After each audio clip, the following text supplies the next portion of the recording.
Okay, guys, here we go. Welcome to the live. Sorry for the delay on there, but there's 7 creators here today. So, of course, we're all going to give you guys a big wave and say thank you guys all for being here. Yes, thank you guys. Okay, well, I guess we're going to get started. So, we're going to start with Justin, and he can introduce his channel, and then we'll go American Justice, Shard, Nova, Shenanigans, and of course, Daphne. Thank you guys. Don't forget to hit the like and share for Jack and Lilly. Thank you so much, Sunny, for having us. This is a great idea. Just all of us creators getting together, been on Jack and Lily's case for a long time, all of us. And it's great we finally have come together doing this.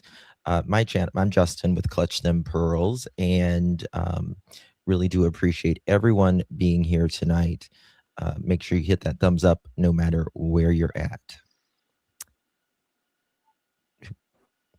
Go ahead. Hi, everybody. I'm American Justice, and I have a channel. I'm not on it much. I go live with Sunny a lot, and I do a lot of the behind-the-scenes work, like the document. My turn? My turn. Hi, everybody. I'm Shar. I'm with True Crime Story Pod. And I'm not going to do my romper room welcome today, but thanks everybody for being here. That's pretty awesome solidarity for Jack and Lilly. I'm super happy to be here and that everybody was able to join. And for those creators that we wanted to join, maybe we can do like a part 2 or something, because there are more of us that, you know, that aren't into the drama or the infighting or anything. And we just wanted to come together and kind of show that we can work together. We don't have to be fighting, and there doesn't have to be drama all the time. So thank you, Sunny, for hosting us, and I'm honored to be on the panel with you all. Hi, everyone. I'm Nova from Nova's Inquest. I am local to PICTOU County. I started my channel a couple of years ago. And of course, when this Lilly and Jack Sullivan went missing. This is very near and dear to my heart. So I promptly got onto it, and I appreciate being here, and I appreciate everyone who is here on this panel today and everything that they have done and are doing, for the case of missing Lilly and Jack Sullivan. Thank you.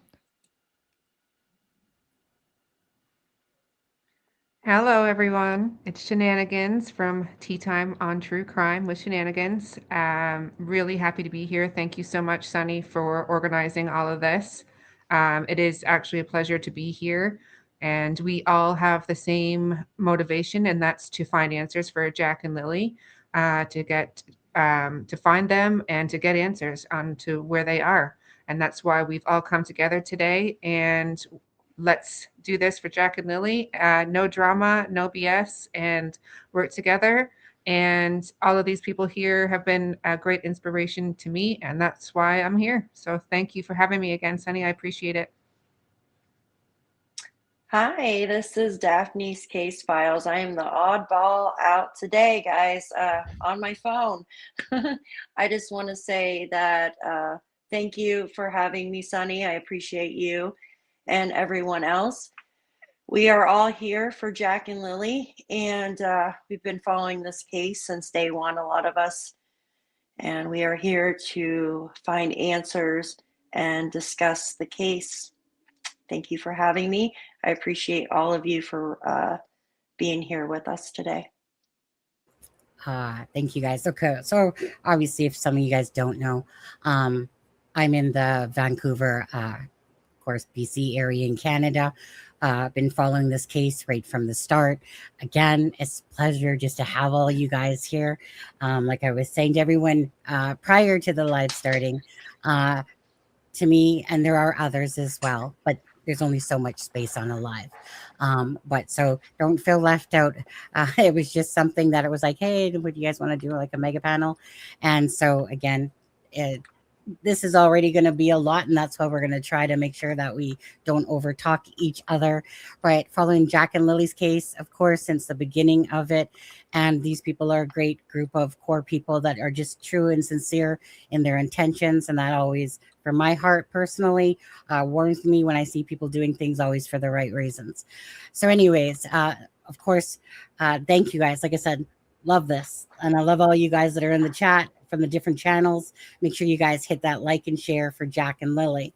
So I think we're going to start off with this. Is that there's different theories going around with Jack and Lily's case. There is, of course, the wandered off theory. There is the family involvement theory. There is that they're hidden somewhere. And some people think that perhaps trafficked as well. So those are pretty much most of the main theories that are out there. And I'm going to start off with Justin and what he will determine about the wandered off, if he thinks that that's likely, not likely, and where his thoughts are in regards to Jack and Lilly. So I'll let you start first, Justin, if you don't mind, about the theories. So y'all just tell me to shut up when I've talked too much, okay? So that's because I'll just keep going on. I'll try not to go too long. So my thing is, I do not think, in my personal opinion, that Jack or Lily walked off whatsoever. For me, there is nothing that points to that. The only thing that we have is that there is a disappearance.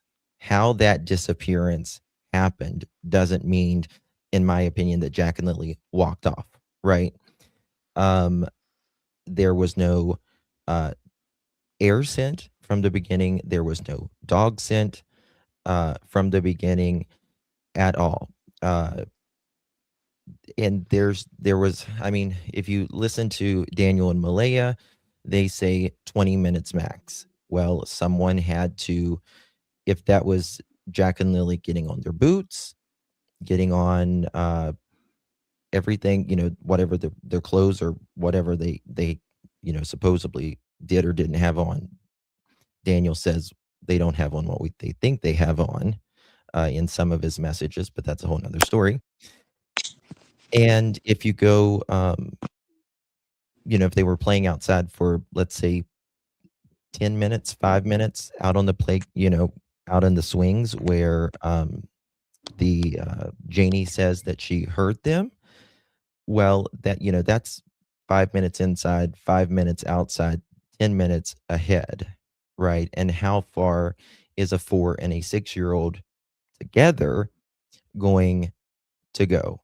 And I just don't see that there is any sort of evidence that, especially how much they have searched in the area, the parents' behavior and lack thereof as well.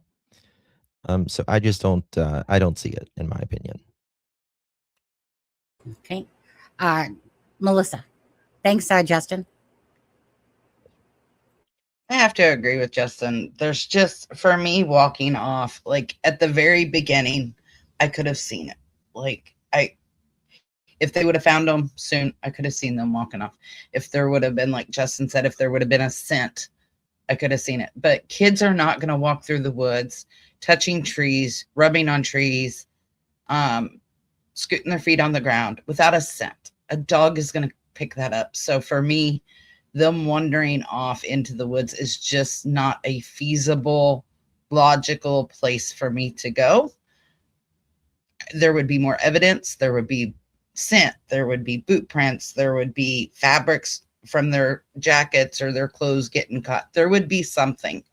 And there just is nothing that makes me think that they wandered off. And the boot prints on the pipeline, that's where a lot of people want to say, oh, they wandered off. Look, there were boot prints on the pipeline. We don't know for sure that was Jack and Lily's. We don't know for sure that they were left that day.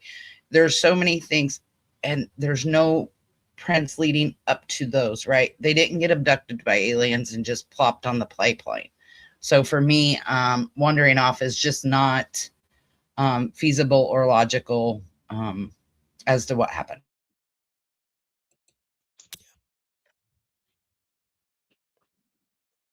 Thanks, Melissa. My Go go. ahead, Sarah. Yeah, your go. Thank you. Well, I mean, at the very beginning, I remember I was in Mexico May 2nd, and I flew back home on May 4th. The first thing I did when I saw the story was I sent Sunny a message, and and she was like, "Well, we are Canadian. We should probably cover this." But when we're listening to it at the very beginning, we're thinking, "Wow, those poor kids." It's already been 2 days at that point, and we both started thinking that's not right with the amount of searchers and resources that were on. That's just not right. But obviously, since then, so much information has come out. And if you just stick to the information, the factual information, there is no way that those kids wandered off into the woods and got lost. No way. Even if you think for a second that Daniel is off on his timeline a little bit, right? Malaya's time wasn't exactly right. And there was even an hour. I don't care if we're talking 20 minutes, an hour, or 6 hours. There's no Mhm. way a 4-year-old and a 6-year-old is gonna walk through those specific woods Yep. and get far enough away or hidden enough that they succumb to the elements or anything else. There's no way.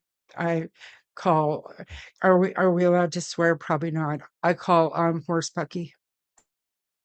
Or bullshit. One of the two. Okay, Nova. Thanks, Char.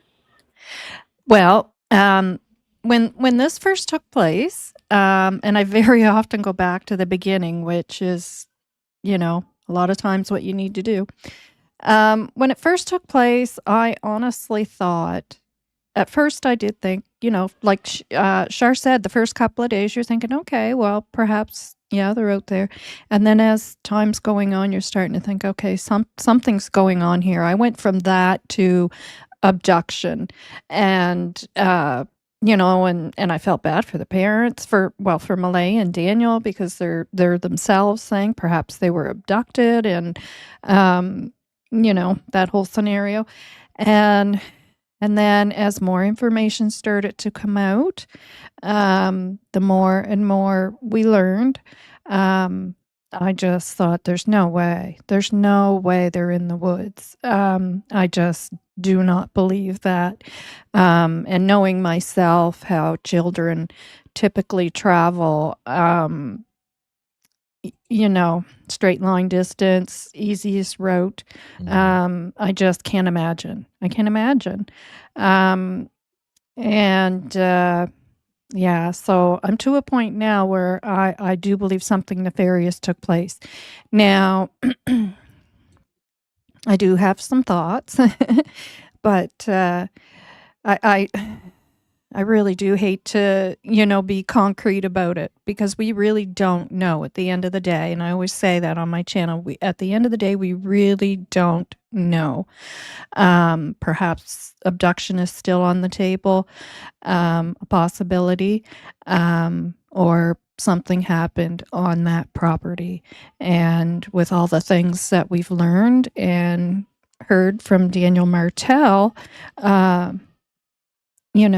due to that, one can't help have their thoughts go in that direction. And they wouldn't. I never would have thought that if it wasn't for those things that we've learned. Yeah. Thanks, Nova. Shanann. Well, I think you all are hit the nail on the head there. I also struggle to believe that they wandered off into the woods. I think the reason I struggle to believe that is with the amount of resources that were put into the search, with the fact that there was 160 searchers on the ground. There were 4 heat seeking drones up at one point, and I think more so it was the behavior afterwards. I mean, I think along with everyone, the first day I thought, oh, they're going to find them. They're going to find them. And the next day I was like, they're going to find them, just give them some time. And then when Malaya left and different stories started coming out, it just became more and more unbelievable that they had walked into the woods. And the fact that apparently nothing has been found to substantiate that they walked into the woods. No evidence of their clothing, no backpack, and allegedly the only evidence that has been found allegedly has been planted. So like the blankets, for example, and we haven't had confirmation yet, as far as I know, that both the sets of prints found on the pipeline corresponded with Jack and Lilly. We have one set that is the same size as Lily's, but we haven't heard anything about the other, and there was no other boot prints other than that cluster. And if they had gone in that direction, I feel they would have been found. Scent dogs would have picked up something. They had cadaver dogs out there and searched 40 kilometers. So I struggle with that theory. All right. Thanks, Shanann. And then, of course, Duff. I got to unmute you. There we go. Oh, sorry, Duff. You're good. Can you hear me okay? Yep. Okay, thank you. I agree with all of you. And if you go back into the beginning, one of the first interviews, Daniel said the only set of boot prints they had found was 10 feet in the backyard. And then that changed to one boot print in front of Janie's RV facing the cabins, just one. And then it changed to the clumps or cluster over there on the pipeline. Now, I know that the dog did get some type of scent in the driveway, but that's it. And I believe, if I'm correct, that that same dog, after they found the blanket, was given the blanket or whatnot to try to find a scent with the ones on the pipeline, which it could not. It could not detect a scent for Jack and Lilly whatsoever. So just having one piece of ripped blanket on a tree, and then the cluster, just one cluster. There's no footprints walking away or walking up to that cluster, right? Even though they matched the boot print to what Malaya had purchased at Walmart for Lilly, there was no match for Jack, right? And we know that there's not many stores there in that area, but Walmart, where pretty much everyone shops at. Now, some say there's not many children out in the area, but Daniel mentioned himself that there actually is. And now I know there is children out in that area. A lot of them have four-wheelers, ATVs. They go out there riding all the time. And we know some of these children ride the school bus with Jack and Lilly. So they absolutely could have the same size boots, right? The same boots. So I do not believe they walked into the woods because, number one, walking with the pine trees with all the brush that has thorns on it, they would have gotten cut or clothing torn. Kids do not walk in a straight line like little soldiers. They stop, they fall, they look at stuff. They're not just gonna, you know what I mean? They're not just gonna walk in a straight line somewhere, even if they're taking a path. Even to get to those pathways like the pipeline, you have to walk through thick brush. They used radar on helicopters for 7 kilometers, right? They used heat-seeking drones, dogs, and they still could not find Jack or Lilly. Now, some say maybe a bear chased them off or something. Well, wouldn't you have heard children screaming from this so-called bear? I mean, you can hear a pin drop out there. So why not hear children screaming or crying when the searchers are calling for them? So no, I do not believe that the children walked off whatsoever. I agree with all of you. Thanks, Steph. Hmm. Okay. Now, so for me personally, most of you guys know how I feel about this. Started off obviously with Malaya's interview, which I thought, and I still to this day think is the most absurd interview without mentioning her own children's names. And then it became a question of, well, Daniel's doing what looks like a parent should be doing, right? You're kind of talking to the news. You're trying to bring awareness in a sense. But to me, it was always one of those things is that right at the start, I felt like it was a family involvement. Well, the first couple days, you're just kind of waiting that, oh, they've been found, end of story, great. The kids are found. Didn't happen.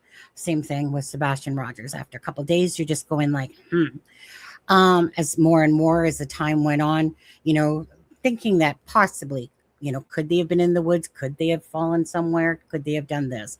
You're looking at the abduction, but you're also listening to the press conference and you're listening to, what's his name? Rob McCammon or something like that, say basically like, and the way he said it, to me always stuck out that, basically if we felt like there was an abduction, we would tell you.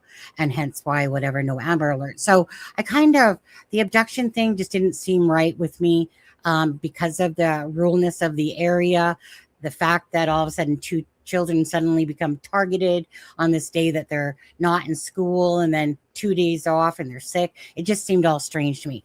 But really the whole telltale sign to me of all this is that I've looked at the whole hidden theory when it kind of came about, right? That's when Durwood, Dickwood, whatever you want to call him, when he started claiming that Malaya was at the end of the driveway and that Janie just missed seeing a vehicle and stuff like that, but that Malaya had basically hidden. And that became Daniel's and Durwood story. However, that all began together. And then it was just full of, well, what do you mean? Like, then you learn that Malaya wasn't at the end of the driveway. She was about 10 feet from the trailer holding Meadow and stuff like that. At first, it seemed absurd because it went past a couple, like if somebody was going to hide the children, at some point the truth would have came out very shortly after that, right? But it didn't. So then it went into orbit. And then it went into the fact that they're hidden on a reservation. Their timeline of their 20 minutes, their own timeline, their own words make that not make sense. But the one consistent factor for me in all of this is that for them to wander off, no sign of any backpack, clothing, anything like that, nothing. To think that they wandered off through a blanket up into a tree, continued on down a path, and left boot prints there is absolutely absurd to me. That one is absolutely absurd to think that a child that needed to be picked up that could barely walk. Like, could you imagine how long it must have taken them to wander that far? And in this time frame now that probably searchers and everybody's come in and they're just, walking off into the sunset, leaving a footprint here and then magically UFO picks them up or something in order. So that just to me seems absolutely ridiculous. No dog scent, nothing to prove that. And it just does not make sense. To me, it's one of even the most absurd stories. But anyways, so for me personally, the whole thing about this has been their own words. Do their own words make sense? Does the timeline make sense? Timeline absolutely does not make sense. You can't make sense out of nonsense. Daniel has throughout the months, and we're almost coming up to 8 months now, has shown that he's inconsistent, that he lies, that he's full of BS.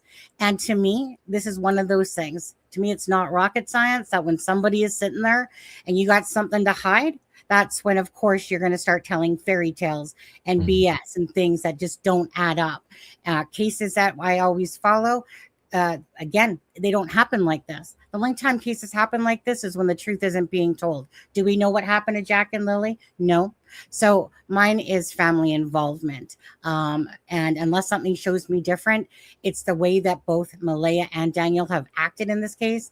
And just the whole weirdness, the lies, the hiding, the not saying anything, and the constant stories and the timeline just don't make sense. Okay. So that's my perspective on it myself. And so the next thing that I would like to do with every content creator now, and starting with Justin, is a specific, say, topic, and then we'll round table it. So Justin might want to talk about something specific right now with the case, whether it's about Brad and Justin, the car keys, whatever. Justin, I'll let you talk, and then we'll round table it to see all our thoughts about this case. I think we can start at Brad and Justin. That's a big, topic for me, in my opinion. I noticed how Brad spoke to the RCMP day one, right? Just a few hours after Jack and Lilly vanished, right? Justin did. Justin, sorry, Justin. Justin did. I should know that because it's my name as well. But anyway, so Justin spoke, just a few hours into this, and he said exactly what he says he heard or saw, right? There was no way possible for him to know that unless he experienced that. And one thing that I found very interesting is whenever I went and watched an interview that Daniel had did with DT, he asked him where he went, which direction did he go, when he went to go look for Jack and Lilly for those 10 minutes. He says, I turn right, I go down the road, I go over the railroad tracks, and I stop there, turn around, and then go back toward Larrig. Is that how you pronounce it? Larrig? Larrig, yeah. Larrig, yeah.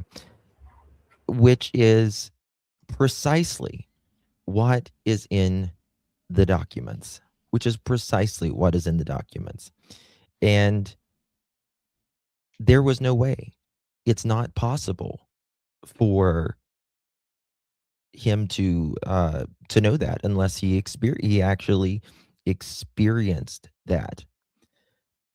This is not someone who read the document 7 months later and then said, oh, I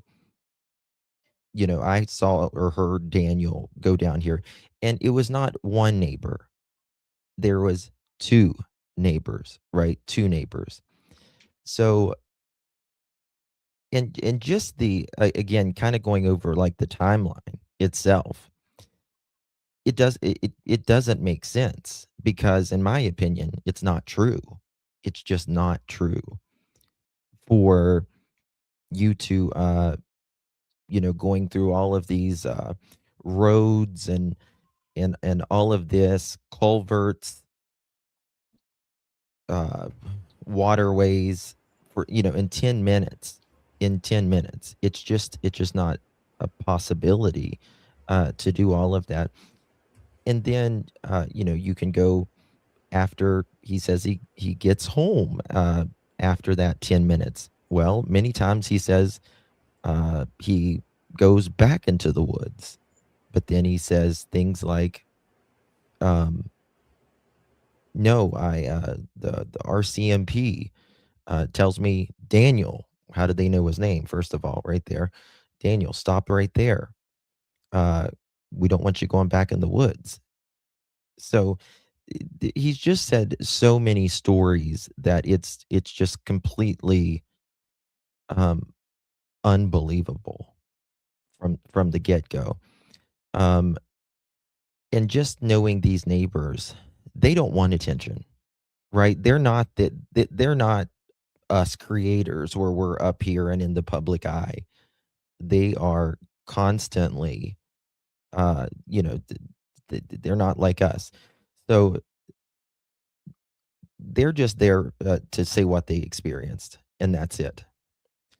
They didn't want this. They didn't ask for this. They just are saying what they experienced. So that's Thanks, Justin. my part. Yep. Melissa? Oh, and So I before agree. Melissa, sorry, 1 second, sorry. You guys, boss man obviously is Brad, and he's in the house. And again, I want to thank always the people that are talking, the family members, the neighbors, anyone that's trying to give us information, or at least information, and however you want to determine that information is totally up to you guys. But to me, it's always about the RCMP news articles, the news sources, family members, people that are trying to come out to tell the truth. And Brad, he said, of course, because children are involved. Brad has 4 children of his own. Okay. This is right close to him, obviously. And Justin, Justin meaning it, Justin at the KOA. Okay. And so again, so I want to just say I'm very appreciative for everyone that's speaking up and trying to tell the truth. Okay. Sorry. Just wanted to, only because I saw Boss Man come in here. So I wanted to acknowledge that. So, hey, Brad, thank you for being here. And go ahead, Melissa. So I agree with Justin. For me, Brad didn't have to come forward. Justin from the KOA, he didn't have to come forward. They could have very well and just as easy, and probably, no offense, saved themselves a lot of trouble if they just sat back and said, I'm not getting involved. These aren't my kids. This isn't my problem, not my circus, not my monkeys type deal, and just sat there. Neither one of them did that. They came forward. They said what they heard. They said what they seen. And Daniel himself has backed up the timeline of what they've said. Yes, it was later, but he still backed it up. So, in my opinion, I do believe Brad and I do believe Justin. And they're not, in my opinion, the type that are going to come forward and put themselves in the line of sight of the RCMP, say, well, this is what I seen, if they're lying, right? Because it could easily be, a charge. At least in the US, it's a charge if you make a false statement. So I don't see them doing that. You can get charged with interfering with an investigation. There's several different charges, obstruction being the main one. And I just don't see them doing that if they weren't being honest. And their stories have not changed. They've been consistent. And even though they're getting pushed back and they're being called liars, or they're being told, oh, you're mistaken, it's a different day. No, they have stayed consistent and they've stayed honest and they've said what they've seen. And in my opinion, Brad, I don't know Justin, but Brad, in my opinion, just wants these kids found. He is doing everything that you would expect a good neighbor to do. He's going out and looking. He's spreading the word. He's keeping their name out there. If he had any involvement in this, he wouldn't do that. So I personally, in my opinion, I believe Brad and I believe Justin. Their stories back each other up. Their stories are backed up by Daniel Martel himself. That tells me all I need to know. Thanks, Melissa. Charmaine?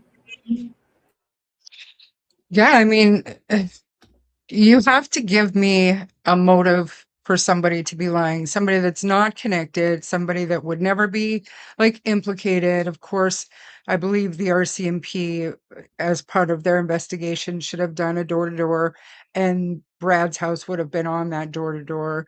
So eventually the police would have got to him anyways, but to insert yourself and kind of be out willing to talk on social media, you'd have to give me a motive for him to be lying for me to get on board with that. I don't buy it.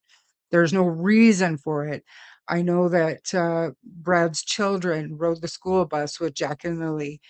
I know that when you live in a community and something like this happens and you have kids of a similar age, you become invested in finding out what happened because you want to protect your kids. So I think that the people that are questioning why he's inserted himself or whatever, they need to have a little bit empathy and put yourself in that position. And if you had kids that age and it was your neighborhood, what would you think and what would you do? What would you be willing to do? And just because I am who I am, I'm going to say that to me, Daniel has told me over and over and over again that he does not think that Brad Wong did anything wrong. He doesn't understand about the blanket and the bath mat and how all this stuff belongs to Brad. But he's told me many times that he does not think Brad Wong did anything to Jack and Lilly.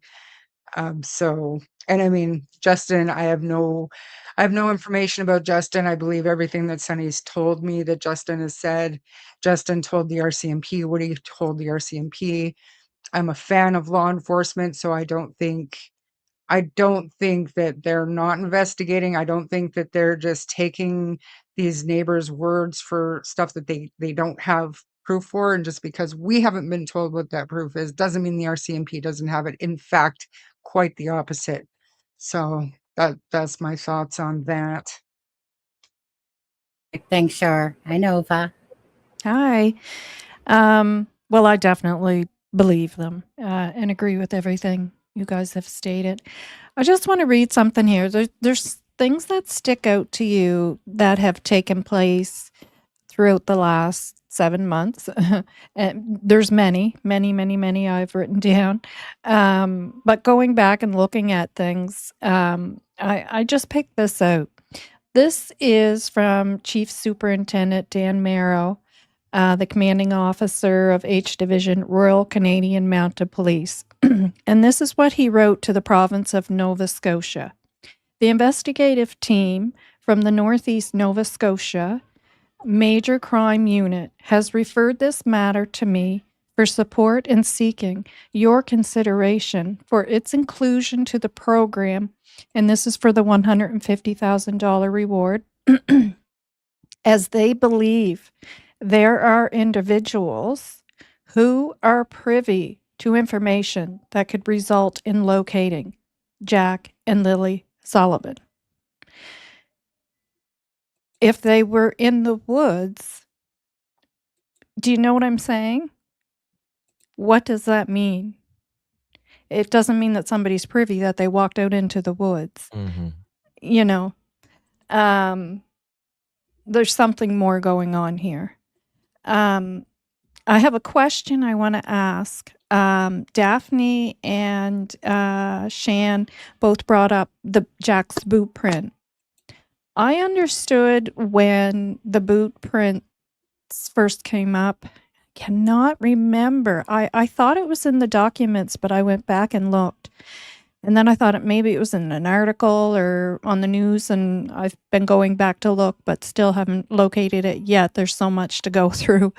I always understood that Lilly's, out of those boot prints, was the smaller of the two, not the larger one. That the other one that they're not talking about, because they're not saying it is Jack's, as those two guys had stated. I always thought the boot print that came out to be the 29 and, was similar to Lily's boots. I always thought that was the smaller of the two. And the other one was a larger footprint. Do you remember that, Sonny? Yeah. Mm-hmm. And I agree. It made it sound like that was a smaller one and that there was a big one. But I can't remember where I read that or heard it. But I know that was stated somewhere. So if that is the case. Well, I was going to say, if you don't mind, Nova. So we will come back to that. Sure. I was going to say, because we're round tabling here. So now for Brad and Justin, the vehicle, and then we'll come back to it because we each all have our turn. So as for the vehicle for Brad and Justin and that, what's your thoughts on that? Oh, I'm sorry. I didn't realize we're staying on the same topic. Yeah, we're basically round tabling. I thought perhaps you were thinking that. But anyway, so just to keep it on course. So basically, Justin was talking about that. Yeah. I 100%. I 100% believe them. 100%. They would have no reason to lie or draw attention to themselves. And as far as the camera, one of the cameras is in Lorda Park, is what we're was being put out there. Justin was in the Lorda Park. Do you think he's going to come along and say that, knowing that the camera is right there that would have captured this vehicle, and now he's just going to make this story up? Obviously not. No, 100%. I wholeheartedly believe them.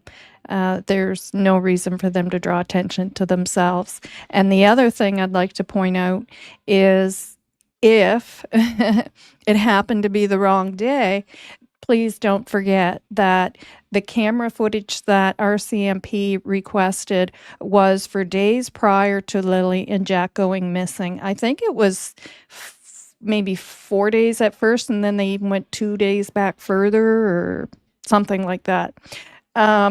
And then, so if that's the case and they did mix up the day, RCMP would see that on the camera as well if it actually did catch footage of the roadway and that vehicle doing that.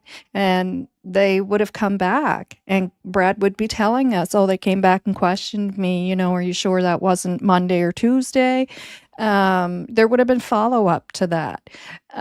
So they have camera footage for that whole week. They would know that, if that was the case and that camera actually was pointing on that road, capturing every single thing that was going on, which would include Lilly and Jack walking by with a pink blanket, those things would have been captured as well. So, my opinion, there's no camera that was literally pointing at that road to capture, to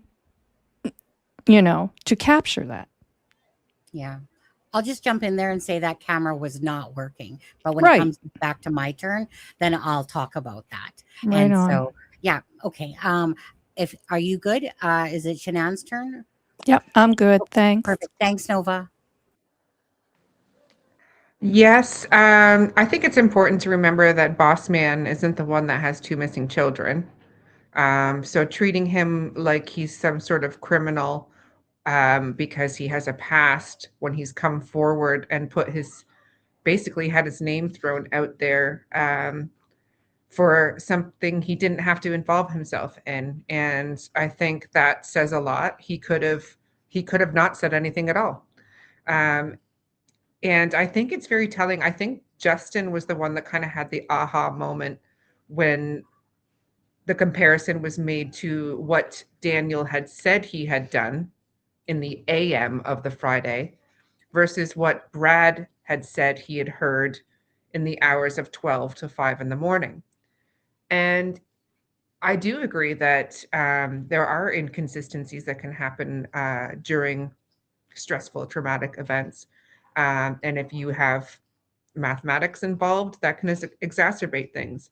So I believe Brad when he said that that is what he heard and that is what he saw. And due to his elevation, he was able to tell that.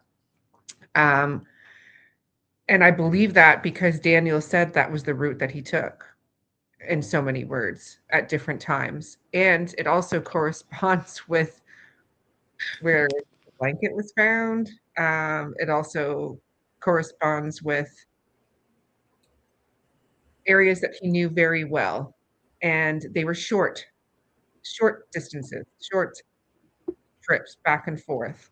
And this is a different subject, but I'm sure we'll talk about later, but issues with the vehicle.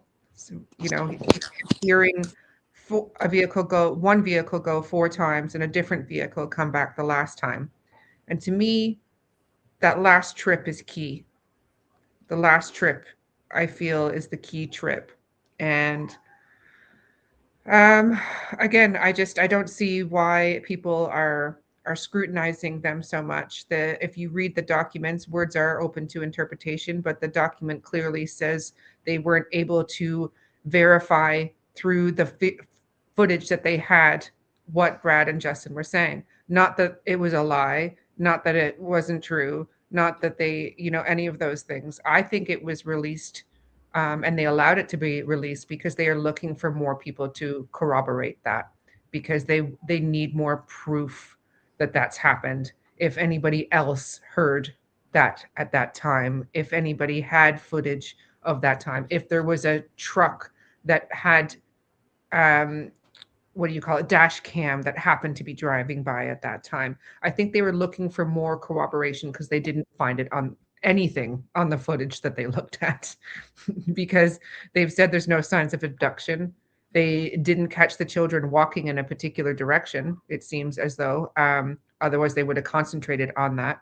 So I think saying that they're lying because they didn't find it on the footage is an easy excuse for some. Thank you, Shan and Dash. I agree. I agree with the neighbors. Like, why would they just come out and make up something absurd about, you know what I mean? Why would they just make up a lie? And some say, well, and two of them, oh, it was a different day that they could be thinking about. How can two grown men get the day wrong? Right? They didn't. And then you have Justin, who was staying at the Lorda Park, what y'all just said, and he literally came out that afternoon and told the RCMP that he can give them every vehicle that had went by. And then the RCMP came out, like a week later or something, and spoke to both the neighbors. I mean, that's not their fault that the RCMP couldn't get to them later on. But then you have the RCMP grabbed the cameras and they couldn't see anybody driving, because usually most people don't film the road, right? I mean, your alerts would be going off 24/7. And then they came out the end of May and got footage out there off Glengarry Station Road. There's a reason for that. Now, if you look at the areas where we were told where Daniel went, it doesn't show him going out to Glengarry Station, though, right? But it does, from what they have told us, going up the 289 to Larrig Road and then going to Matheson West Road and then Landsdowne Road, but nothing over there in Glengarry Station.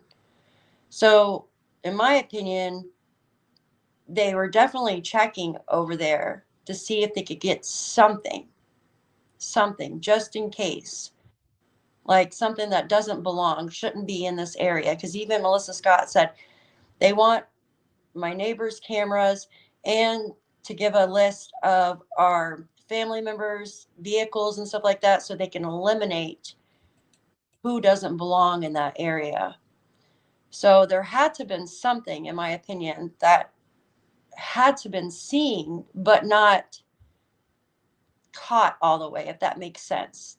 Do you see what I'm saying? Because why would they go out to Glengarry Station area and get those cameras out there? That's pretty far. Mhm. It's not far, but it's kind of out of the way from the house. So I believe what the neighbors say. Why would they just come out and say something like that? And like Shan said, they're not the ones who lost two children. Their children are still at their house. And do. Yeah. Okay. Thanks, Daff. Okay. So if you guys don't know, I've spoken with Brad for quite a few months now. I've spoken with Justin, this second caller or first caller, whichever, the one that called, obviously. So Justin would have been the one that called in from the KOA to say basically like, hey, if you need any, about the vehicles going down the 289 there, give me a call. That was on the scanner radio. So we know that was the first day. We also know by the documents that I believe it was May 17th is when they actually finally reached out to him. Even Melissa Scott said that they apologize for it taking so long to go gather camera footage. So Brad Wong, the search and rescue, it's pretty much in front of his home, and he has he had one camera working that would be facing, I guess, Landsdowne Station. That was it. I'm just gonna bring up Google Maps for a second. You guys, so we'll take us off the screen for a second. I'll pull up Google Maps for 1 sec. Share screen. Let's see here. Okay, just to show you guys all. Okay, 1 sec. And we'll make that bigger. Okay, so obviously, let's see. Let me just go to there we go. Okay, so the search and rescue was here. Brad's house is over here. Justin, of course, was staying at the KOA over here. This house right here has cameras. I think about 5. Some of them not, say, wired in, and some of them were wired, but they weren't working. Okay, so I know this from a different source, and that is obviously, I'll just put on the highest pedestal of a reputable source. Apparently, I think this piece of land here had a camera, but this isn't what we're talking about. It would be this house here. The blanket, of course, is here, right? Talking about a vehicle. And of course, the boot prints. And I think, if I'm not mistaken, that on DT show, he shows it. Actually, let me just move this for a second. And this is just going based upon what I seen on his. Was about here on the pipeline, the boot print. Again, I think it's rather absurd that 2 children were able to, come down here, throw a blanket up in the air, land in the trees, continue walking on, leave a boot print. It just seems totally absurd. Anyways, the other camera was right here. There was a camera here at the KOA. Okay. Now, although I don't see it now, it was there because I remember going down to Google Earth, seeing it stuck to a tree. Thing is that Justin himself from the KOA said that, he said that the owner would have showed him the camera footage if that camera was working, or a photo of a vehicle. So no, that camera was not working. Now, the narrative that's trying to be told now, in a sense, and that's okay. I mean, if DT wants to, have that information and say that it was work, or that Brad from Brad Wong's house, that Daniel pulling up here would have showed him the lights, coming off of this camera. Like, well, where?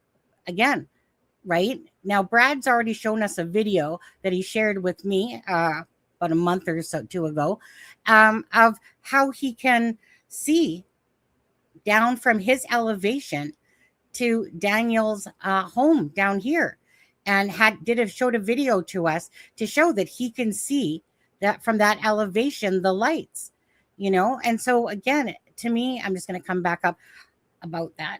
Sorry, how come there's stuff? Okay, 1 sec there. Going to bring us all back up on the panel there. Okay, so the bottom line is that, yeah. So why would two people have such memory loss that they can't remember, that they're so stupid, that their brain cells aren't working, that they must have, perhaps had it on a different day, right? That they couldn't seem to remember that night. You got 2 people with 2 different incidents. The one then Justin, correct? He's the one through the posting that Daniel Martel sent to me, went back to the documents and had a holy fuck moment and was like, wait, the same things that Daniel said and the things to me are the same things that are being said, in the documents. And it was just like, yeah, and which is, again, coincidence? I think not. So you have 2 people that have no reason to come forward if they didn't want to, besides to help, want to, I saw or heard a vehicle. So Justin from the KOA, he never saw a vehicle. He heard a vehicle, a loud vehicle. And so Justin as well from the KOA had also said to me, did you know about the missing vehicle? And I'm like, wait, what? What do you mean missing vehicle? Now we've heard from Brad about a loud vehicle 4 times making trips, not a silent vehicle, but a loud vehicle that would have their muffler.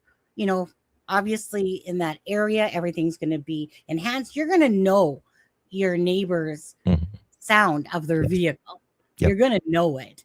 Mhm. So he had said that Daniel, typically when Daniel, goes to work at the sawmill, that he basically starts his car and lets it run. But he said that morning, what stood out to him was that he got in the vehicle and drove off right away. It wasn't running, that it just drove off right away. Now, he starts at about the 12:22 mark. So he says between 12 and 5, he gave us some timelines, the 4 different roads, how it went. And again, doesn't mean it's 100% accurate. It's just to the best of his recollection. But to think that 2 people would involve themselves and, and forget these dates, with Brad, again, the search and rescue was in front of their house. At no point did they go to him and be like, hey, do you have any information? No, it took him to the 9th. With Justin, it took him to the 17th to get to talk to him. Really? And they went back to Brad's after that too. But it's like, you can't help but sit there and go like, what the hell? Like RCMP. Sorry, RCMP, not to dish you guys, but you start from the whole part of this and you're like, first of all, why did they not cordon off the area right away? Let people just traipse all over. Why did they not gather the camera footage, talk to these neighbors right away? So Justin from the KOA calls in, to say, hey, if you need any information, but it's almost like, yeah, we'll get back to you on the 17th. Like what the hell's up with that, right? But anyways, so bottom line is this. There's no reason for these 2 people to have memory loss, 2 of them, okay? And somehow forget about hearing this loud vehicle. And again, a neighbor would know the sound of a vehicle, just like Jamie, and that will tell you about Brad's truck and how they can hear it a mile away and stuff like that. Same idea. Can Brad, I interject? go ahead. I was going to say, it's, people's talking about if they're remembering the right night. Remember, like we're talking about that. It's very interesting to me that, and I was talking to Dr. Vanna about this. When they first take your statements, they're taking it the day Jack and Lily go missing. You just have to remember last night. That's all you have to remember. Last night. And if you can't remember last night, that's a problem. Just like the neighbors, they just had to remember last night, right? With that night that happened.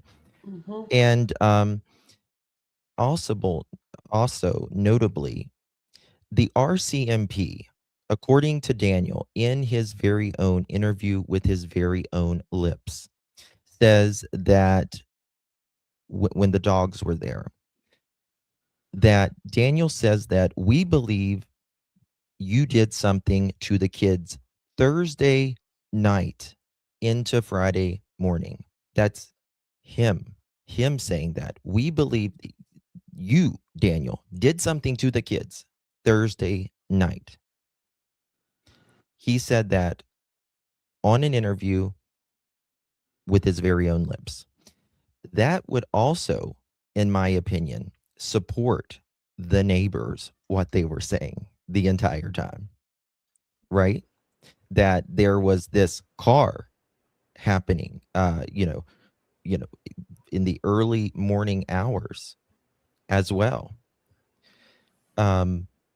So I think it, and then, the other day I discovered that Daniel, he almost told on himself, in my opinion.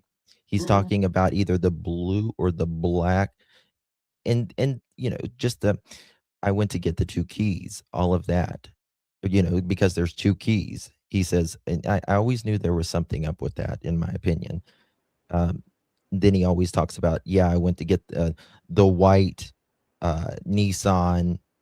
He says it in everything. He is, in my opinion, he's saying this to train himself to say these things. So all of those things. Now, Sonny, I think,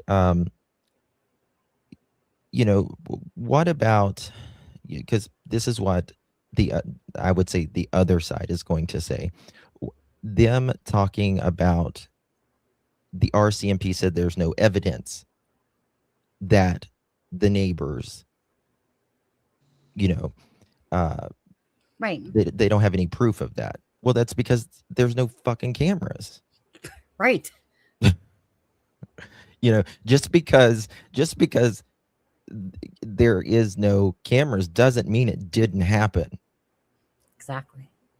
It doesn't mean it didn't happen. It's just that they don't have it.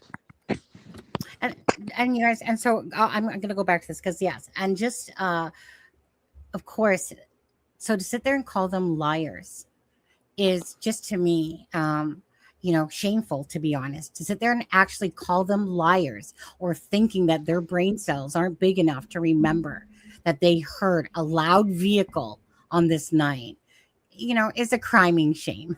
I'll just say that but to call them liars, when it has not said anything about that wasn't truthful, it just says there's no evidence to support that. And I get it. If there's no cameras, why would there be evidence? Not that it didn't happen, right? But this is when everyone has to use their own information that we put out there. Now, I do want to say quickly as well that Brad and Justin have been friends for 3 years, okay? Brad was talking to me the other day when I was asking him about this. They'd been friends for 3 days. Brad had done some work for Justin. He knew he lived over at the KOA, and that it was a couple, like 2 or 3 days after is when they spoke. And that's when the only thing Justin said was that he heard a loud car, right? I mean, we all know that it was, so, Brad had said that was Daniel's car. But Justin, anything about Justin, again, it's just that he heard a loud car at around 1:30 that night. And so I just wanted to let you guys know, like I said, that facts, because some people are sitting there like, oh, they're best of buddies and best of friends. They're friends and acquaintances. Again, they know each other, does that mean? Oh, sorry. No, that's okay. I was just going to say, but, so again, it's not like these two people got together and was like, oh, let's conspire against Daniel and let's just make up some bullshit and let's just add a vehicle into the night. Right. Anyway, go ahead. I was just going to say, like I had said earlier too, remember too that they went days back with those cameras. If it was the wrong night and there was a visual, there was footage, they would have seen that it was on another night. So that's not the case. Or it would have been spotted if those cameras actually are working, or there is a visual of that area. Mm-hmm. The only person that can't remember that night was Daniel, right? Daniel, Malaya, Malaya, yeah. Melissa wanted to say something. Their whole family lives out there. Talking about Daniel, Janie, their whole family lives out there. So why there's two, there's others, but a lot of Janie and Daniel's family live out there, right? So if you're like a sore thumb living out there, why on earth would you just make something up? It just doesn't make sense. You know what I mean? Doesn't make sense. It's because it's nonsense. Yeah. It would be intimidating, having the clan of family all around you and you're just telling the truth, and you would think the family would want the truth, right? Hey, come down. I got the camera off. And if they don't want, if they say, no, there wasn't okay, then, well, that says a lot, in my opinion. Exactly, Justin. Whether any witness that comes forward is a blessing, whether what they think they're telling or what they are telling is related or not, they're doing the right thing. You would appreciate that no matter what. Like, gosh, thank goodness our neighbors are doing what they can to try to help. We didn't hear a loud car, but maybe they heard something we didn't.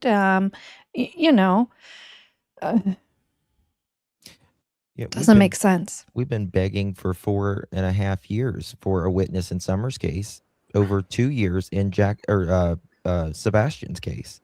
Just one witness. Mm-hmm. Can I just throw in there that the likelihood of Boss Man thinking that this happened the night after or the night after and being confused, as suggested before by someone, I think is going to be highly unlikely, because there was a setup in front of his property. All the police were set up there, the first responders, the communication trucks. They were set up in front of his property and up and down the highway and the whole entire area. So he wouldn't have just heard one car coming and going throughout the night. He would have heard 20, 30, 40 flashing lights, yellow lights, red lights, green lights, walkie-talkies. So I don't think he heard that. 24 hours, yeah. Yeah, I don't think he mistaken his nights, in my opinion, especially as Justin heard something as well on the night the kids went missing and said so the very same day. Just my opinion. And also, I'm sorry about, I forgot to close my mic off. The girls are having a sleepover this evening. So good. They're going back and forth getting snacks. So that's why I said, okay, quick, I'll turn off the camera. Okay. Now, Justin, I'm going to touch on something with you. And the panel. So Haley, and she had put this out there as well. So she's the one that ended up sending the picture, remember, with the plasma lighter / car keys on the side, right? Now, Haley's the one, like I said, that put that out there. But Daniel said that those were Haley's keys to somebody, we'll just say. What? And bottom line is that, so dude, you're literally going to sit there and try to say that the person that actually put the picture out is the same person that she took a picture of her own darn keys. And she's that stupid that she didn't know what her own darn keys looks like. So, but yeah, he's trying to say that they're Haley's keys. Right. But we all know in that interview on DT, he said, because, I had 2 sets of keys, right, Daniel? That weird ass statement there that he made. Yep. But anyways, so I just wanted to let you know that he's trying to claim that they were Haley's keys. But yeah, I mean, obviously it doesn't make sense. Haley would take a picture of her own darn keys. Yeah. As she was going to, put them on a hot water tank and just, take a picture of someone allegedly, smoking meth in the bathroom or doing some weird stuff already in the bathroom that they were concerned about. But yeah, hold on, let me just drop my keys right there. Let me just take this picture while I just took a piss. Yeah, right. Let's go for it. Roll them in the mud first. Yeah. Okay, so now we're going to go to Melissa. Okay, so Melissa, what topic do you want to talk about? And then we'll round table it again. So before I go into that, I had something to say about the cars real quick. Just because our CMP has said that it is not substantiated through video evidence of another vehicle doesn't mean it didn't happen. It just means it wasn't caught on camera. Plain and simple as that. So for people to say, well, there wasn't a vehicle because it wasn't on camera. Well, okay, but that doesn't necessarily mean that there wasn't a vehicle. It just means it was not corroborated by the video itself. It doesn't mean it didn't happen. And I've seen somebody in chat, one of them, saying, well, why no Amber Alert? Well, there was no Amber Alert because we don't have a specific vehicle to say they are in a gray Toyota 4Runner. Here's the license plate number. There are very specific things you have to have in an Amber Alert. Do I think it needs revised? Yes, of course I do. But that's why there's no Amber Alert. And that's all I wanted to say about that real quick. Okay. I think it was Nova was going to say something, and then I'll go into my... I was just going to say what you said is an exact quote from our CMP as well. What Melissa just said. She's just not willy-nilly saying that. That's exactly the quote from our CMP out of the media. Exact quote, not substantiated. It is exactly what they said. There was no words of they lied or anything like that. It has not been substantiated. Melissa, I'm just going to say something to that quickly. And when on earth are we taking news channels titles as actual fact? They're trying to get freaking views and clicks and all that stuff. But when are we going to sit there and act like that? Here's a title that, RCMP, says that, you know what I mean? It's just a joke. Go ahead, Nova. I was just agreeing. That's what I did my video on the next day. I did an education session on how to properly read a news article. Yeah. And you don't go by the title. The title is to capture you and pull you in. They can say whatever they want in the title. Yeah. Okay. Anyways, that just cracked me up when I was like that. And of course they change titles when new information kind of comes up, because like I'll be talking, for instance, to a reporter, and then she'll tell me that they've updated the article, right? Because there's some information that came out a couple of days later, in a sense. And so they, again, used the same article, maybe updated the title, added another paragraph to that whole storyline and stuff like that. Anyways, never going to sit there and take a title as it being factual. But again, I'm just going to say this. But to sit there and say that Justin and Brad lied is ridiculous. Let's set the record straight. It was not said. It's never been said. We're here for truth. We're not here for BS or made up shit. We're just here to all of us, try to see what happened to Jack and Lilly and put the truth out there as best as we can. That's the bottom line. But to try to discredit Justin and Brad of memory loss or that they lied, no, that's just wrong. Anyways, go ahead, Melissa, about your topic you want to talk about. So I just want us to touch, and it's going to be a quick topic, I promise. The Natasha Hayward account of seeing a child going down the road, right? Like, for me, a lot of people took that and kind of, oh, well, that proves it was Jack and Lilly, but it really doesn't, because she said that the girl looked like she was like 9 years old and her hair was in pigtails and all of this. I think if anybody is mistaken on a day or a night that something happened, it's her. And I'm not saying she's lying. I very well believe that she could have seen what she saw, but I don't believe it was Jack and Lilly. So I'd like to hear everybody else's thoughts on that, because to me, it doesn't seem as if it's connected. Okay.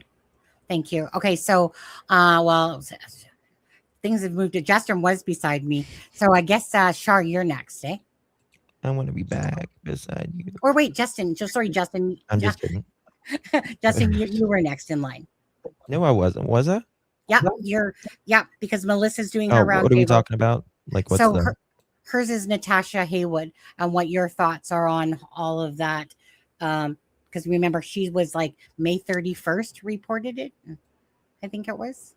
I don't have a lot to say on that, to be quite honest with you, but I will say the RCMP says there is no sign of abduction. And if they thought that, you would also probably have seen Jack and Lilly. Someone would have seen them, heard them, something to that effect. But yeah, that's really all I have to say on that. Thanks, Justin. Next. Okay, so Shar, you're next.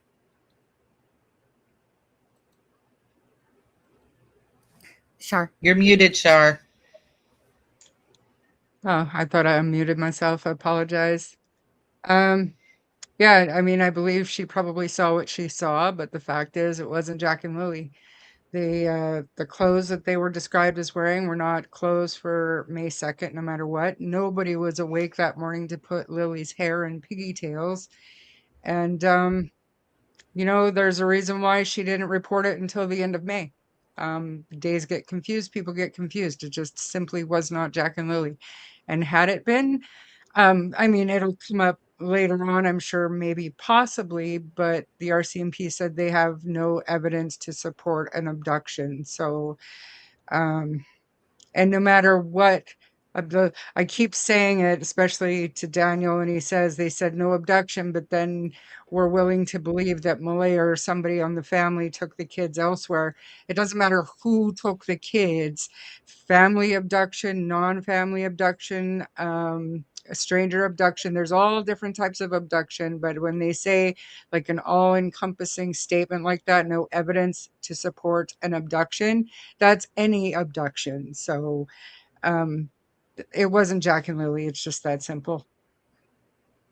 Okay, thanks, Charmaine. Let's see. I guess Nova, you're next. I didn't put much thought into that as well. When I read it, I immediately went back to articles after that tip had come in, because remember the documents, the date would have been backdated to when it had come in, and there was RCMP had come out after that in statements and continued to say no abduction. So it was obvious that, that tip wasn't viable. So. All right. And Shanann? I think that I agree with what Charmaine said. The clothing that they were seen wearing is not consistent with the weather on May 2nd, that's for sure. She was described as wearing a tank top, a blue tank top with like blue dangly bits that hung down, and Jack was in shorts, I believe, and that it wasn't tank top weather, that's for sure. And again, no one was awake that morning to put her hair in pigtails, and at a distance of that far away, would she be able to tell they were actually pigtails? And she also described the children as 9 and 6, I believe. And it occurred to me that possibly that could have been his biological children being seen picked up another time. Well, you would think there would be a scent as well, wouldn't you? Like if they was Yeah, and there was down the no road. scent down that road. Exactly. The scent stopped at the end of the driveway. Yeah, it's Mm-hmm. Yep. Um, Thanks. And sorry. And then, were you finished, Shanann? Yeah, I don't have a lot to Okay. say about that. I think, again, with it being released, it's possible the RCMP were looking for someone to corroborate that, if anybody else had seen something like that. I think that's why some of this stuff was released. They were willing to, the judge was willing to let it get out there, was because they were looking to see if that sort of information could be corroborated by someone else or video or something like that. Mm-hmm. Okay, thank you. And Daph? First, I want to tell CM and Van, thank you so much for your super sticker. And Miss Joyous, thank you so much for your super sticker. You guys rock. I appreciate you hanging out with us tonight. I apologize for being on my phone. I do have a couple thoughts on the lady who, now we know Daniel had his kids the week prior, and she said that the Natasha lady, she said that the one girl looked around age 9 or something like that. So could this have been Daniel's other kids? But you got to think of the weather too, right? Like, what was the weather the weekend before? And then, she didn't come out until later on. So it definitely could have been other children. You know what I mean? It definitely could have been other. Obviously, it was other children, in my opinion, because there's no abduction. They say there's no abduction, but everything's on the table. But I don't really think anything of it. I honestly don't. I don't. Unless she was seeing Daniel's other children again, why would they be in shorts and a tank top? If it was the week prior, which would probably be cold weather out there, just off the top of my head. Yeah. Thanks, Daph. So I personally, that one, when I read it, honestly, I didn't care about that tip because it didn't make sense. It was a month later, and if that was the case and it was of importance, there would have been an Amber Alert issued, because an Amber Alert still can be issued, and then you would have a vehicle type, did a BOLO type of thing. So that one, to me, I never put any credibility into that. Like maybe it was something that was reported, and maybe it was something like on a different day. Who knows? All I know is that one just never. I could have cared less about that tip once we learned about it. It just didn't make sense to me, versus age, and all. It just didn't make sense. So I just disregarded that information and pushed it to the side. All right. Yeah. Charmaine, your turn. What topic would you like to talk about? Thanks everyone for being here, by the way. Guys, none of you guys have talked nearly enough about Janie's phone call at 9 or 8:48 a.m. lasted a minute and 39 seconds, I believe. She heard the kids playing outside sometime after that. Daniel heard Lily poke her head in and out of the room. What was that? Sometime between 7:30 and 8. Now, Malaya was up, phoning her mother at 8:28 a.m. She was up, and their phones had to be either in the bedroom window or the kitchen window to make a call.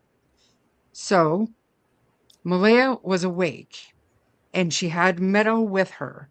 Even if Meadow had dozed off, that's not enough time for Malaya to fall back asleep hard enough to not hear her two children playing outside.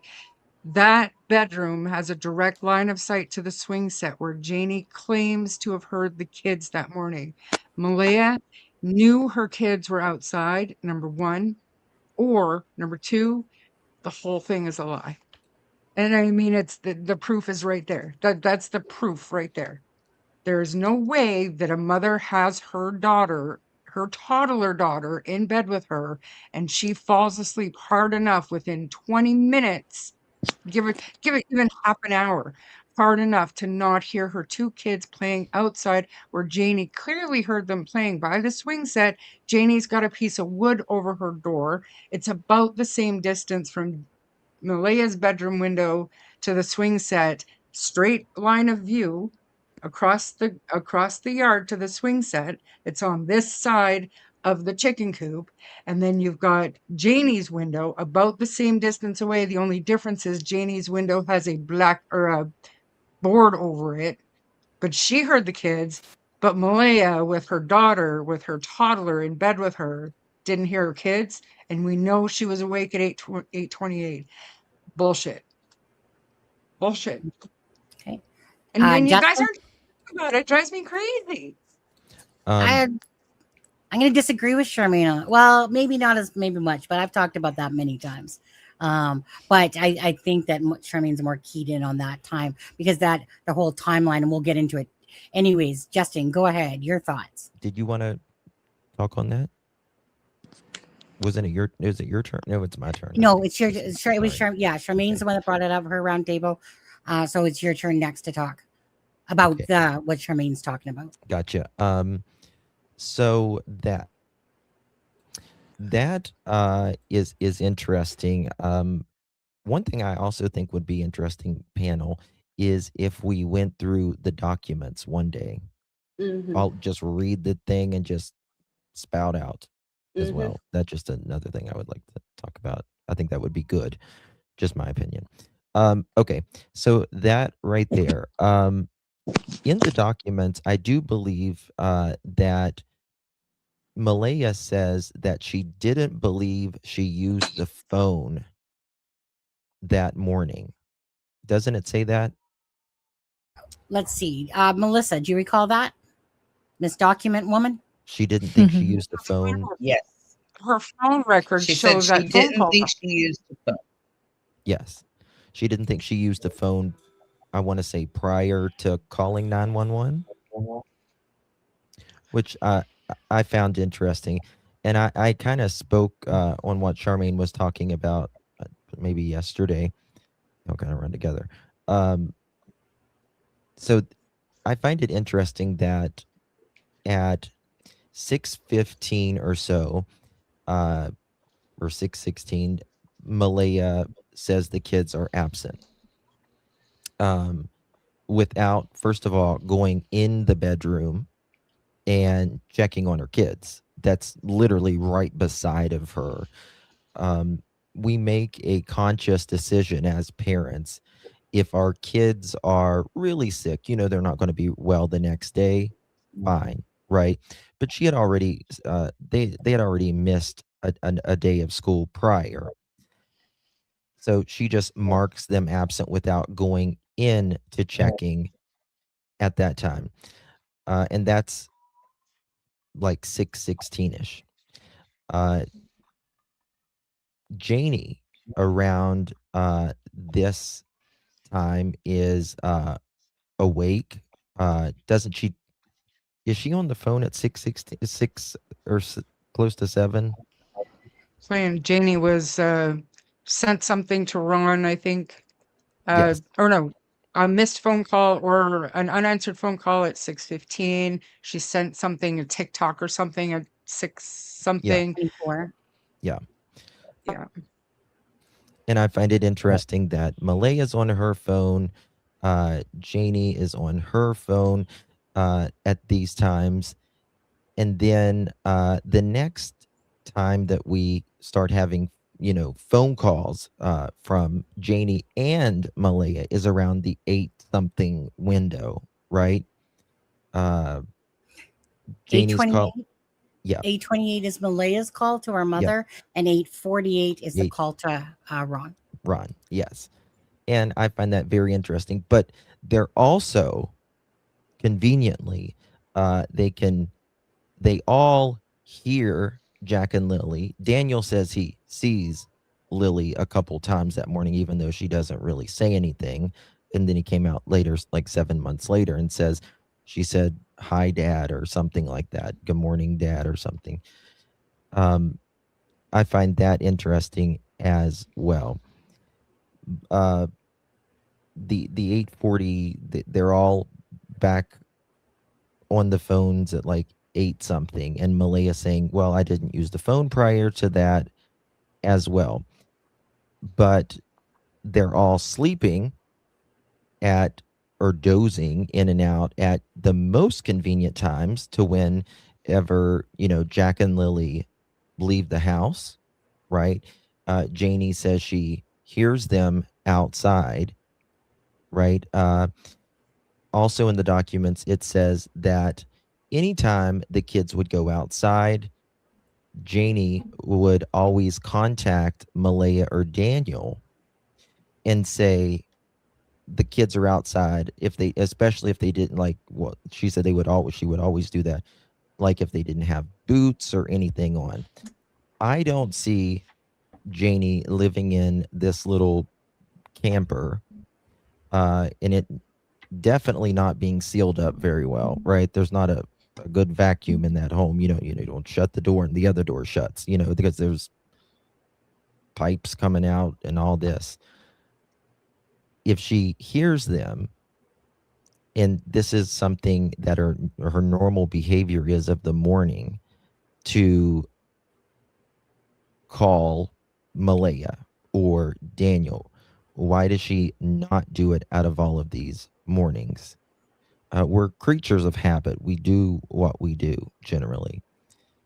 And then she's, conveniently, I guess, dozing whenever Jack and Lilly are supposedly, getting out of the fence or whatever, right? She's dozing in and out. But she also says she would have heard them if they would have left the yard, right? I would have heard them if they would have went up through there or whatever. I would have heard them. But you're saying that you were also, dozing in and out. One of the FBI's biggest red flags for cases like this is saying that someone was asleep, because you can be there, but it also takes you out of responsibility. Takes you out of the responsibility.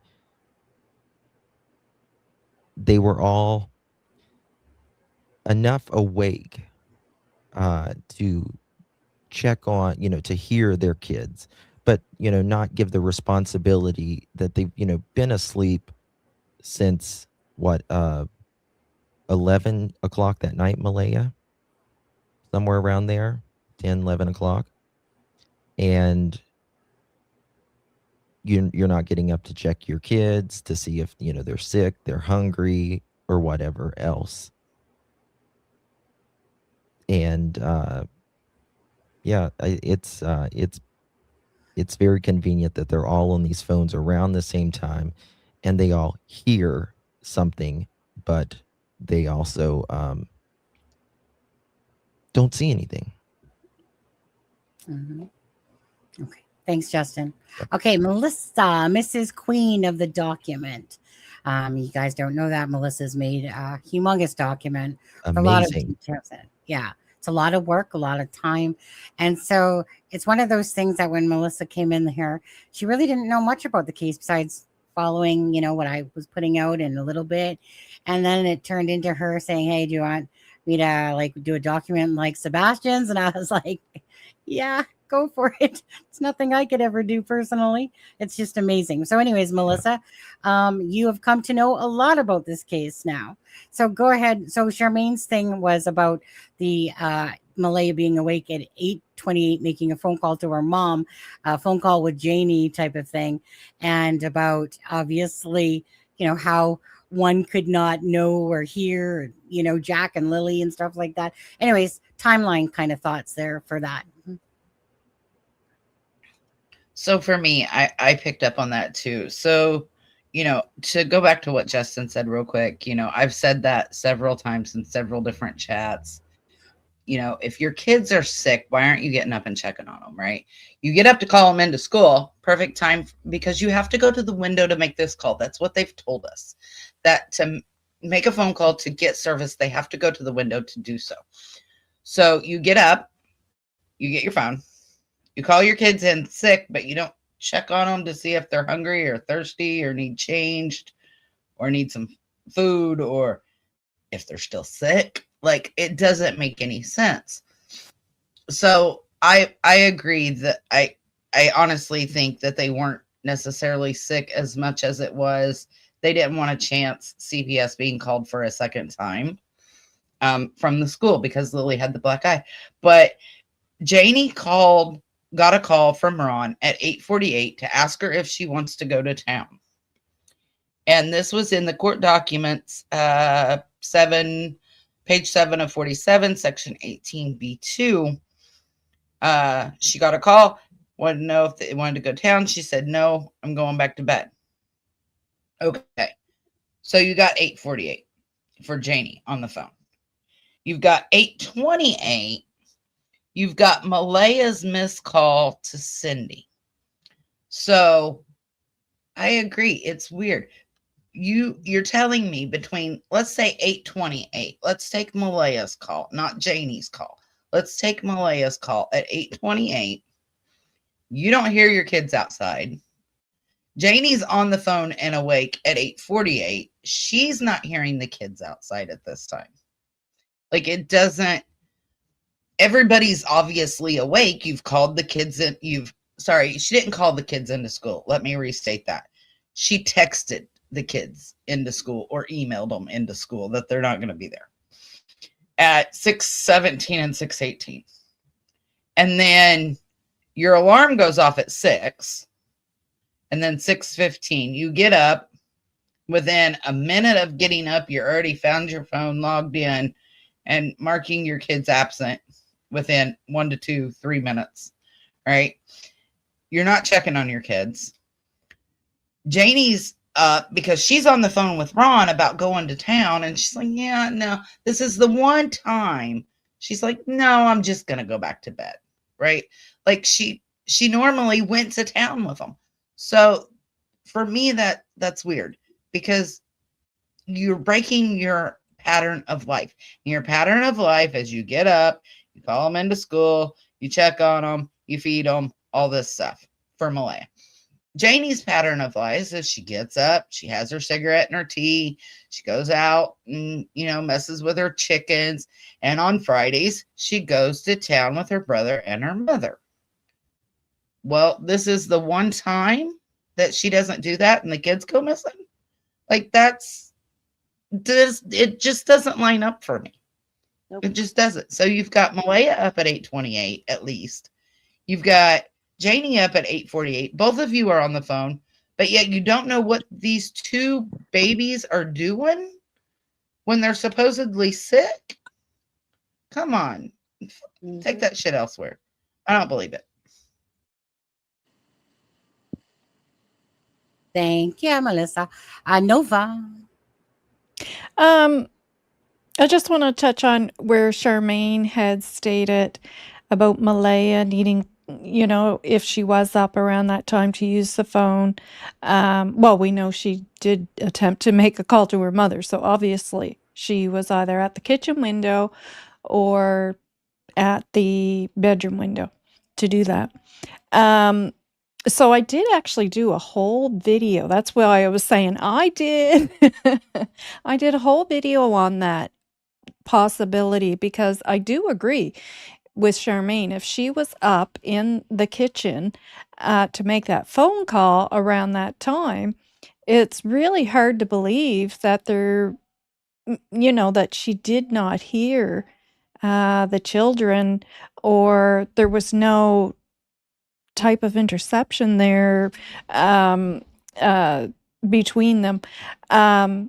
So I it did hit me, and I wondered, the theory of accidental.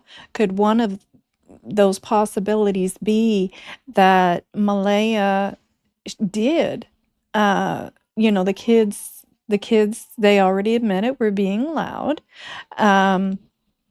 and that perhaps she did rely on Janie that day to do what Janie always did and contact her when she noted that the children were outside, and that was going to be her, alarm type thing to wake up from a nap with the baby. Did she allow them to go out to have the quietness and perhaps go back to bed for the nap with the thought that, oh, well, Janie's going to give me that call that she always gives when she sees the children outside, and that'll be my wake up alert, and I'll get up from my nap then. But things, and Janie says she always did that. Was that the one day she didn't, and it spiraled into this? So that is a thought I've had, in the accidental area of theories. And what was the other thing? There was something else I was going to say, and of course I can't remember. And to note that it wasn't unusual for her to call her mother every day as well. And it would be interesting to know those, what the history was there of what times she typically did call her mother, or, what times of the day did they have their phone calls. Because if it was not in that time frame of, around 8:30 in the morning, that would certainly be unusual for that to take place. And Janie, as far as Janie, I've touched on that a couple of times, that I certainly hope that her phone, we do know for a fact that Malaya's and Daniel's were taken, but the logs and everything were looked at, the records, and I certainly hope Janie's were as well. Because, her statements of she was on TikTok, she was on Facebook, I certainly hope that was looked at as well to be fact. And I do know in those documents, there's a couple of things that are redacted. You can't really tell what they are. You can see the address, but everything else is redacted. And I looked up those addresses, and in those areas, it came back to like telephone companies. So whether those were to do with Daniel and Malaya, I don't know. Or perhaps it does have to do with Janie. I don't know. But yeah, that's my thoughts on that. Thanks, Nova. I did put everyone's links. Well, not mine, but I put everybody's links in the chat just a minute ago as well. Okay. Shanann, your turn. Nay. Yay. Yay. Oh, So I'm going to try to not make this go on and on, but you've all touched on some really great areas there with regards to the timeline and Janie and Malaya and Daniel and what was going on around the times of 6 a.m. to when the police were called. And it does stick in my mind. I took some notes because I didn't want to forget that Malaya used the app to report the children absent. So she technically didn't have to leave the bed in theory. But between the time of 6:17, 6:18 a.m. when she reported them missing on the app and 9:40 a.m. when she noticed the children missing, did she not have to get up and go to the kitchen to get Meadow a bottle? She was only about 12 to 14 months at the time. About 14 months, was she? Maybe She Not- was 16 months. 16 months. So most children are on a bottle till about 2, I would think. But she would definitely need a Five. drink of some sort. I guarantee you she couldn't walk, so she was definitely still on her bottle for sure. Yes. So I wonder between that time, so between 6:17 when she made that Mark them call absent. on the app, and then 9:40 when they noticed they didn't hear the children anymore, that she didn't have to get up and go to the kitchen to go and fix Meadow a drink. I mean, that is what I mean, as someone who's had 3 children, I struggle with that. I struggle with you being able to settle a child back down to watch TV without them having a snack and a drink. That was one thing I really struggled with that time. I just find it impossible that she didn't leave that bedroom to go and fix Meadow a drink or Daniel at any time between 6:17 and 9:40 a.m. when they noticed the children when things went silent. There was a lot that went on around the 6:10, 6:15 time. And the whole reason why the timeline began to stick out to me was when Darren came on the scene, and he was very confident from Janie, who was giving him this information, that Janie had missed a call from her brother that morning at 6:10 a.m. and had gone out of the trailer to return the call and had caught Malaya at the end of the driveway. And this was something he repeated multiple times in the beginning until it was retracted. But we do know that Janie was on her phone at 6:24 a.m. sending messages to Ron. So we have her awake at 6:24. We have her awake at 7 feeding the chickens. We have her having her tea. And then we have her still awake at 8:48 to tell her brother that she's decided she's not going to town. And in that time, the children were allegedly inside the house, not seen or fed or heard with only just Lily popping her head in the door. Like the whole timeline of that morning is strange. And again, that's the only day that Janie isn't outside to see the kids that morning, to see them go on the bus. It's the only day that she decides she's not going with Ron to go to town. It's oh, and also that allegedly Malaya didn't know she was going to be there because she was supposed to be with her boyfriend that night. Have we ever heard of a boyfriend since then? Or have we ever heard of a name or who that might have been? There was just so much confusion around that timeline. I just struggle. I don't believe any of that. And I think that the fact that she didn't go with Ron that day and had allegedly told him that morning that she wasn't going to go, I think she told him that because the children were already missing. And she knew that. Perfect. And Thanks, they all knew Nan. that. Sorry, I did ramble. I apologize. No, you didn't. No, you didn't. Daph, your turn. Well, what do I gotta say now? I'm just joking. Yeah, like Shan was right on the dot with that. So her alarm goes off at 6:15, and for her to get her bearings, think about it. So you hit snooze, right? And then your alarm goes off at 6:15. Within a couple of minutes later, 6:17, she checks the kids out of school. 6:17, 6:18. That's not even enough time to get up and like realize, you know what I mean? To go check on the kids to see if Lily is still sick. Like, that's not even enough time to do anything. Usually the first thing you do is go to the restroom, right? Yep. And then go check on your kids to see if they're okay. And then check them out of school. No, she didn't do any of that. She just woke up and then did the app and then who knows what else.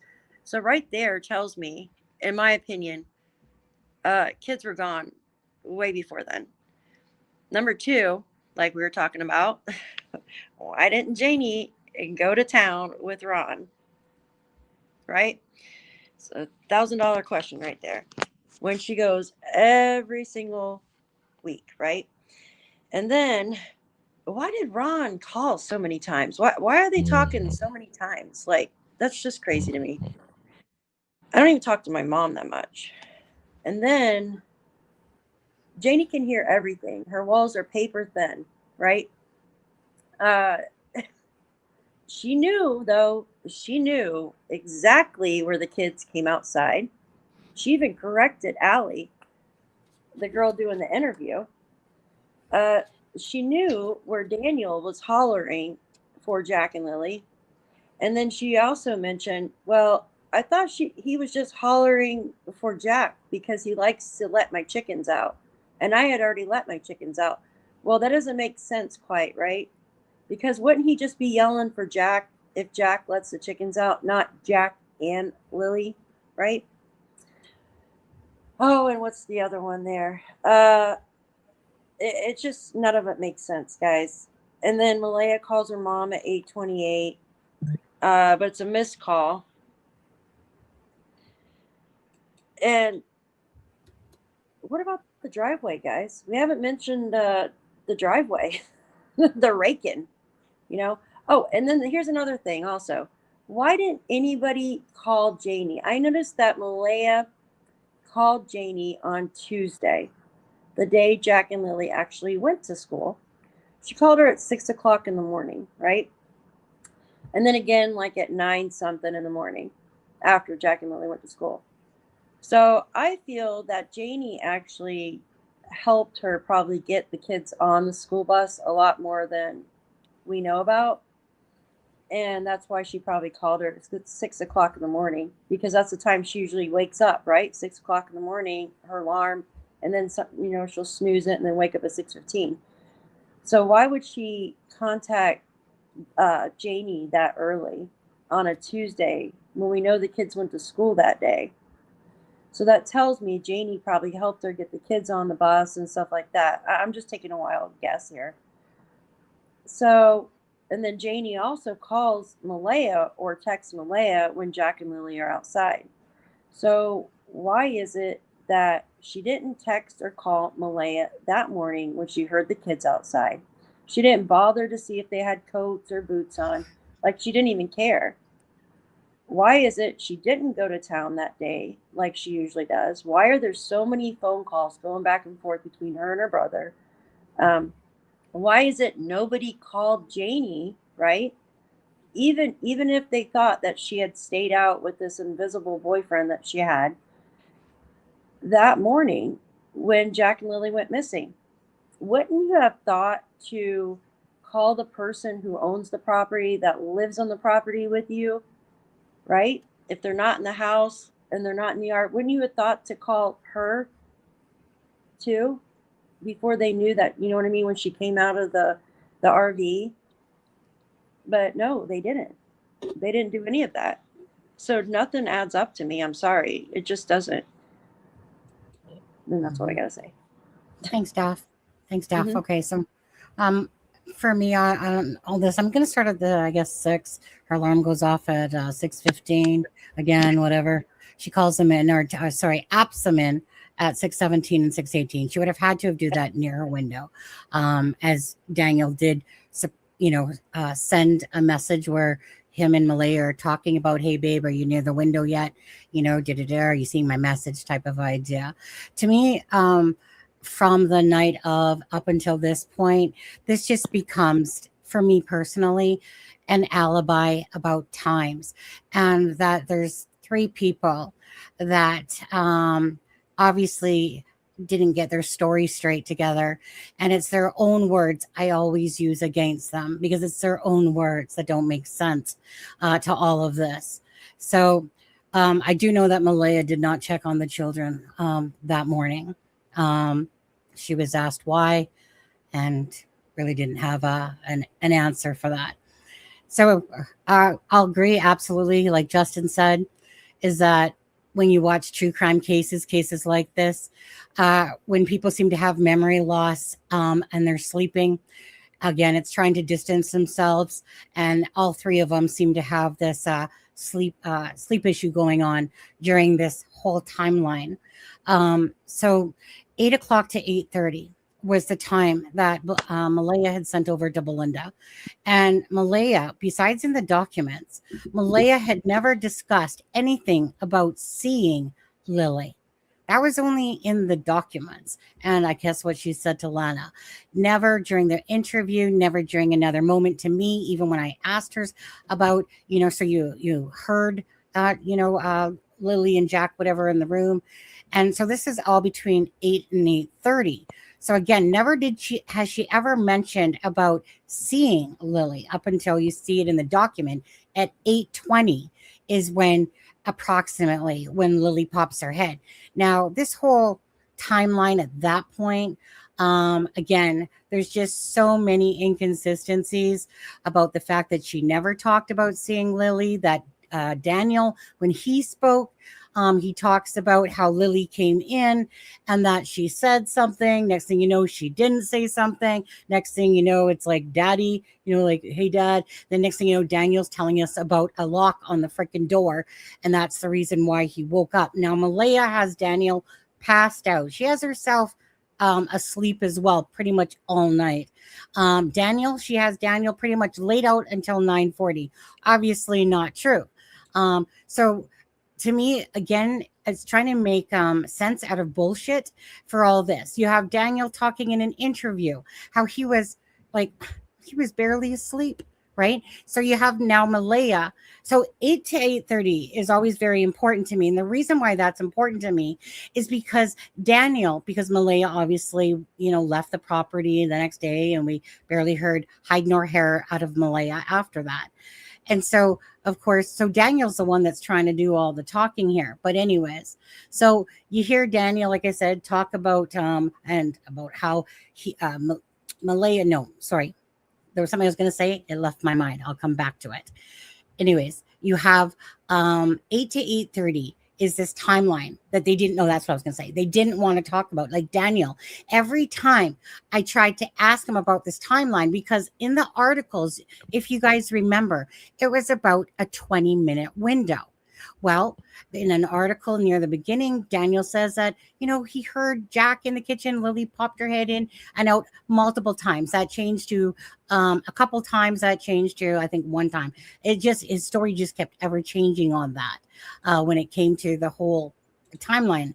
But anyway, so 8 to 8:30 was always important to me because it seemed like the 20-minute window is basically like I got up, within 20 minutes. So that 20-minute window then to me would have been, okay, so 8:30 to 8:50, right? But that question by Daniel was always avoided, never to be answered. And it just drove me bonkers. And I felt like that was something that a lot of people didn't really put a lot of detail into, because it really bugged me how he kept avoiding it. You guys know how Daniel's been over the months of saying different things and inconsistencies. So then it turns, into this whole 9:40 timeline. Well, let's go back. So 8:28, Malaya makes a phone call to her mom, goes unanswered. Okay. Again, to me, probably from the bedroom. Who knows where she tried to make it, if it was truly from the kitchen. But we know that phone call did happen. Again, 8:48, Janie's talking to Ron there, and everyone seems to kind of be awake. Daniel's telling us that he's like, it's not like he was in a deep sleep. So how is nobody, when Janie, after 8:48, says that she goes back to bed, right? And that she's, I think, on Facebook, and then she falls asleep. And then, but she knows that she heard the kids outside, right? Like basically 100%, she knows that she heard the kids outside. Now, I even remember a piece when Daniel says, well, now she's not sure, like, or, if she heard them. I remember, and it was almost like when Daniel goes with the stories or the content that's out there, and then all of a sudden he's like switches it up. Anyways, Janie, she's spoken to Belinda, says, that she heard the kids being hushed by Malaya, and Janie, and it was potholes. Now then Janie turns around and denies that about hearing the kids come out, and that Malaya shushed the kids. Again, in what world are two children outside playing in a backyard, and you got Janie's trailer over here, their trailer over here, Daniel's barely out of sleep, Malaya's trying to make a phone call to her mother in that near vicinity, you got a TV on, you got meadow in your arm and stuff like that, and you guys are all acting like you're unconscious. Again, Malaya puts Daniel the whole time as as unconscious up until 9:40. And so it just really becomes that next thing you know, it becomes Malaya says, I tell Daniel that I heard the children, or sorry, I tell Daniel, do you hear the children? Right? Then next thing you know, it's Daniel saying, I say to Malaya, do you hear the children? Then Daniel's trying to make us believe, like, you know what, DT? I mean, that was quite fast. I mean, she just said it almost instantly, as if, again, to place, put blame, placing blame on Malaya is what he's done in the last few months. But anyways, so that timeline was always important. So this whole thing of they both got up, and then Daniel will tell you in a different story that, like, well, Malaya could have gotten up and, did all this shit and handed the kids off and and all that stuff. His story is so inconsistent. Actually, all of them are. But anyways, so then all of a sudden they both come up. Daniel has about 5 different stories to tell about when 911 was called and how it happened. At first he's, with Malaya, she's, he's about to say, like, well, let me just go check the woods. 1 second. And then in another statement, it's just like, well, what the fuck would you do, if your 2 kids are missing? And another thing is that Malaya was on the phone when he was coming down out of the woods. So there's multiple different, like, there's about 5 different versions to all of that, right?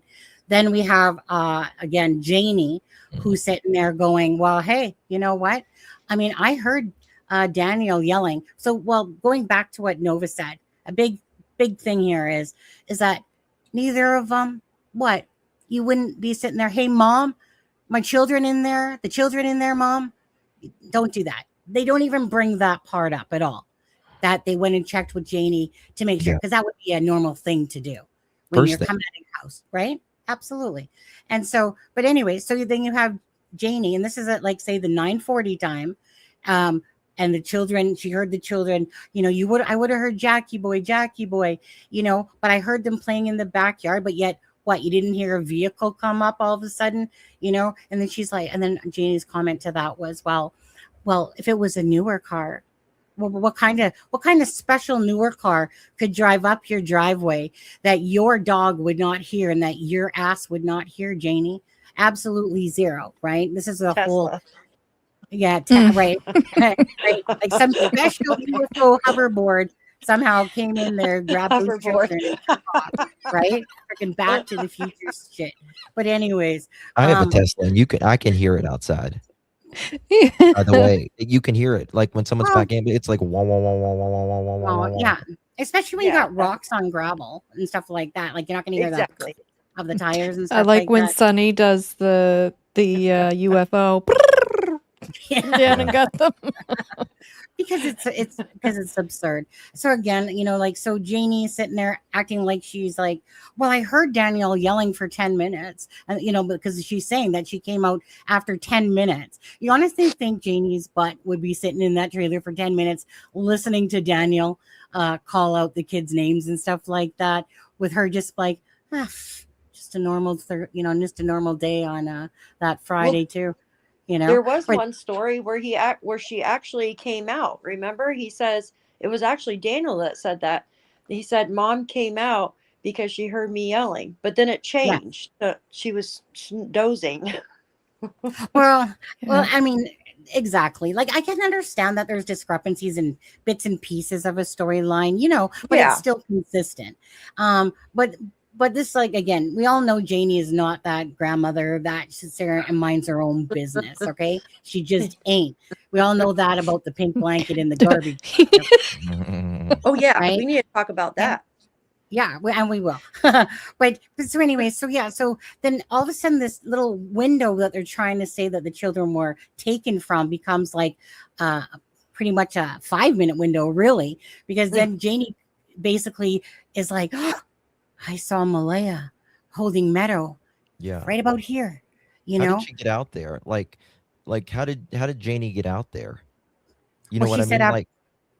Go ahead, please. No, she just, her reason why her being out there was because Daniel, after 10 minutes is that, oh, well, I thought Daniel was just calling because Jack and the chickens and that they're calling the kids inside. And then and all she said was that she came out of the trailer, right? And like 10 minutes later, because I think Allie asked her, like, well, how long is she said 10 minutes later, something like that. And so then again, but this goes to their whole like bullshit storyline. So kind of what happened to me is that there was all this misinformation, bunch of twisted stories that Daniel Martel was telling. And then all of a sudden Janie speaks out. And then to me, she blows all their timelines apart, all because of their own words. Yes. And then this whole time of being taken by somebody, right? Haley and all that stuff becomes a very small window. Now, so it's just one of those things is that absolutely that Daniel's barely sleeping. Malaya's was on a phone call. Janie's freaking mostly awake all morning, and what? And only Janie heard the kids, crock of shit. Janie didn't hear no kids, in my personal opinion, at all, because it's just a false timeline. But like I said, so the 10 minutes after that, then Janie comes out and then she says, like basically, like, where's the children?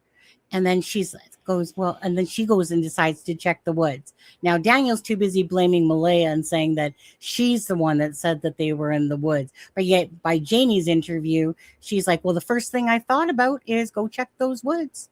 And yet none of them say that the children are in the woods, right? The Jack needed to be carried and all this crap and stuff like that. The timeline gives me an absolute headache.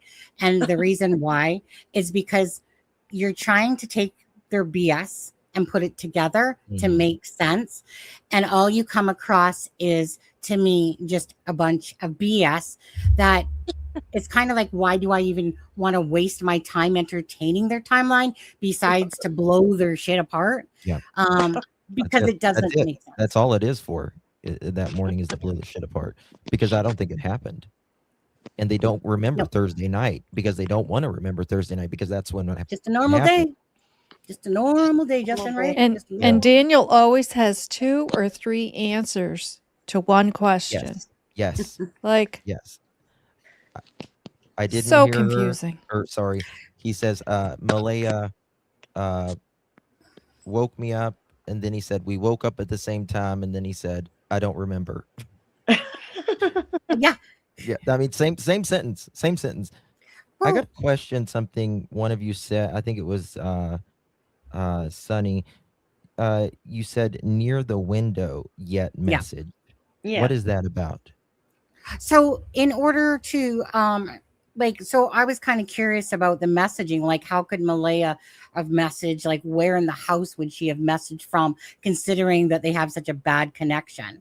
And so Daniel, so when I was wondering about the call, like the app to school or the call to her mother at 8:28, he said that she would have to stand near the window. And then he sent me a message that he had a conversation with Malaya when he was saying, hey baby, are you near the window? So, for me, I don't believe Malaya went out in the kitchen. I don't believe any of their shit, to be honest with you. But the call did happen. Didn't they have Starlink? Wi-Fi? Yeah, but in the home, in the home, there was only like 2 spots. It was either near the window or I think in the kitchen or something like that. For the Wi-Fi.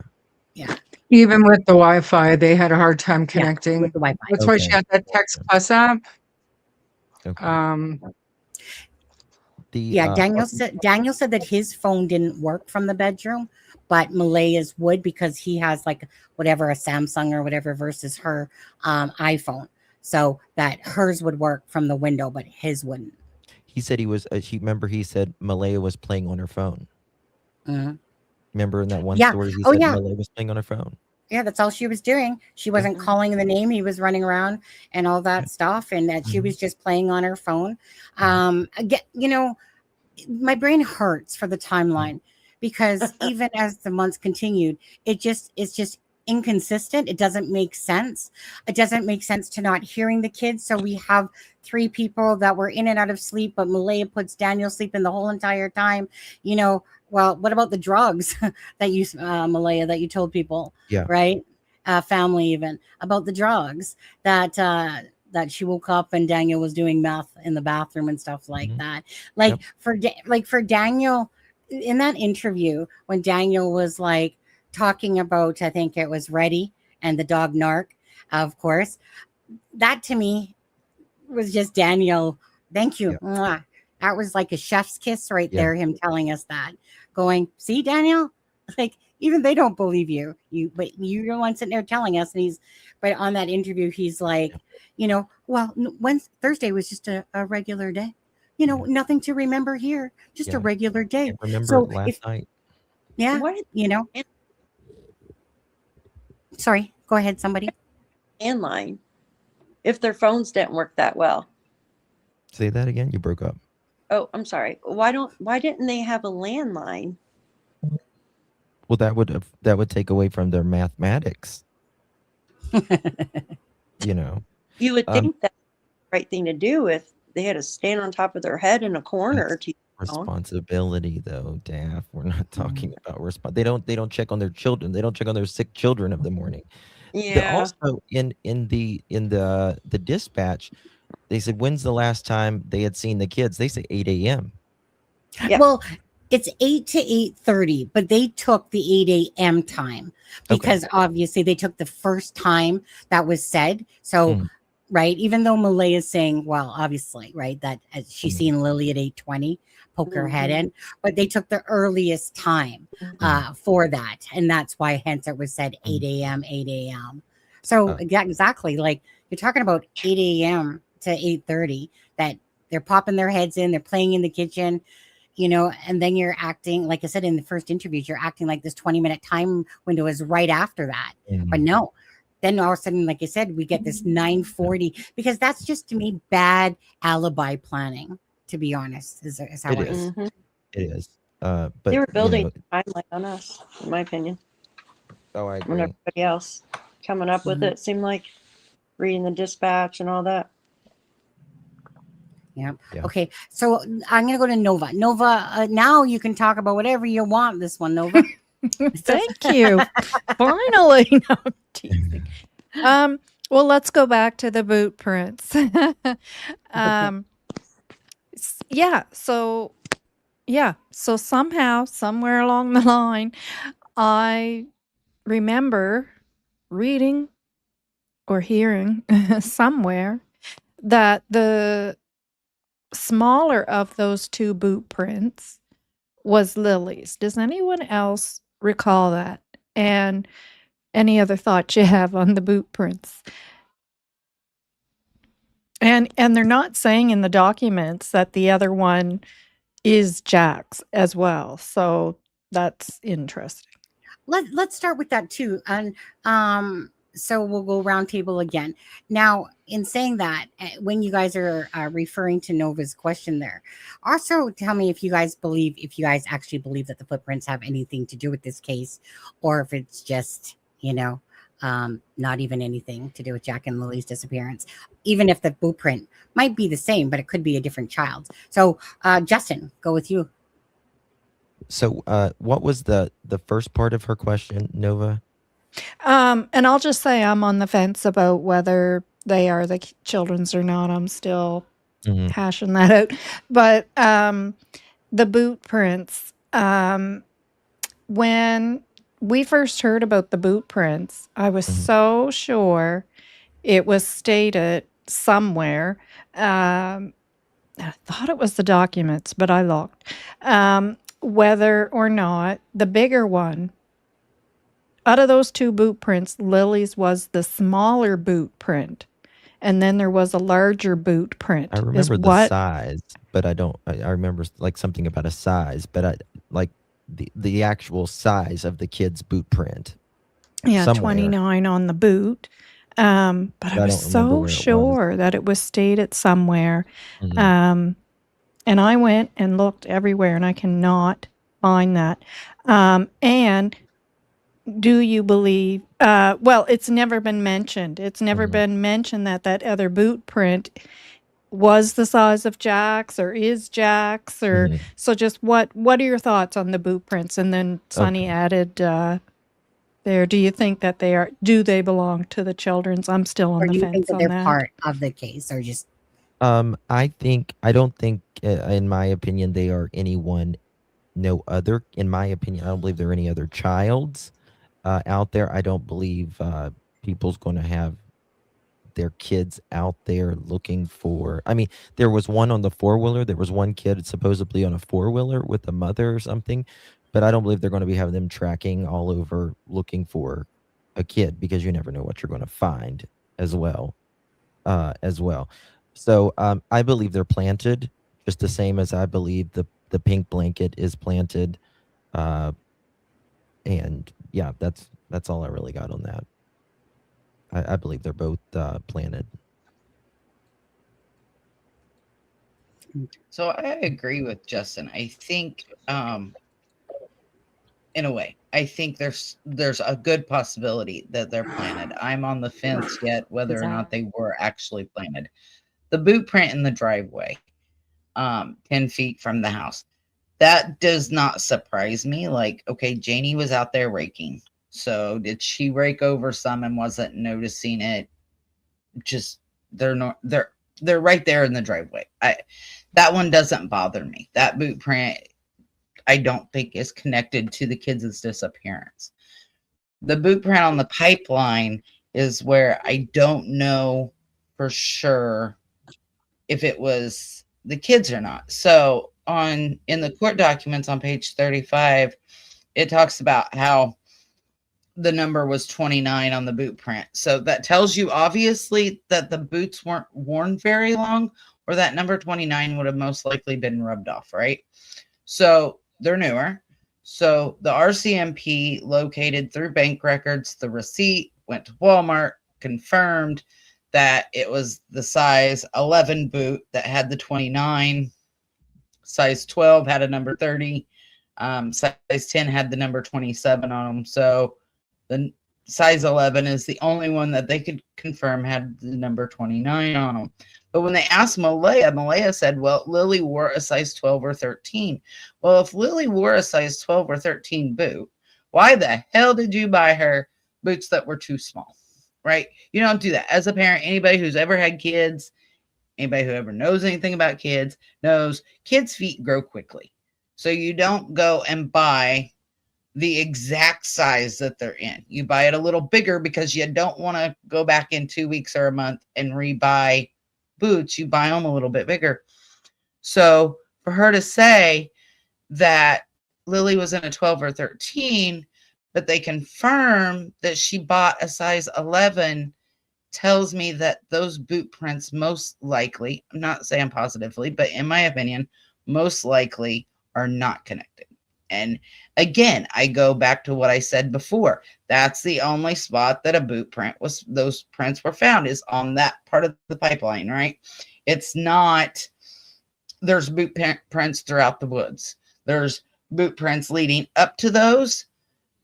Nothing like that. It's just that one little area. Well, we also know that Janie and Justin were on the four-wheeler. They stopped and picked up Daniel, who rode on the front of the four-wheeler on the pipeline. So did they plant them? I don't know, but in my opinion, it's a very good possibility that that boot print could have been planted. But again, I go back to, why buy her a size 11 boot if you thought she was in a 12, 13? So I don't think that they're, I hate to say it, but I don't think they're really. Daphne did message, she dropped, she's trying to come back. Okay. Oh yeah. Now, okay, Charmaine, your turn.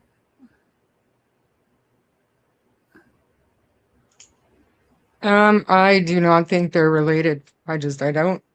How did they get there? I don't know. I have a hard time stepping out of reality and thinking, oh, well, Daniel went and he pounded a boot in the ground a bunch of times to make a cluster. Like, for what? This is giving him way too much credit, in my opinion. I feel like, yes, there was the bus driver's wife on the quad. Janie had stopped to talk to a lady with a child on the quad, and we know that that child got off the quad to go to the bathroom. That could have been the spot.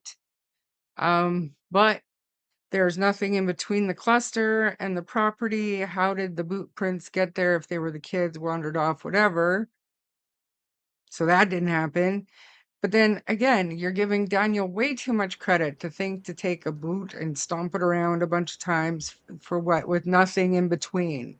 If you're going to plant something like that, you would want some explanation of how the kids got up there, not just like levitated. It just doesn't make sense to me. So it makes more sense to me that the child on the quad jumped off to quickly go to the bathroom, and and were they out searching with their child off the quad? No. But I did hear that the kid did get off the quad. A very popular boot, purchased at Walmart. Many kids in the area would have shopped at that same Walmart, same boot, same size, whatever. So I cannot take myself out of reality enough to think that Daniel thought, oh, I'm just going to take this boot up there, and it just, I don't know, not related, in my opinion. Okay. Shanann? Your turn. Thank you. I agree as well. I have a hard time believing that the boot print is related for a number of reasons, mostly because the documents do not say that there was Jack's boot prints there. They do not say, well, we were able to verify that within that cluster of boot prints, Jack's were there, and there was no other boot prints found anywhere else other than the boot print where Janie was raking. And I struggle that looking over the maps over and over and over and over again at those graveled roads, at the pipelines, the consistency of the dirt even, and the mud and the dips and the rivets in the pathway, that there wouldn't be more boot prints than just that clump. And that's what it was called, a clump. It wasn't even like it wasn't even a cluster, it was just a clump. And Also because there are more children than we've accounted for in that area. I'd like to know, for example, Bossman. He's got 2 children. Like, what size 4. were their feet? 4. What size were their feet? That house that you pointed at earlier that had the cameras. There's several children there that live there. And Ron McKenzie and Margie, they have grandchildren, minimum 4 there often that she watches, and I've heard sometimes up to 12 children. So, and again, Walmart is the only place that people are buying boots. I just don't like the statistics or I don't like the percentage of probability that they're not they're not theirs. But mostly they never said they found Jack's prints there. They've only said that the boot had a 29 on it and the SKU matched the 29 that was It was on that boot. consistent. Yeah. Yeah. Okay. You're muted, Justin. Sorry, weren't they really deep, the boot prints? Just a question real quick. Weren't they supposedly like deep? I don't know that. From what I understand, they were pretty deep. Boot prints don't normally last that long, especially in the rain. So the deeper you make it, the longer it would last. Well, yeah, Yeah. the impression of it for sure. Okay, so Daph, we're back to you, and it's about Nova's question about the boot prints and shit. Nova, what was the darn question? Yeah. Oh, right. You guys. Smaller, Oh, bigger. did you hear it? Okay. Mm-hmm. Yeah, because Yeah. I had noted that too about where they didn't state that was Jack's or it was the size of Jack's or, and I always understood that Lily's was the smaller of those 2 prints. Can't remember where I got that info, but, and they never talk about the other boot print. And, yeah, what are your thoughts on what are they the kids? The only confirmation of the shoe, they said it was Lily's size that Malaya had bought because they compared it to a receipt from Walmart. But like I said, I mean, there's several kids out there. Now, think about this. I know Shar said she doesn't think, Daniel would have planted it, but if somebody was in a hurry to plant stuff, they're not going to have time to plant boot prints like walking away or walking towards. They're just going to try to make some type of trail, right? Like if they planted the blanket, just throw it up there real quick, get on an ATV and go and drop some boot prints on the ground. Like there was 2 of them on the ATV. And it could be easily done. Yeah, they didn't have time to actually plan it out too much, allegedly, right? I'm just speculating here. And it also could be the kid on the pipeline. Now some say, well, why wouldn't they come forward and say, oh, my kids were on the pipeline? Well, maybe it was, a few days before. I mean, we don't know, right? Like maybe it was a few days before because it was rainy out there, that there was kids out there on, on their ATVs and stuff like that. Or maybe it just didn't cross their mind to come forward and say something other than the bus driver's wife and kid. But in my opinion, it sounds like, I don't know, someone was trying to leave some type of trail for the searchers. And I feel like those were planted too. I just do. I feel like they were planted too. And they just didn't have enough time to work it out, right? Like put more. I mean, that would take a long time. But then again, I don't know. Just off the top of my head. Because if they actually walked out there, there would be, like I said before, tracks going there, tracks going back. Okay. Daph, were you finished with yours? Yes, I'm finished. I apologize. Okay. So, no. I just didn't want to interrupt if there was more that you wanted to say there. So, Mhm. for me personally, I don't really put a lot of thought in it because I honestly feel like there's just too much to think that perhaps it's not. And if it was, let's just say if I felt it was, I would definitely say planted. But the thing is that Brad never heard an ATV that night at all. I had asked him. He said, nope, Mhm. never heard an ATV, only a vehicle. You would need an ATV to kind of get to that spot. I believe, if I'm not mistaken, I believe that these foot boot prints were found like in the early mornings of the AM of the night of the search for Mhm. these. But for me personally, I feel like, how can a mother, okay, first of all, get a size wrong, 12 or 13, and then all of a sudden it's an 11. Mhm. Even though I know that they found a receipt and all that stuff, but granted, I absolutely 100%, in my own opinion, feel like Daniel Martel planted that blanket 1,000,000,000%. Mhm. But as for the boot prints, I really have never put a lot of value onto them.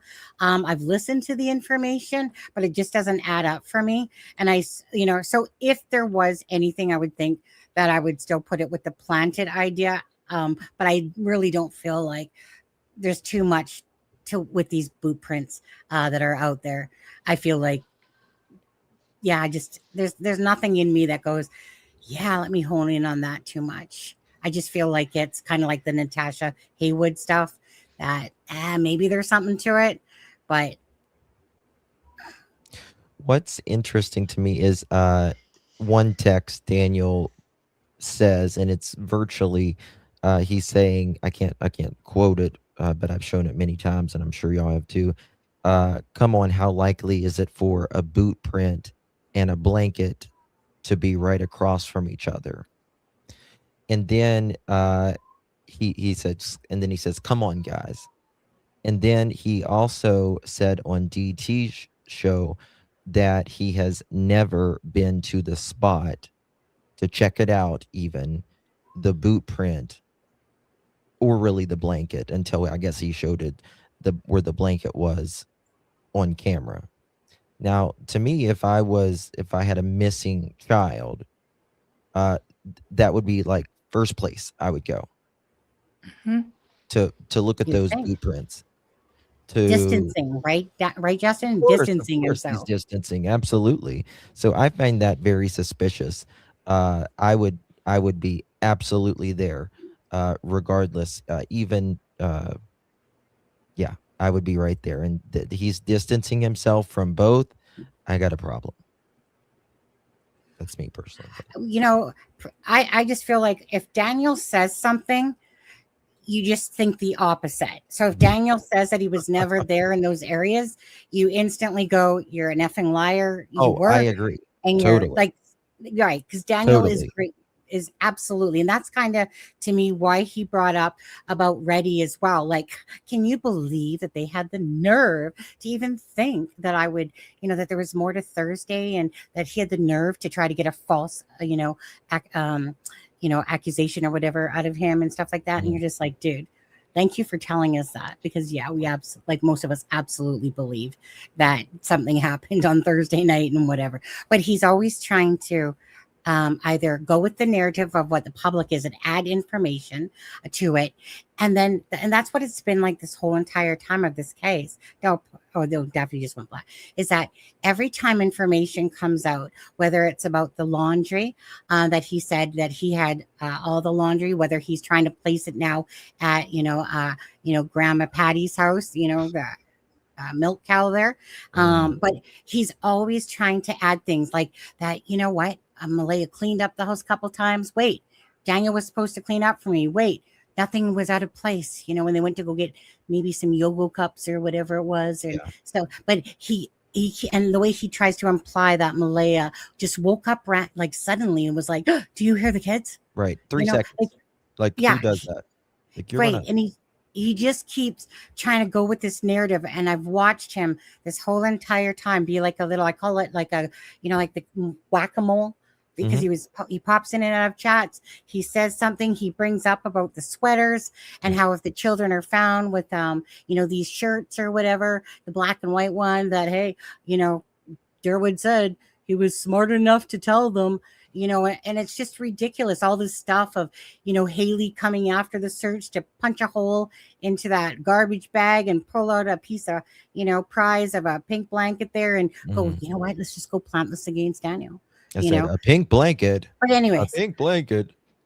the way that he has throughout the whole 8 months here, we've just watched continuous shit be added to it, and the Yeah. truth is always near the beginning, and it's just a lot of BS that is progressed along the They gotta way. add on it. I mean, it's Yeah.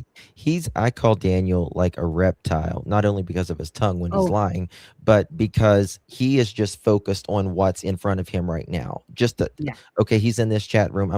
He's gonna lie just to fix that patch, right, of the story. But later on, he's not thinking about what he said in the past or whatever. And there's a quote: a parent focused on the child accepts scrutiny. A parent focused on themselves avoids it. Right. And Daniel is always focused on everything but himself. Okay.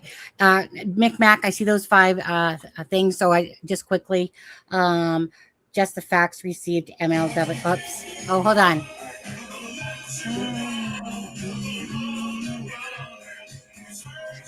You guys know I desert you guys in a second, especially for cheesecake.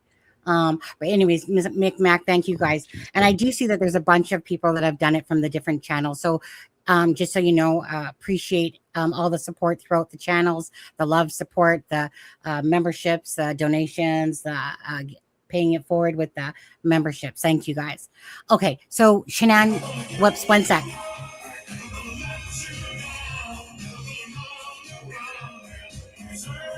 Charmaine likes to hear Rickroll. So, Shanann, it's your turn. What topic do you want to talk about? Oh, there's so many.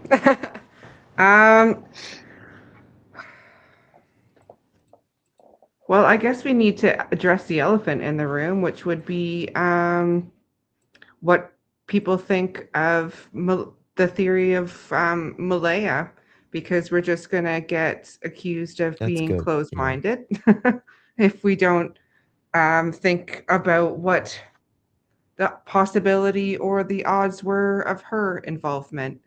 I struggle as a mother to wrap my head around a mother being involved anyway, but it does happen. And but I am of the mind that there was some coercive control going on, and I think that she's mourning at the moment, and that's why she's quiet. And I struggle to believe anything else, really, but that could be me being, biased, and as a mother, that not being able to see that. But I have covered cases where mothers are responsible, so anything is possible. I almost think that her silence is worth 1,000 words. So that's just my opinion. What do you guys think? Okay. So Justin, started off with you. Yeah. One of the Rickrolls went off, but I think what we were talking about is about Malaya, right? And her involvement or non-involvement or whatever. Sorry about that. Okay. So yes. My whole view on Malaya is I think she was a good mother up until a point. The only person I believe in this case is Belinda. That's it. That's all. And if Belinda said it, I believe it. So I do believe Malaya was a good mother up until a point. But I believe things in life and circumstances change. And that being said, whether that be mental health or substance abuse, depression, all of that. Something happened. Something happened, I believe. And I believe she became uh, a bad one, just to put it bluntly. Whether she got lazy, whether she became afraid even of Daniel, but I don't like to say that because she had many times where they were pulling up the U-Haul to get out, and she backed out of it. So I don't really think it's that. In my opinion, I believe she's afraid she's going to get in trouble for what happened that night, in my opinion. And or I believe that it was something to the effect of saying that the kids were missing, and the police came and started asking them questions, and it kind of took a life on their own, and she had to just bear down on that story. And it was, she was afraid to say what happened. But my main theory on Malaya is she knows, in my opinion, what happened that night, and she's afraid she's going to get in trouble for the neglect or the abuse, or there may be a part of this where she could be afraid, where Daniel could say, okay, you're going to talk to me about this. I'm going to tell them this about you, what you did to ever Jack or Lily ever, or whatever. You know what I mean? Something like that. But a mother who doesn't advocate for her children, whether that be looking for them, answering the confusing questions, or whatever, is no mother. Is no mother. Yeah. You tore your parent card up. It's done. No respect. That's all.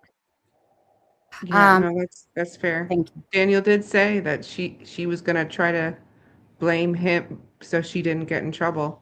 So that was an interesting comment to make for him. Mm-hmm. Yeah. Okay. After Justin, Shar, you're next. Sorry, I thought Melissa was next, but Actually, you know what? You're right, but go ahead since I said. you want me to go or do you want Melissa to go? No, you go. Go ahead. Well, as far as Malaya is concerned, I cannot wrap my head around a mother who doesn't forcefully look for her missing children publicly. I cannot think of a one good reason why she doesn't use her social media, her Facebook, to share missing persons posters. Not one. Even if she doesn't think the kids are alive or something like that, I can't understand that. However, I can see a scenario where when we found out that Malaya was suffering from worse than postpartum and she had been disconnected from the kids, and Daniel did everything for the kids and Malaya was kind of all about meadow. I could see a world where she woke up one morning to her kids being missing and all of these, people are there and searching, and now she's got this serious reality check, and she's listening to Daniel say that I heard Lily come in the morning. I heard Jack wrestle around in the kitchen. Janie heard the kids outside, blah, blah, blah, blah, blah.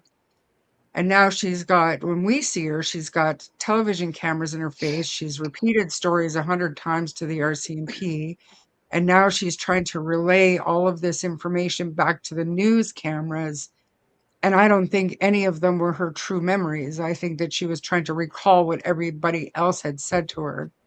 And I think in my opinion, I think it is possible that come Saturday evening after the altercations and everything else, people had convinced her that Daniel could have done something to her children, she exits, blocks him from everything, and has been working with the RCMP, working with the investigators, and keeping quiet, because even when she opened up to you, Sonny, that one time, she was all about saying that Daniel would never hurt children and Daniel wasn't violent, whatever, whatnot. But then at the end, she had changed that a little bit and said he'd pick on Jack and sometimes Lilly. He held me down. And I think at that point, she might have thought I said too much. And that's why she shut down and she wouldn't answer any more questions. She had said too much, and the RCMP, we know, would have told them, talk to the media, talk about your kids to the public, but be mindful of what you're sharing. And if she's working with them and sharing all of this behind the scenes shit about abuse and whatever else and CPS stuff, and they don't want that to get out in the public, she doesn't know what she can and can't keep it. It's like me, right? Word vomit. Like sometimes I just say stuff because I'm used to just saying what I want to say. So sometimes things slip out that shouldn't. So she might have thought, okay, I need to stop talking right here, right now. And I still, I struggle with that still, because there's no mother on this planet that would not be at least posting missing persons photos on her Instagram, it's the way of the world now. So even if she didn't want to be in front of the cameras or on YouTube or social media, and because she's seen everything that Daniel and Janie have gone through, I get it, but there's still no excuse for her not looking for her kids. And the one opportunity that she had to come out and say something for her kids, it was that bullshit letter that it was either written by her buddy sitting beside her or by AI or by a friend. It's not the words of a mother who truly misses her kids. It's what she thought the public wanted to hear. And if I hear her or see her say, please, please look out for my kids, please keep searching for my kids, when she's not doing anything, I swear I'm going to scream.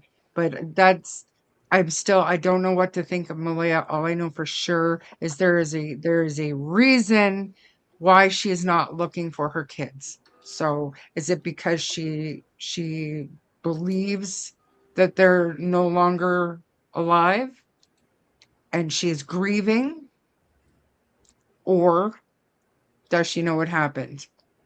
I don't know, and I'm not ready to make a judgment call other than, Malaya, look for your kids. That's all. Okay, thank you. Daph, I swear to God, I hear you vaping. Because you No, leave your I'm mic on. puffing. Yeah. My electricity just went out. Okay. Melissa, your turn to respond about Malaya. So what was the question? Because I thought I heard somebody knock on my door and I had to go check that out because it is way too late for anybody to knock on my door. So what was the question? Go ahead, Shanann, answer her if you like. I was just saying, I think we needed to address the elephant in the room, being we haven't discussed what Malaya's possible part was in all of this, and whether she basically was complicit or whether she went with the punches, so to speak, or if she's innocent. And I was saying, as a mother, it's just really hard to wrap your head around the thought of a mother physically injuring or hurting their child. And that I thought that perhaps the reason she was silent was because she was mourning. However, I do agree with all the points that have been mentioned too. So, and it is a case of we don't know what's happened, but I wanted to hear what other people were thinking on the panel about Malaya's involvement or lack of. Okay, Melissa. So it is hard to think that a mother would do that, right? But we know from other cases that oftentimes it is the one closest to the kids, whether it be a parent or a step parent. Andrea Yates, there's even more recent ones, right? So Susan Smith, like, it's not unheard of.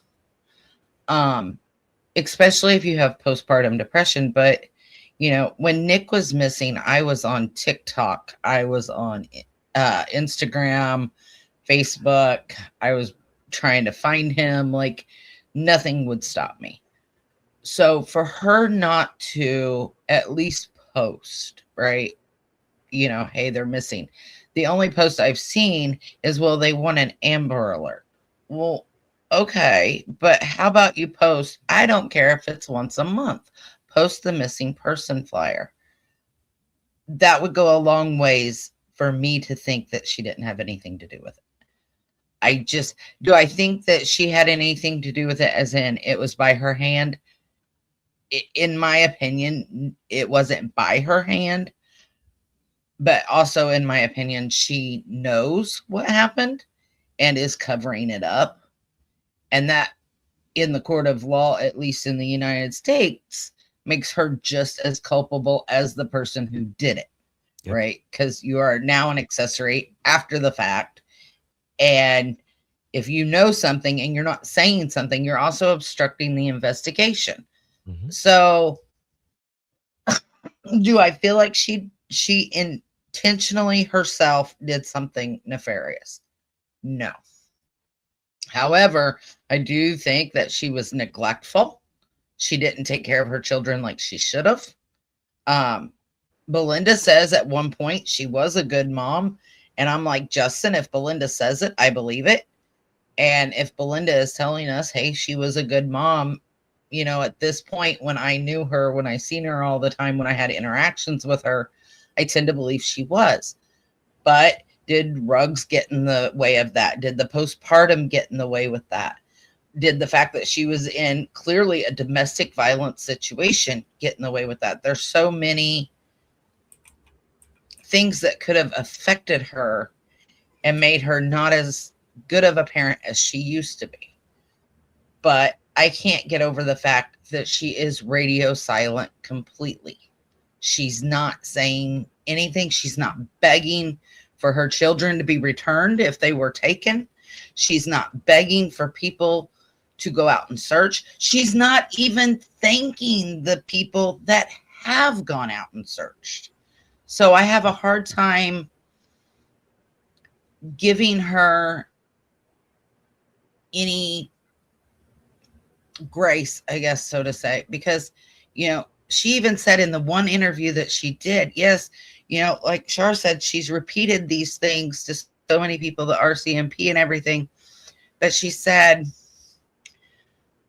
it was one of the worst nights. How is the fact that your children are not in their beds for the first night, how is that not the worst night? It's one of the worst. For me, that's a good point.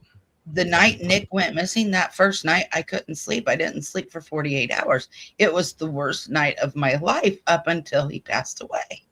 Like, so when she says one of the worst nights, that is a statement that I can't get past. I don't know. That's my thought. Okay. Nova. Valid.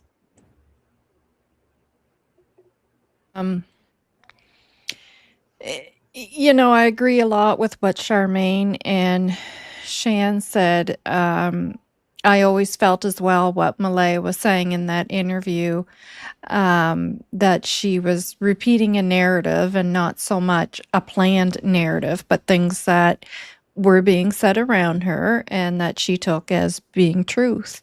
And that perhaps it eventually became the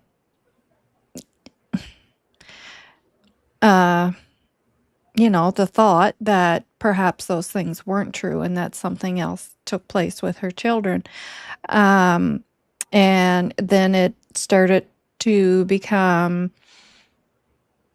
evident. Well, I'll say in my opinion, it seemed that there was a possible DV situation going on. And so, and then of course her leaving and scrubbing Daniel totally.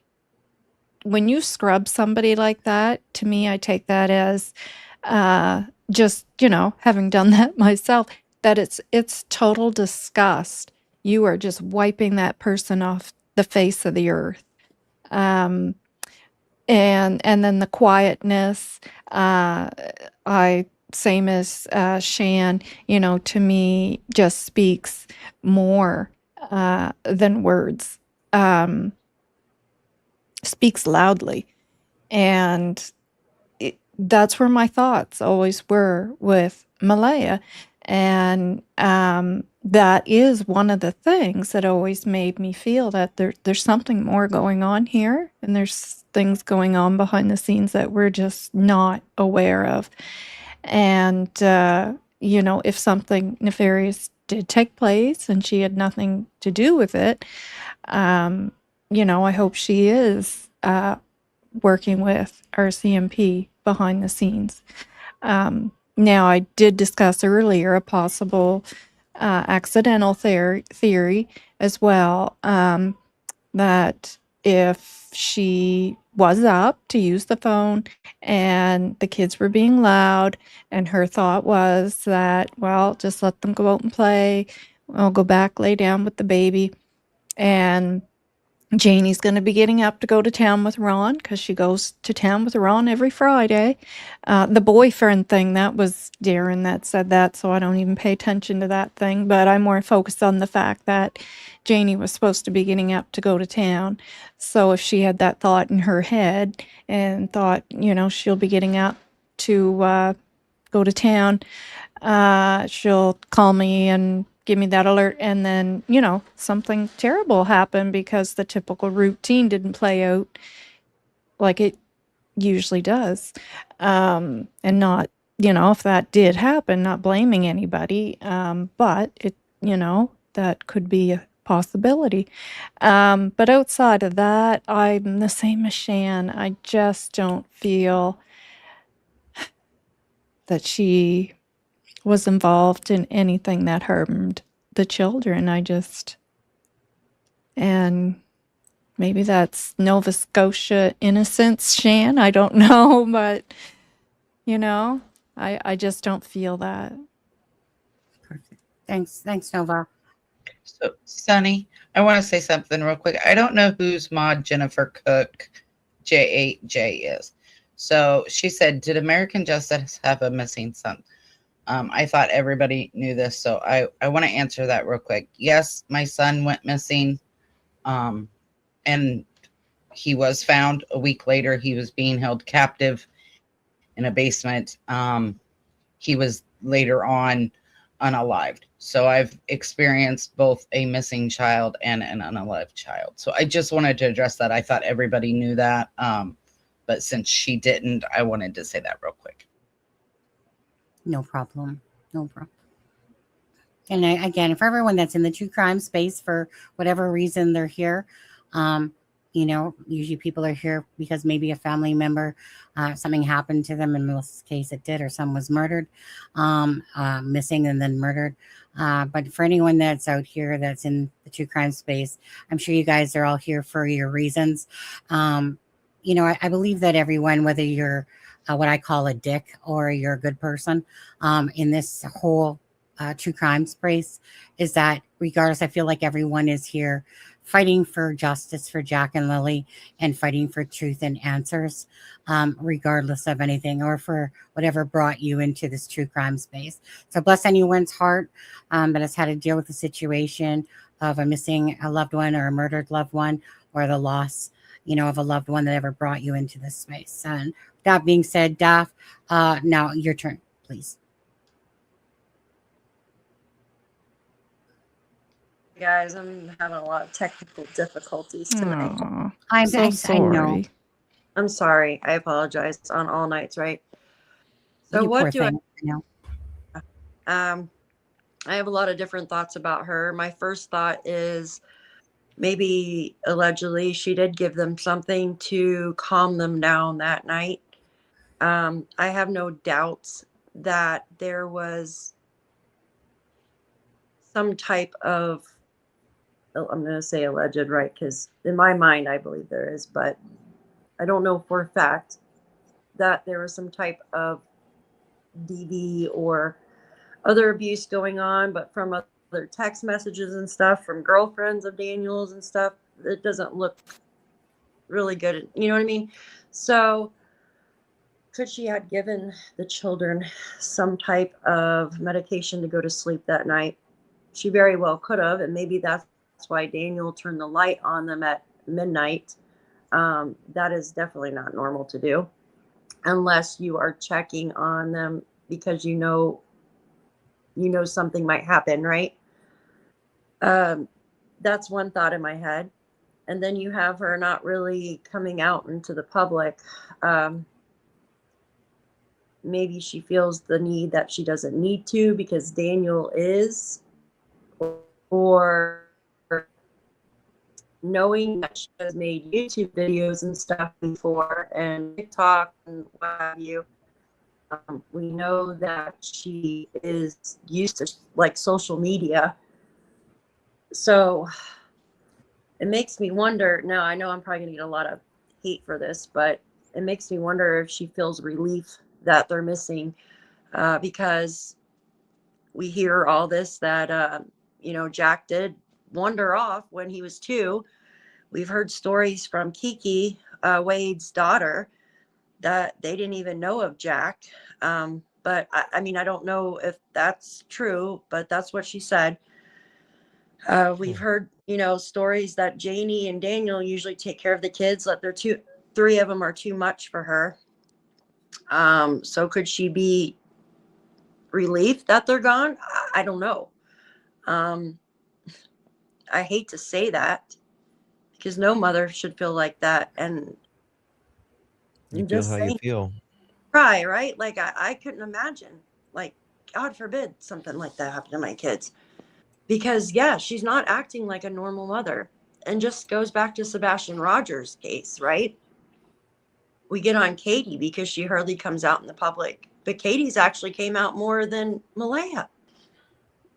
Mm-hmm. So Candace Wells came out more than Malaya. Absolutely. And even though I can tell like she has a problem with Daniel as she's changed her schedule with CPS. She's even told them to the point where if he parks next to her. So that tells me she's frightened of him, to the point to doesn't want him around her. A lot of people are, actually, if truth be known. Mm-hmm. A lot of people have said this. Yep. Yeah. Allison makes a good point right here. She said, because I said a second ago, Malaya said that they were really hyper that night. And I said, you would think Daniel would remember the kids being really hyper that night, right? And then she said, but both of them are really sick and really hyper. Right. Very good point. Okay. Daff. So Shan is going to have to go soon, Sunny. So do you want to get any last thoughts from her before she has to leave us? Yeah, no problem, Shan.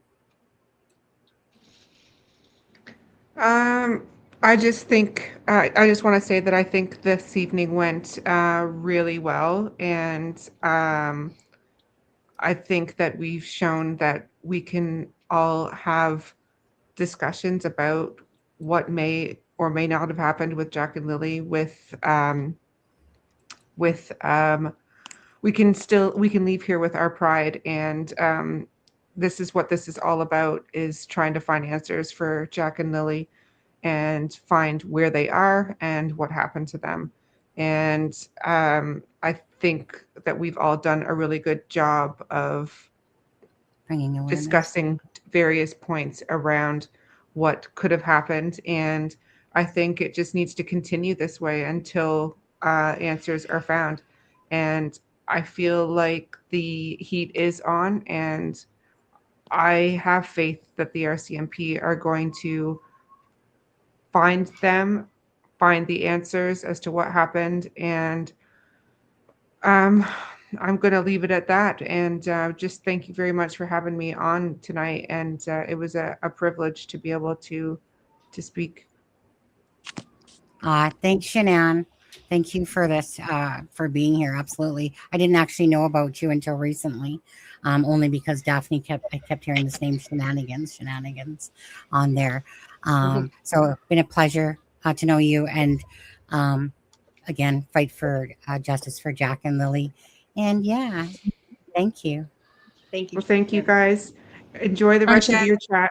But I'm on the 3-hour mark, and I've got Yeah. some girls that need to I start know you have winding an down. sleepover night.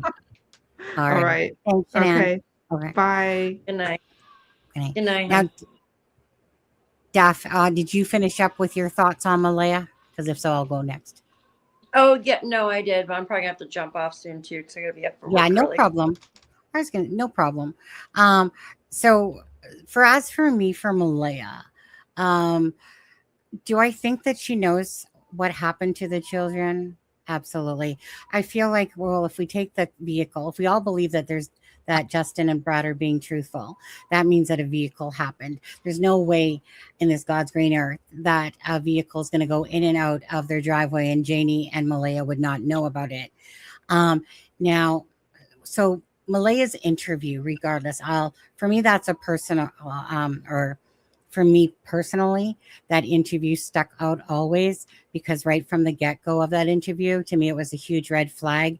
And there's different things that people say about the word sorrow. The thing that stood out to me is this continuous, how much the kids chatter to everyone, as if it was, to me, perpetuating about an abduction, that they just talk, but the one thing that really kind of, as a mother, pissed me off a lot, well, besides she didn't even say their names, was because she said, like, well, it's like, whatever, it's warm outside today, or it's sunny outside today, I just hope that they're warm, instead of saying, like, I just really hope that we find them, and bring them home, just something like that. Not like, what do you mean you just hope that they're warm today?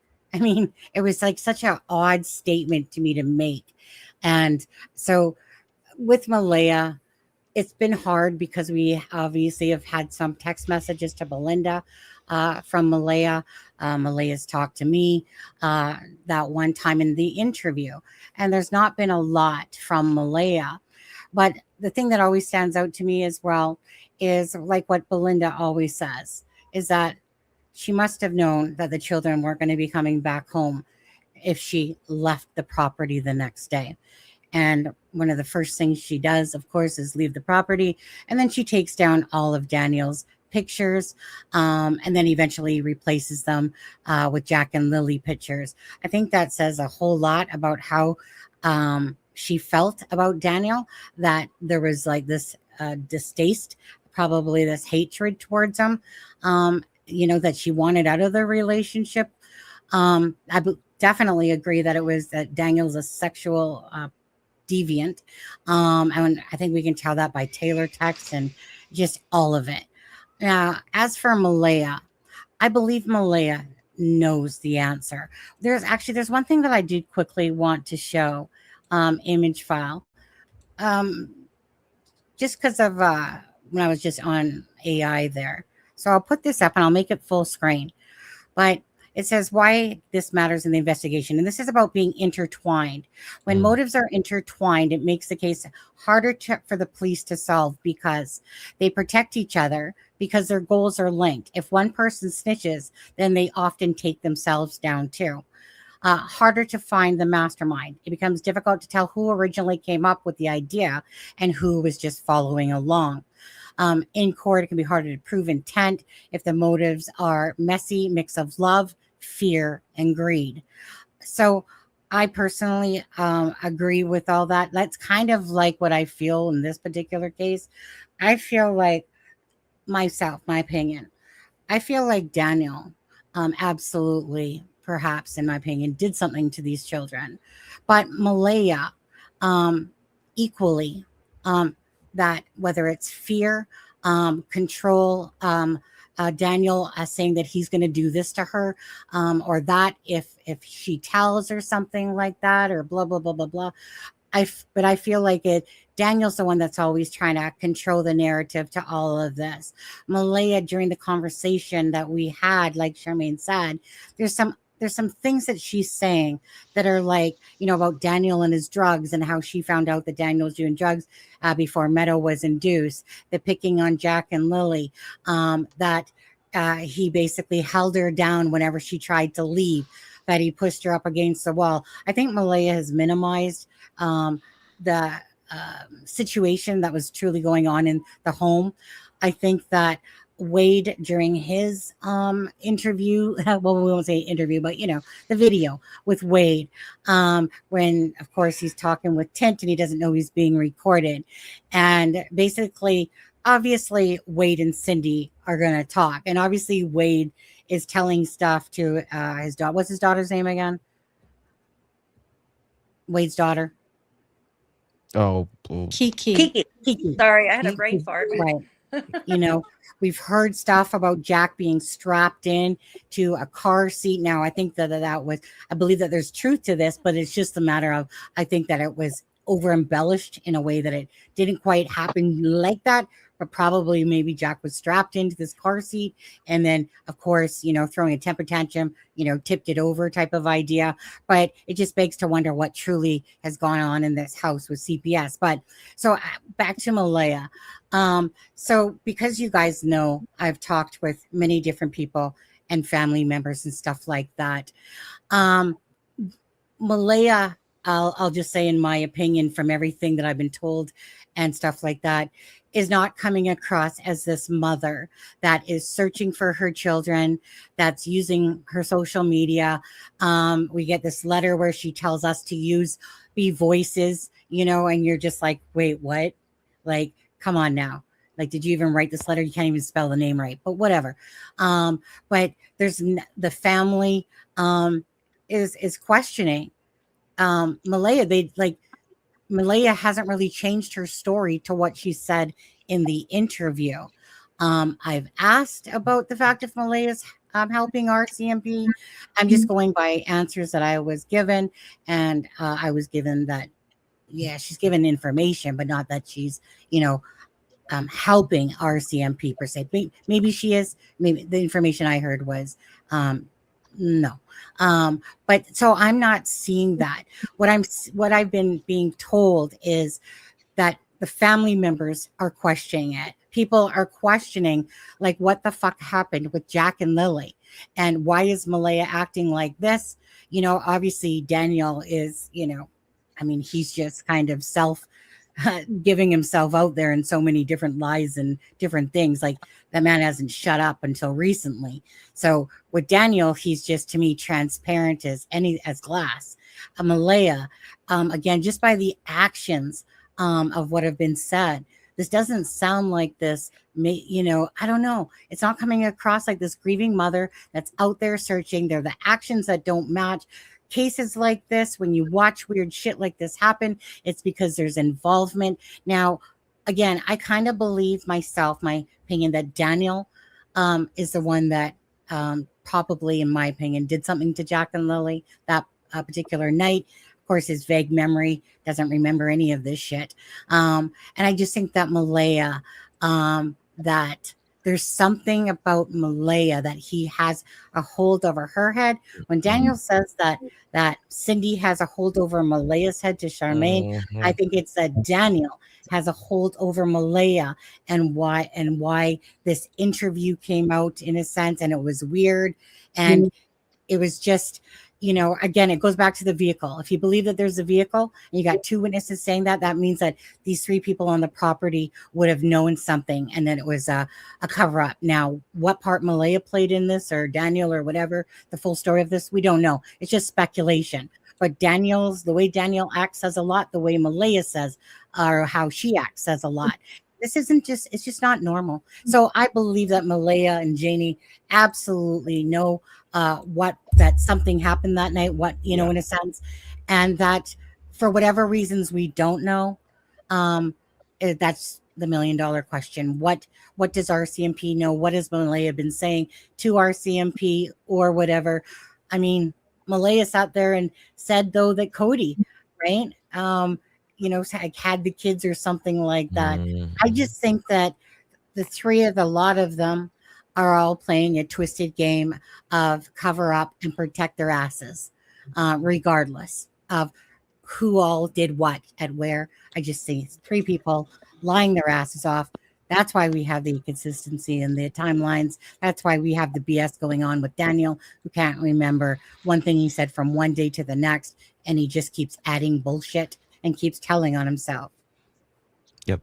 So that's how I feel about that. Well, RCMP definitely believes somebody knows something because you guys heard what I read earlier, the Correct. application to the province.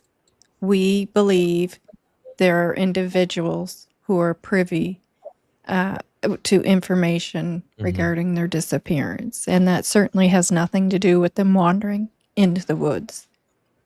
So, I think I was talking the other night in chat, and Sunny and I asked Sunny where it was, yes. but whenever Daniel told the reporter right after Malaya left, she's going to blame me, right? Yeah. In my opinion, that indicates right there that they both know, right? Absolutely. That right there, it just says they Agreed. both know. That just says you both 100% know.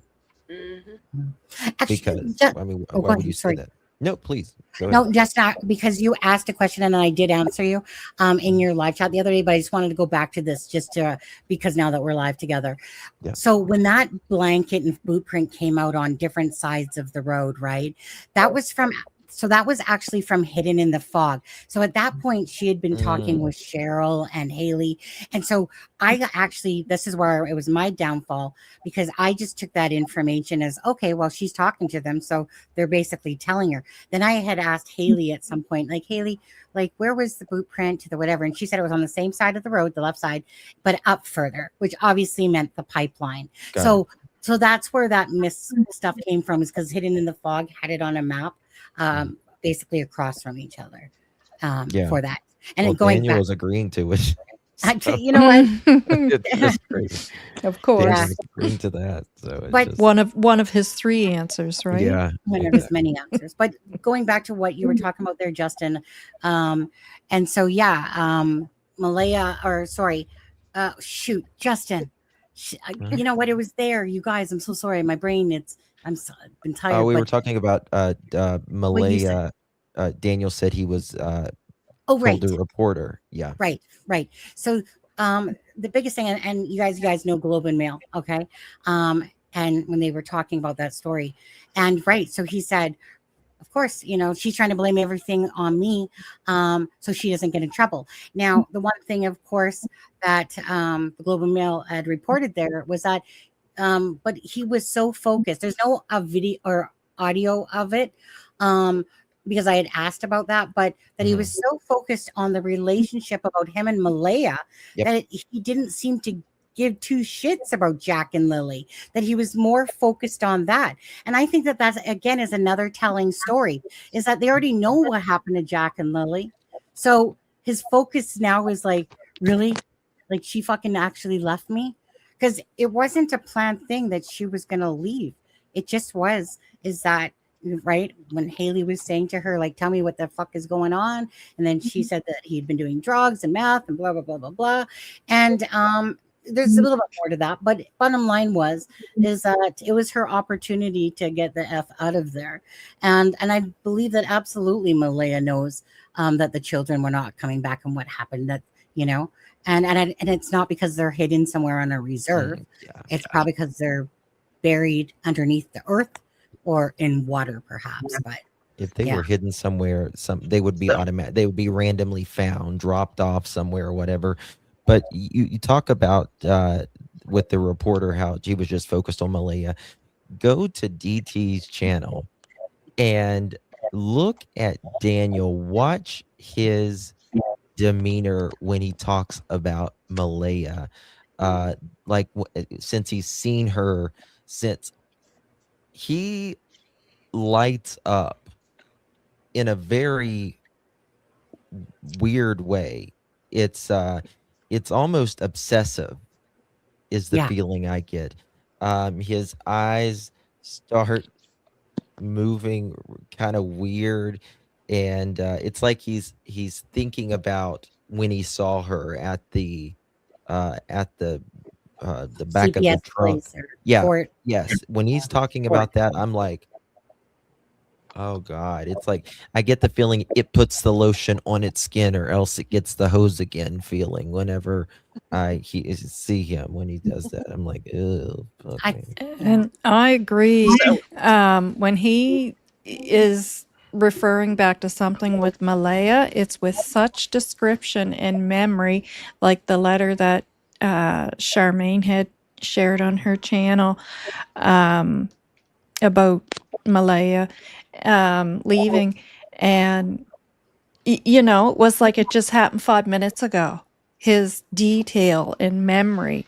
But regarding things to do with Lilly and Jack, or between 8 and 8:30, you know, but when it's about Malaya, it is so detailed, so descriptive. Yeah. he has people watching her. so Yes, I Yes, he know. does. Yes, Stalking. he does. Stalking He is sure what it does. is, Sonny. He So fucking not does. even Yes. and Go ahead, Duff. yeah, not even to mention when he took his polygraph, he went running over to Patty's house. So, because he thought that Malaya, you know what I mean? So he could tell Malaya that he passed his polygraph. Yeah, I'm sorry, but yeah, he's That's crazy. cuckoo for Cocoa Pops so over. something I want to bring up here, and this may be just me, and yes, this is in my opinion, but one of the 5 reasons of, or one of the reasons of filicide, which is the taking out of your own family, if you don't know, is spousal revenge, which is when one parent harms, unalives the child to get back at the other parent. So, in my opinion,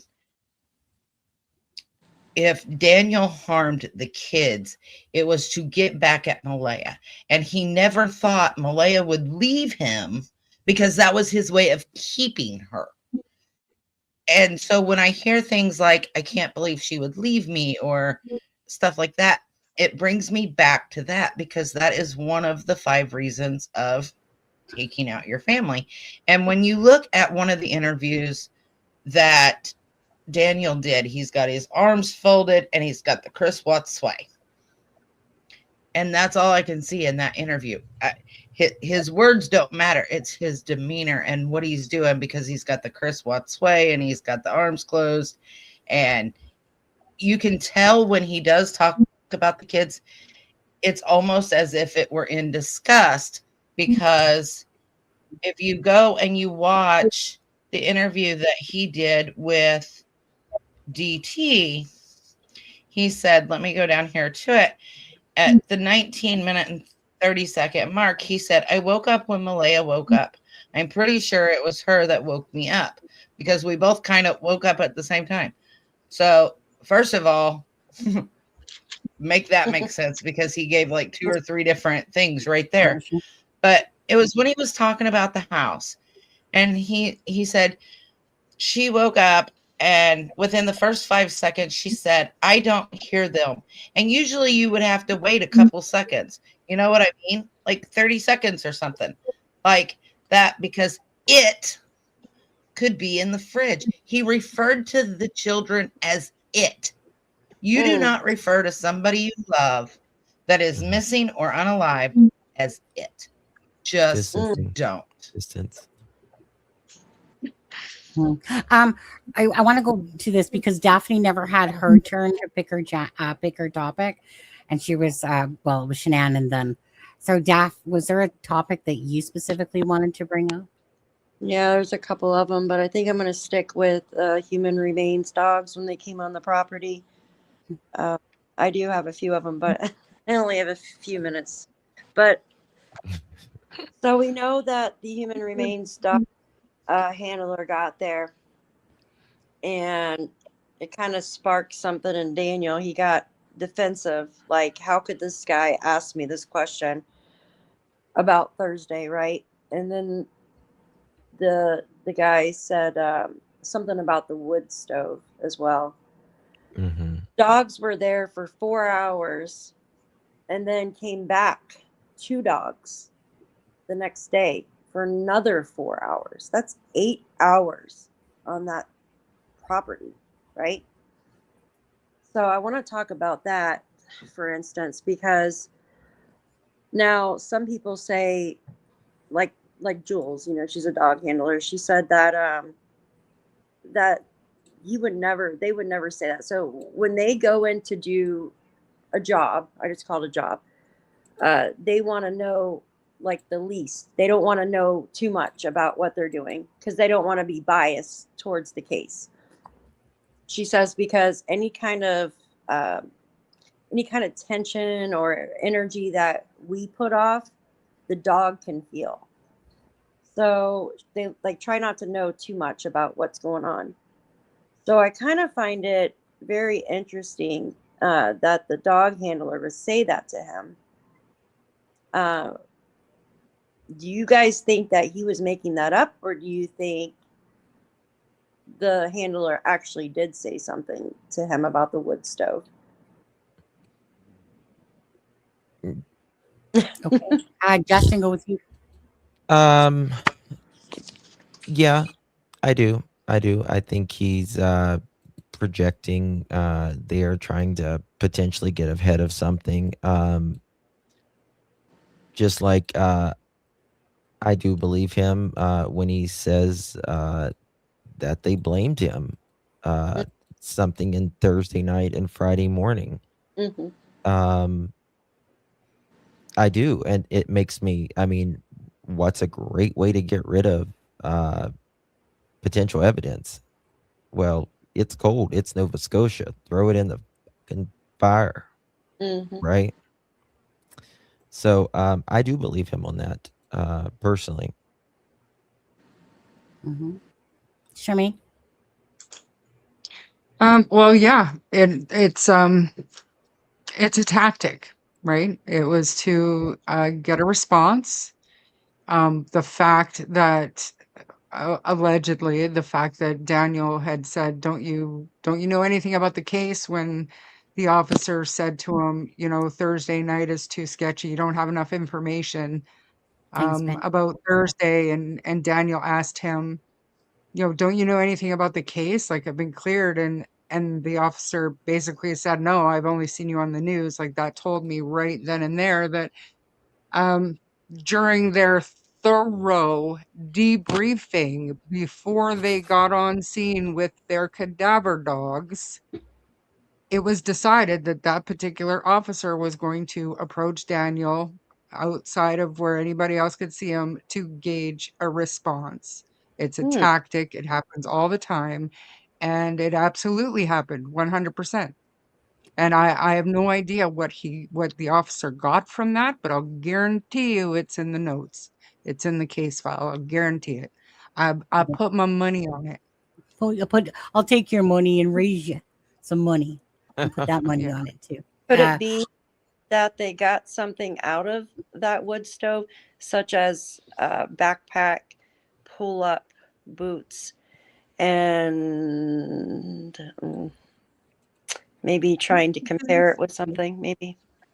I think that at this point enough time has gone by, and if we're thinking about, everybody wants to know, why haven't they been charged? Why haven't they been charged? Well, because they don't have evidence that's going to hold up in a court of law. And I think something as specific as a charred backpack in their wood stove would give them reasonable cause to believe foul play occurred, Right. and that would be evidence enough to, at the very least, pivot from a missing persons act investigation to a criminal investigation. So I don't think they found anything. Okay. But I mean, mark my words, that was deliberate. The officers were thoroughly debriefed before they even set foot on that property.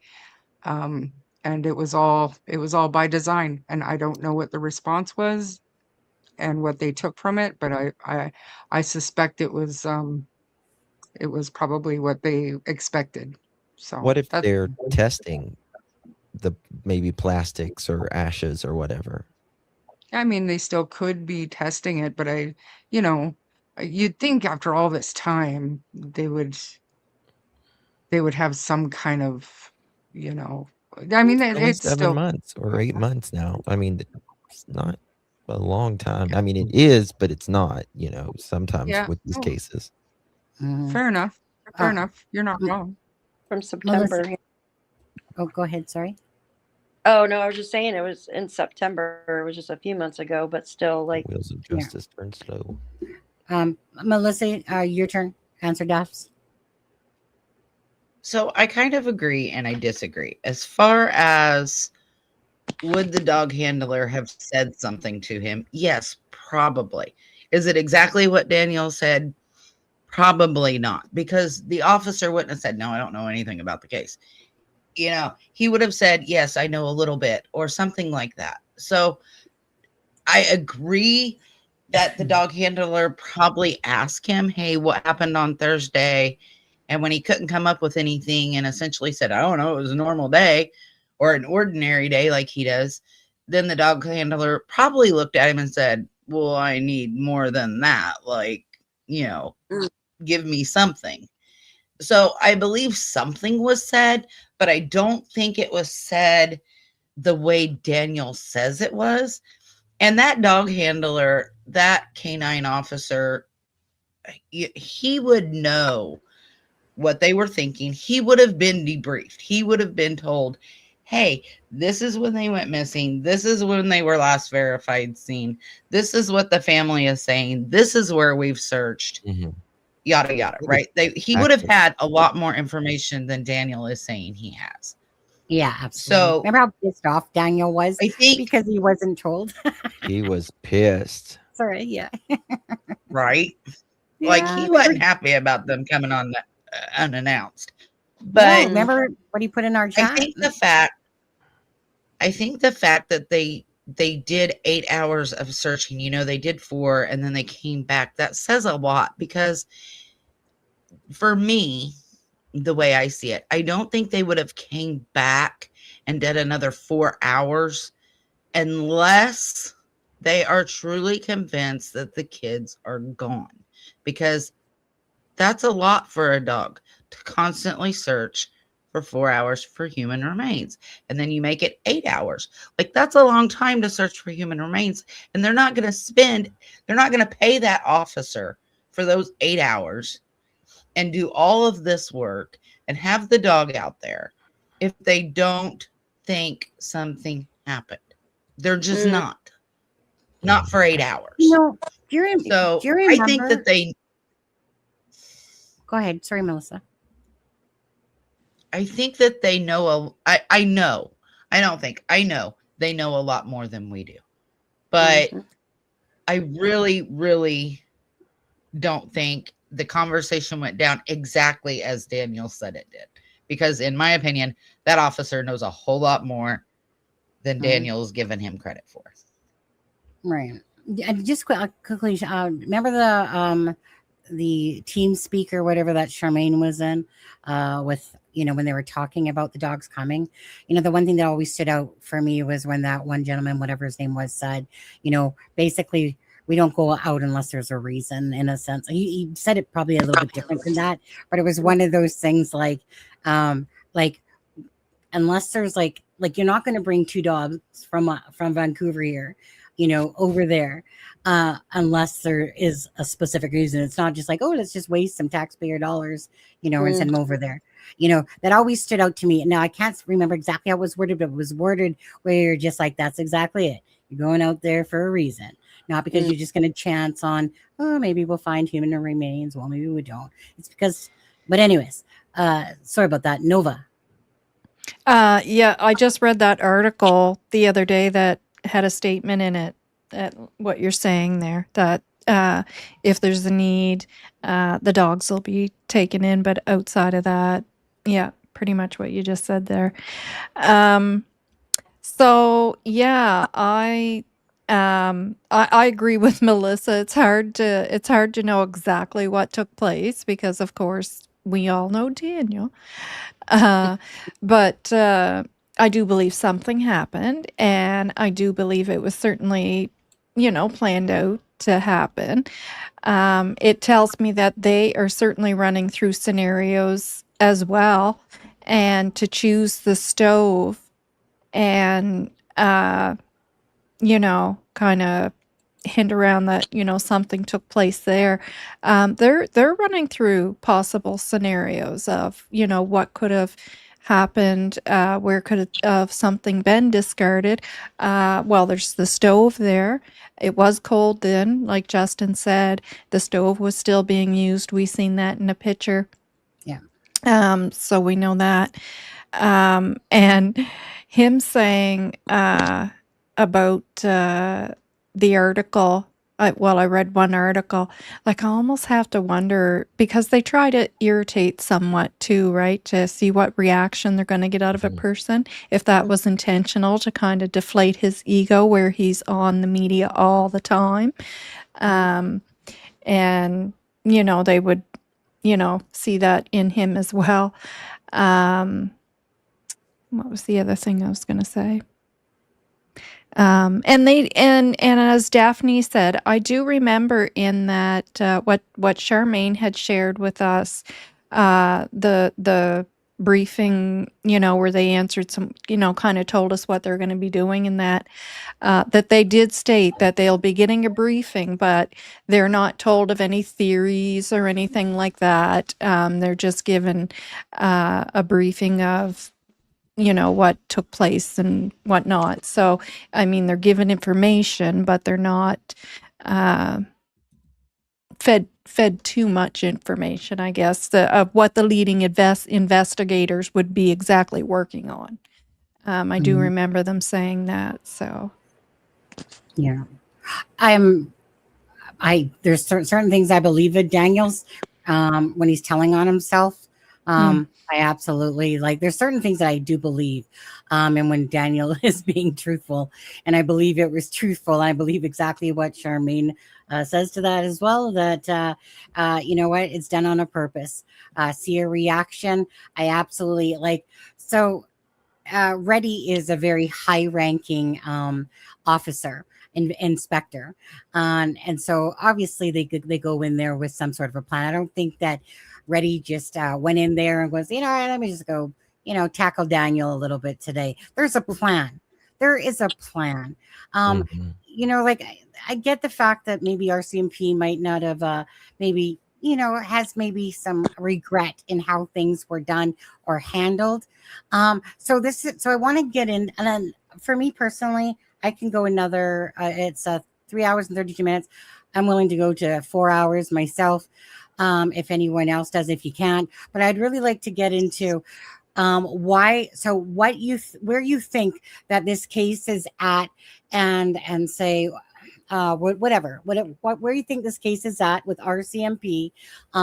Do you feel like that they know that it's family involvement? Do you think that they have an answer and it's just not enough of the evidence there, to obviously bring it forward? Because obviously they're putting out $150,000 reward, and they're basically telling you that, someone has information, and that could be family members. And I want to say this too, something that's been talked about.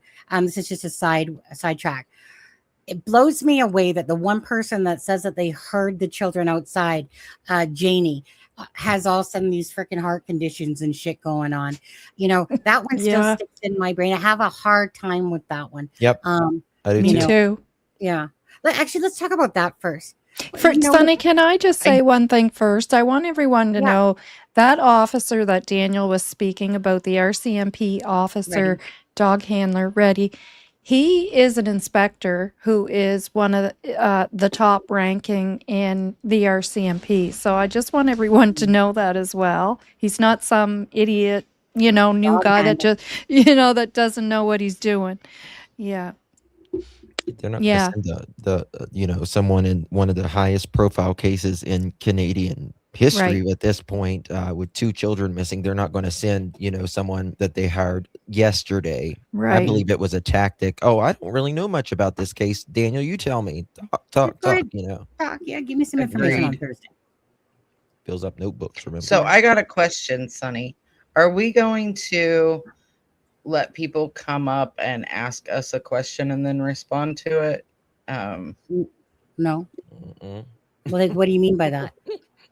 Hey, just one sec. Daphne's got to jump off, so can we give her the mic for a minute? Yeah. So, hey, yeah, Daph. Okay, question. I want to ask if you could say this before you get off. Where do you think the RCMP are at? Yeah. And what do you think happened? What is your kind of theory about that night, or what happened? Yeah. Well, I mean, we have the docs, and then we have. Well, I don't believe that they've been cleared, even though it shows us that they were truthful with questions. I do, in my opinion, with everything that I have seen laid out in front of me, I feel that this is still a criminal case, even though they are telling us that it's just a missing persons. I read today where they can absolutely tell us that it's a missing persons case, and so like the news can run with that when they're absolutely working behind the scenes thinking it's a criminal case. Because if they're close to something, they don't want to scare whomever away, right? They want that person to think that they're clear, they're off the radar, they're not in their midst, right? Like, that's how I feel with the RCMP. I feel that they are close to something. Just my thoughts on that. What was the other question? I'm sorry. Well, it was just really about what you feel happened yourself, your own personal theory. If you believe it's more family involvement, and kind of like what you feel like might have happened that particular night yourself. And then the other one was about RCMP, like you said. Okay, so what I feel about, I kind of have, I'm on the fence with two different things. So I mentioned about Malaya earlier, right? How she mentioned they were hyper and wouldn't go to bed. Thought maybe she had given them some. This is just my speculation. And then I keep going back to Malaya had a video call with mom at 3:37, and Cindy would have seen the kids on that call. I feel there was some type of conversation there where maybe Malaya was trying to leave. And because Daniel mentions he was outside with Janie doing the fence, but he mentions he has to go get his tools. Like, why the hell do we need to know that he needs to go get his tools, right?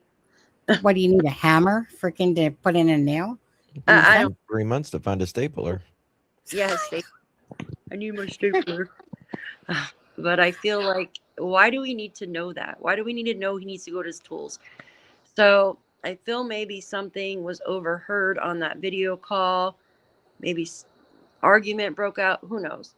Because it seems like everything went shady after they got home, even though it was kind of weird with the laundry and stuff on Wednesday and Thursday. Thursday's route too, but everything went shady after they got home that day. Like with the fence, the tools. Also, Daniel said the kids were already in bed when he got in, but yet Malaya says that the children went in at dark, and Daniel says he went inside at dark. So shouldn't Jack and Lilly have went inside the same time Daniel went inside that night? You know what I mean? Something's not. That part's all weird. Yeah. And then, Malaya can't even remember if the kids were outside playing or not. Janie just acts like she took off and the kids were outside playing while she went in for dinner. And it's just weird. And stuff. The raking, shoveling. Oh yeah, the reiki Janie stuff. Yeah. They should have took that rake and shovel and tested it. I'm sorry. They should have. They should have done a lot of things, in my opinion. Yeah. Okay, so Daph, if you need to go, thank you so much. Hopefully, another content creator that's on here, maybe wants to put on another Power Live or Mega Live and do it as well, because there's so many different things that, obviously when there's this many people, right, and then you're trying to do it. And I think we did a great job, by the way, Yes. of not over talking each other. But there's so many more points to this case than what we've talked about tonight, obviously. Yeah. So, Justin, and I know that you and Nova are a lot later time than us as well. Well, me and Charmaine. Well, It's Melissa, she's 10:57 here. yeah. Is it 10:57? Oh, so you're in Mountain Time Eastern. or Eastern. Central? Yeah. Eastern. Oh, it's 10:57. You said, did Yeah. you? Yeah. Okay. Oh, sorry. It's 7:57 here. So, Justin, what about you? Both those questions as well about where do you think the RCMP is with this case, and what's your personal kind of theory on what you believe happened to Jack and Lilly? Well, I've talked to different police and even FBI in the past, and one stuck out to me before, and he said, "There's the investigation, and then there's the investigation." And just because they're not telling us doesn't mean things aren't going on, right? Um, I absolutely believe they have checked all options um, 100,000 times over, and I think that I said, who was it? Sherlock Holmes. When you have eliminated the impossible, whatever remains, however improbable, must be the truth. And I think it leads back to one direction and one direction only. Us in true crime, it's not our first rodeo. It's certainly definitely not RCMP's first rodeo. There is this was a high risk lifestyle that they were living, and CPS involvement, volatile relationships, financial things going on. Daniel's children saying that he abused the kids. Malaya saying that he picked on Jack more than Lilly. There's black eyes. Teachers are concerned. A breakup that's about ready to happen. All of this, and I certainly believe that the RCMP is now looking at one thing and one thing only, and I believe that they are building their case as much as they can. I believe they need to find Jack and Lilly. Yeah. And secrets are not quiet forever. Something happens. Whether that is Jack and Lilly are found, or new types of evidence or technology rather comes about, or someone speaks. But I do believe Jack and Lilly will be found, and justice will absolutely be served, because there's too many people that is putting pressure on the RCMP, and we're just not going to take any other thing for an answer other than justice for those two kids when they were failed miserably while they were here. So that's all. Absolutely. Yeah. Thanks, Justin. Shar? Or Melissa, would do Shar? I feel like, I mean, so in the background today, this evening, I've been talking to a family friend who is also an RCMP officer here in Alberta. And although he doesn't obviously know anything specifically about Jack and Lily's case, but I was just asking him for more generalized answers to some questions that I had about protocol, about like securing the scene and all that kind of stuff. And the one thing that I'll bring up right here and now, because it relates most to the question Sunny posed, is just because I asked him, okay, what could the RCMP know to have them come out to the public and say, we have no evidence of an abduction. And now the public says, well, it's not an abduction, so we need to look elsewhere. And he basically said what I already knew, that just because they said they don't have evidence of an abduction does not mean they're still not considering that as a possibility. That just simply means that they have no evidence that can prove that it was an abduction to focus all their efforts that way. Just like they have not come out and said that they have enough evidence to focus on any one scenario. I think it would be foolish for anybody to rule out abduction completely. I know what the panel believes. I know that everybody here thinks that it's a 1 in a million shot that 2 little kids would get abducted at the same time on this rural road where barely any traffic goes by. I get it. I understand it. But lightning does strike and people do win the lottery, and predators are everywhere, and you never know when or where they'll grab. They're beasts of opportunity. And although I have serious concerns and questions, obviously, like everybody else on the planet, about why Daniel is inconsistent, why he is outright lied, why Malaya is so quiet, why Janie can't be consistent, why it seems like Janie couldn't stand the kids. I have all the same questions as everybody else, and it's troubling. It is.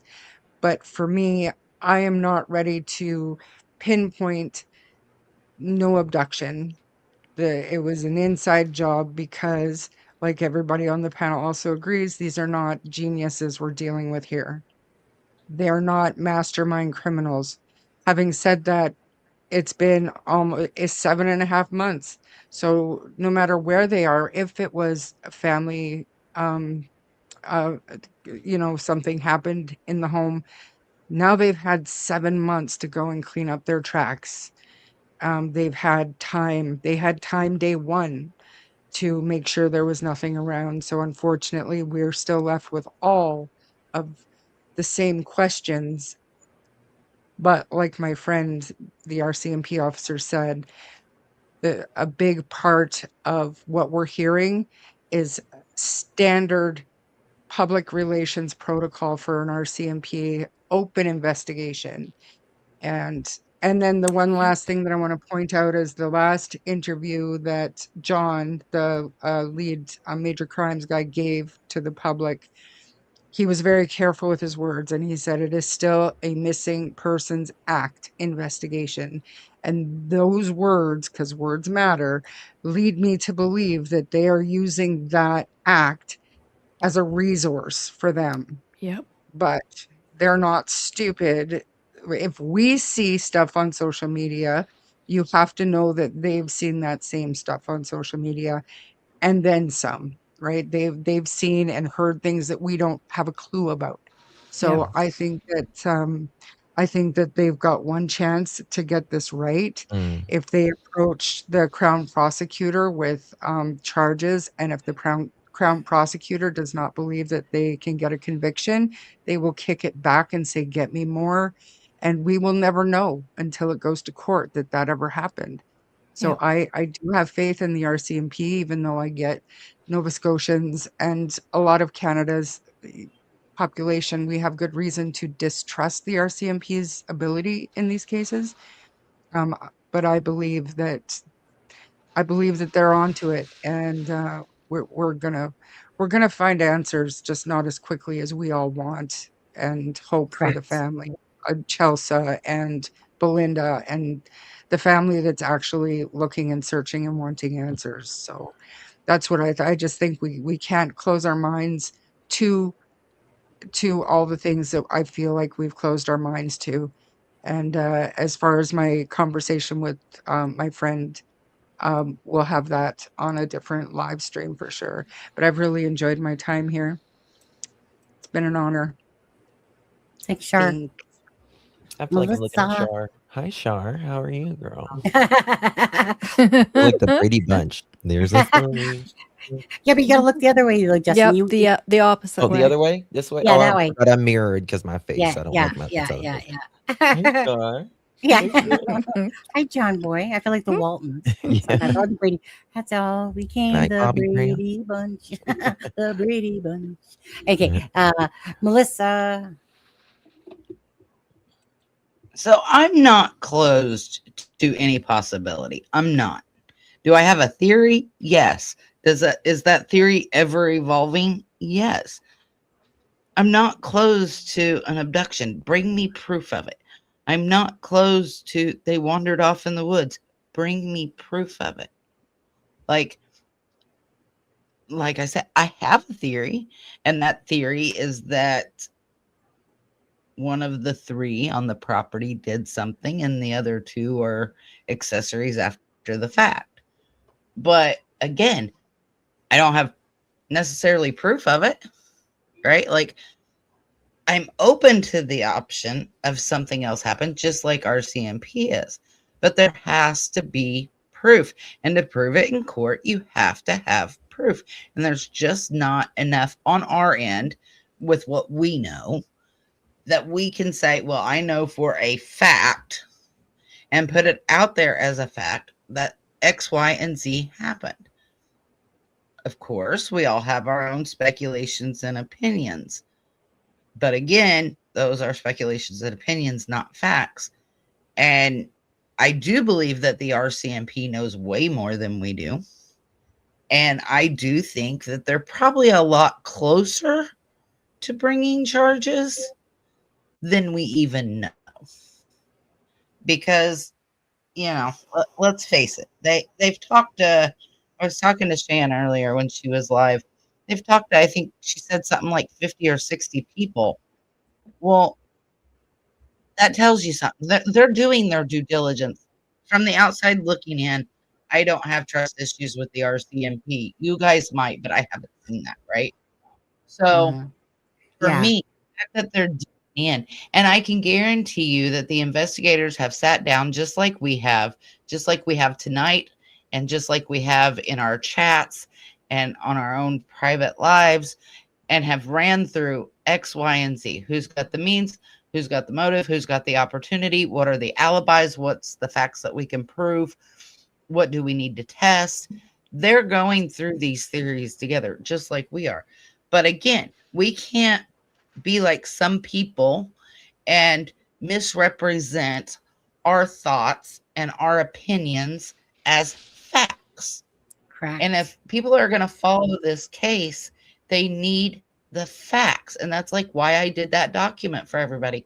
I did it for you, and then you shared it out. And, I even seen Justin using it yesterday.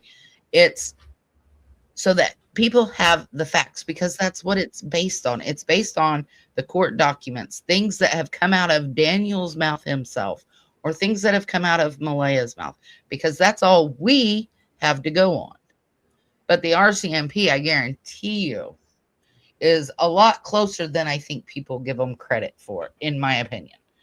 But again, if we keep it factual, and we've proved tonight, we can keep it factual. We can back up what we're saying. We can back it up with facts, whether it be court documents or out of their mouths. And we can get together and we can talk it through and talk it out and try to keep Jack and Lilly out there, because Jack and Lilly are the focus of this case. Just like Darius is the focus of his case. We've got to keep the kids front and center, because Belinda and Chelsea deserve to know what happened and where they are.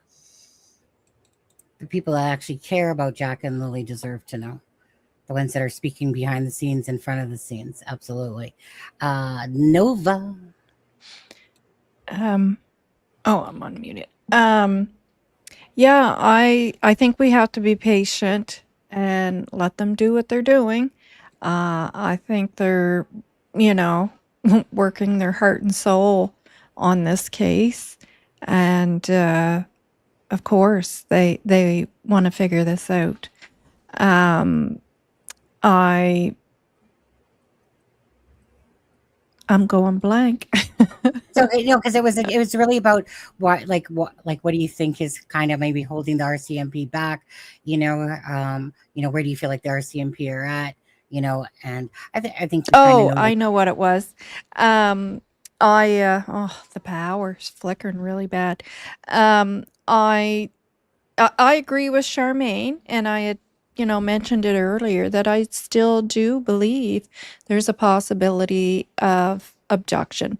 And people, we have to remember when, abduction doesn't necessarily mean stranger. Typically, an abduction is someone known to the children or the family, or someone that's driving by all the time and sees them out there playing. And that very well could have happened. I still have, uh, I'm the same as what the RCMP say. Everything is on the table. Everything has to be, or you're not. You can't be one-minded, and anything is possible. So I do think that is still a possibility. And 100% with the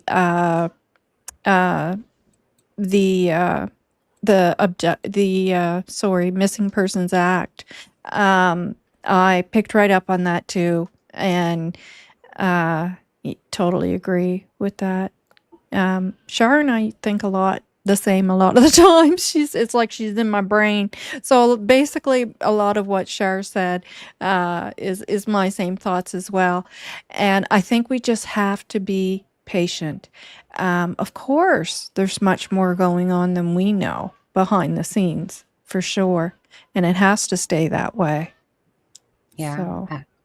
I mean, RCMP has doubled down and continuously say that there's nothing to show that an abduction happened via whether it was a stranger or family member. They have doubled down on that. Now, that does rank in the very lowest possibility of what happened to the children. Now, True. But do we eliminate it all? Again, we would be silly if we still didn't have an open mind to everything, even the in the woods thing, even if we think it's one of the most likely impossibilities. For me, personally, what this case has shown is that I feel like the RCMP absolutely are not idiots, absolutely have Daniel's and his number dialed in, tried to create a friendship that Daniel feels like is like his besties, Yeah. just, like type of idea. And we all know that that's ridiculous, and that they're there to solve the case of Jack and Lilly.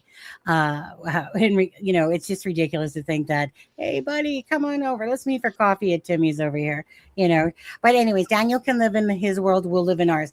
Now, I personally, like, out of all the scenarios, feel like the family involvement is the most likely.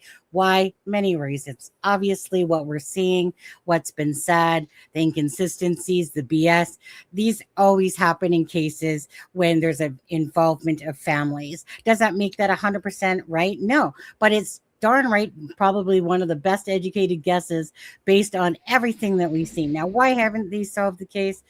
Again, you have a rural area with lack of digital data. You got cameras that aren't working. You got really a lot of the word of what Daniel's saying and stuff. But obviously they need evidence to back that up. Now, I personally believe something happened that I think that the relationship led up to what happened on Friday. And it was just like, again, there's always a reason to something. I don't think that it just, I think that Daniel definitely was doing meth that night. I think he lost his shit. I think that there was an argument. In fact, no, I know that there was an argument. So I just think that it was like a bunch of stuff with Malaya leaving. Who knows what Malaya might have said to him that day? Like, F you, Daniel. I'm sick and tired of your bullshit. And he does meth, freaking loses his mind shit. Who knows? Right. Daniel just really seems to, again, go back to the whole thing for the reporter saying that he was more focused on the relationship with Malaya. I feel like because of being such a rural area, that the lack of evidence, I feel like that, of course, if there was evidence to charge without bodies, then, but I don't feel like that's the situation here. I feel like they absolutely need Yeah. You know, a bunch of evidence, you know, like you would have to have quite a bit when you don't have the bodies. But I feel like that they need the bodies at least, you know, and I think that they're lacking in the evidence area. I think that they know what happened and that they're absolutely working on the scenes behind what happened. Daniel can live in his world. I like to stay in what seems like it's the most like reality of what typically happens in situations like this. Like Justin said, you know, we got the CPS reports. We got, you know, we're hearing about all these black eyes. We're hearing about Jack strapped down in a chair. There's, like I said, there's going to be more information to come out, guys. There will, but and people are waiting for more documents to, you know, and stuff like that. But it, to me, Yeah, it just get on really that. boils down to that the RCMP know, they know what time it is, and I feel like at some point, Jack and Lilly will get the answers. Justice will be served for them. And until then, we'll just have to keep trying to bring awareness to Jack and Lilly, you know, talk about whatever we want, really, inconsistencies that don't make sense still, because that's kind of what you got to do if you're, you know, trying to keep a case in the limelight. You know, you regurgitate information over and over. And maybe like Justin there caught on. Good catch, by the way, Justin, when Daniel went to say blue or black, but I think Yeah. probably maybe black, but it came out sounding like blue. Yeah. And then he goes on to say about the white Pathfinder. I think those are like slip ups. I think that there's like a lot of lies being told from the people that are on this property. And I'm just one that knows that. And I think a lot of content creators know that at the end of the day, we're just going to wait for the RCMP. They're the ones that need to, you know, get all the information, gather it from whatever witnesses, et cetera, et cetera, et cetera. And then hopefully at some point that answers come out from Jack and Lilly. I have patience, but I don't have patience. I hate seeing the fact of two beautiful children, and to watch what the actions are happen. I find it disgusting. I just find it very disgusting what's going on with what the mother's acting like, what Daniel's acting like. You know, I mean, Janie, whatever. I mean, to me, she's, again, you would have, unless nobody heard any vehicles. I think that the vehicles did happen that night. I think that that's exactly what Reddy was kind of insinuating. Like, Daniel, there's not enough details, dude, in Thursday because you're not giving us the truth. You know, but anyway, so I just think that it's lack of evidence that's holding, but I do feel like they absolutely got the number of what's going on with this case. You don't think Tucker would have heard? Yeah, Tucker, I know, You don't right? think Tucker would have heard? You don't think he would have heard? Come on now. Free Fluffy. Yeah. You know what? If you guys don't mind, the last thing I know that some people might roll their eyes on this one. I don't care. But the last thing I want to touch on is Daniel was recalled in for an interview, right? And about the blanket. And so what do you like? So I believe Daniel planted the blanket. Does anyone believe that he didn't plant the blanket, or do you guys all believe he did plant the blanket? Okay, if he most likely did. To what point and purpose? I mean, this to me, this type of thing illustrates the intellect that we're dealing with, not a criminal mastermind, not thinking things through. It's a really good example of what we could expect from this individual in terms of planting evidence, cleaning up after himself. I mean, it's just I don't think so you need obvious. I don't think you need a criminal mastermind to get away with crime. Same. Not I after agree. 7 months. I agree. Not after 7 months. Absolutely not after 7 months. Because I if he think, yeah, allegedly, if he did something and he knows where they are, he's had all this time to go back and make sure there's not a trace of anything to be found. So I mean, I get it. yeah, but yeah, I think a lot of times, especially in cases like with these missing children, there is the location is big. The location, it's these rural areas where there's not a good phone location and all of that. There's not a lot of people out there. It's not a lot of cameras or anything like that, in my opinion. And yeah, I think, and to be honest with you, if someone goes and moves remains, that is very, very risky Yeah. to do that. It's very risky because you're essentially redoing the crime again, right? You would be Right. moving, and that's more cameras that can see you, more evidence, all of that. So if someone does that, they are dumb as hell. I think so. Do you guys believe? Oh, I want to say one thing first, and I'll ask you guys something. Okay, so let me say this, and I want to say this to the people that think that Haley planted the blanket. Honestly, don't you think that Haley would have been polygraphed by the RCMP if she had anything to do with planting of She the didn't blanket? plant the blanket. No, That's the only person that keeps giving this. foolish. Well, just like the other day, right? And what I was trying to give to Justin, that someone that he kind of put up, but he put up the one and then later the other, was the interview versus what he said. I know I had nothing to do with it. I know Malaya had nothing to do with it. Then there's that text message where he says, I am 99% sure that Cindy and Malaya had everything to do with this. And it's just another thing that Daniel talks about that is always inconsistent. He always totally blames Malaya, blames her side, blames side. All I know is when Daniel blames Malaya's side, you guys look back to Daniel on this one. Do you believe that the children, first of all, just to ask, children alive or deceased? Deceased.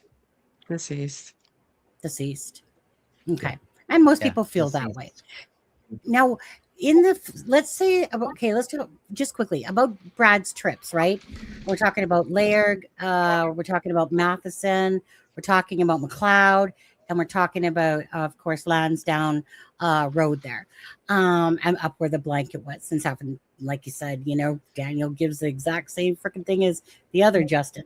But your guys' own thoughts. Do you believe that the children, how far out would you say that these children are? Where, and do you believe that they're in water or in earth, or where do you guys think? I'm just curious where your thoughts are. I believe that they are. I think they're near water, but I don't think they're in water. I think they Same. are most likely. I think probably the most crimes that happens when someone is disposing of someone's remains, they're on top of the ground. Most people think people are buried, but they're actually on top of the ground. But generally with loved ones, they do a burial. But burial takes a lot of time and a lot of energy as well. But I do believe that they're probably, in my opinion, under a cliff or close to water. And how far out do you think that they are, proximity from the home? I would say, I go by miles, so I would say 8 to 12 miles. Okay. There's 2.2 miles in a kilometer. That I do know. It's one thing I remember in school. Yeah. So go ahead. No, go ahead. No, I was just going to say, Shar, your thoughts on Jack and Lilly, close to home. You think that they're within that search area of parts that they didn't search? What do you think? I think that they're outside the search area. I sadly think that there's been plenty of time to, and I mean, I really think that he was, I didn't say it, but there was just enough time there to take them further than anybody would believe. Two children would wander away. And I do believe, I agree with Justin. I don't think that they're too far from the surface, but I think that once the snow and the rain season and everything comes and goes and we get some nicer weather in Nova Scotia, I think certain things will become unearthed. And I'm hoping. you'll see a hunter or something like that stumble across something, in my opinion, but definitely outside the search area, not far outside the search area. I believe that what Justin clued in on with Justin Smith's statement and what Daniel had told you in August, I think that that is key. Mhm. I think you get to the closest point to that route outside of the search area, and you might be onto something, sadly. Mhm. Can I say And that something was, just 2 seconds real yeah, quick? go ahead. Also, how they are found is going to immediately rule whether this is if they are got lost or, because if they are buried, you don't Yeah, bury yourself. that's Just right. remember that. That's why I say they are the Just remember that, evidence. boo-boo. Okay. Just so Not, you but know. if they're not, you've got animal predation that could scatter remains too, right? So it sounds terrible, but I truly hope that they're protected wherever they are until they can be located. I just hope they're found. Yes. Just answers. That's Yeah. what Belinda Yeah. and that want. They want answers. Belinda's already resided to the fact that Jack and Lily, are deceased. Obviously, it would be a hope and a prayer and a miracle if it was otherwise to this, but it's just answers. And sadly, I hate to think of that part because that means that the children, are no longer with us and they should be. And children are just innocent. They're innocent. Yes. Pets, children, innocent. And it just disgusts me when games are being played or different shit when it comes to children. It's just, as a parent, and Justin, I didn't know you had 3 children until you said that today to me. Again, as a parent, we all know, and we're all parents. You just know that you could just never fathom something like this happening at all. And then having that biggest hole in your heart because every day you have to wake up to this nightmare that's going on about, a missing loved one. And you just don't have any answers. And we're almost coming to the 8-month mark. And that's just sad. I know that cases can take really long, because again, if they lack evidence and need stuff to, and it takes time, and that's what it's going to need to take if it brings answers for Jack and Lily. Go ahead, Melissa. About, obviously, do you think that they're close to home in water? I agree with Justin. I think that they're close to water, but I don't think they're in water. But I think that they're close to water. I agree. I think they're close to water. I think they're in a shallow grave, honestly. But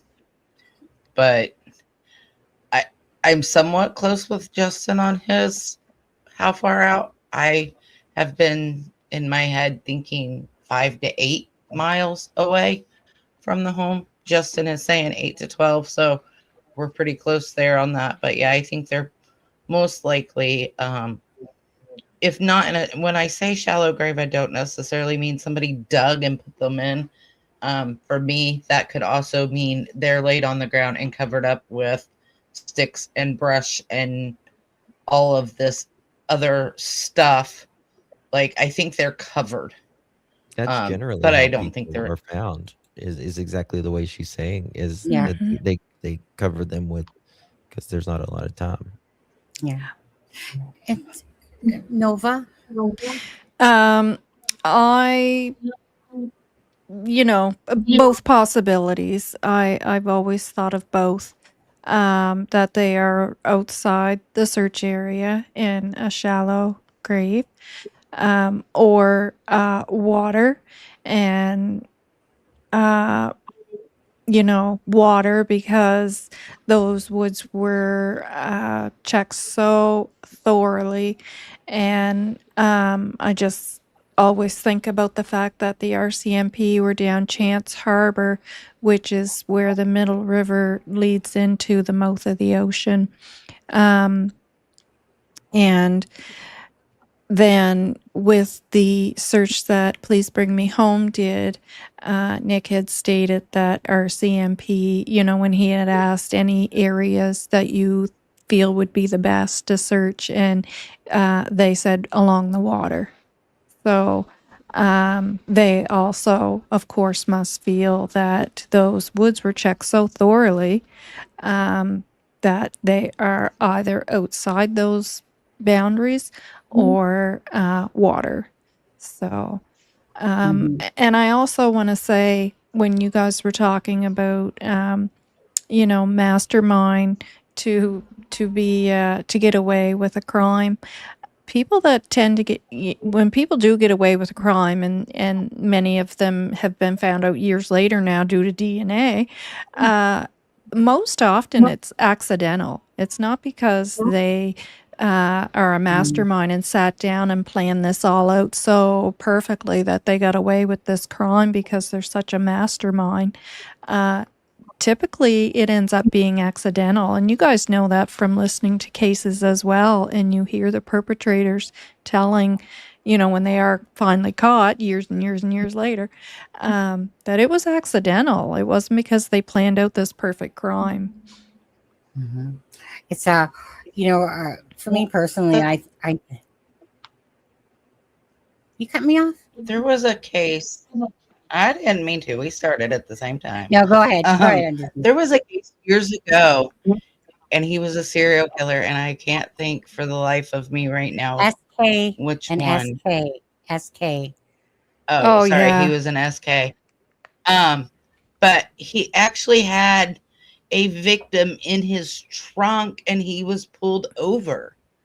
And they didn't it was the victim, they would have caught him red-handed, right? So yeah, I agree with what Nova was saying. A lot of times I'm not saying that they're all masterminds. I think they're very lucky. I think that the fact that they are so far out and in such a rural area, that is helping them, because it's not like if you live in a town, or like me, I live kind of in a suburb, and I'm used to the country. If I go out to my dad's, I could, take somebody out and unalive them out by my dad's and never be on video, and never have, because no cell service, no video cameras, none of that, right? Whereas if you live more of an in-town situation, you've got the cameras and everything. I think the fact that they live so far out and in such a rural area has helped whoever did this, whether it be family or otherwise, get away with this to this point, because those babies will be found. We will not stop. I know I won't. I know Justin won't. I know you won't. Char won't. None of us will stop, right? And it bugs me. We're not going to stop. We're going to figure this out. I personally think that if Janie's got a shovel and they got bins there on the property, what is the banking going to tell you? Fuck all. It's going to be to me about that night of, that it wasn't to me a plan, something that was planned, maybe the relationship was going fucking south and all that stuff. But I don't see it as being a planned thing. I think of it as either Daniel lost his shit, something like that, in my opinion, that they're again, it's a rural place. What do they need Janie shovel for? Dig a shallow grave somewhere. The 4 trips, let's say, again, Brad's trips that he talked about, he said there was one particular where it was 20 minutes, but he said he could hear the vehicle within earshot, but there was a one trip where it was 20 minutes that it was, I think that was at Laird or McLeod. Trying to think of which one that one was. But anyways, so I don't know. I think that a lot of the area was searched really well, for sure, but there was definitely, if you look at the mapping, it kind of veers off the one way. I still feel like they could be. I don't feel like they're too far away from home.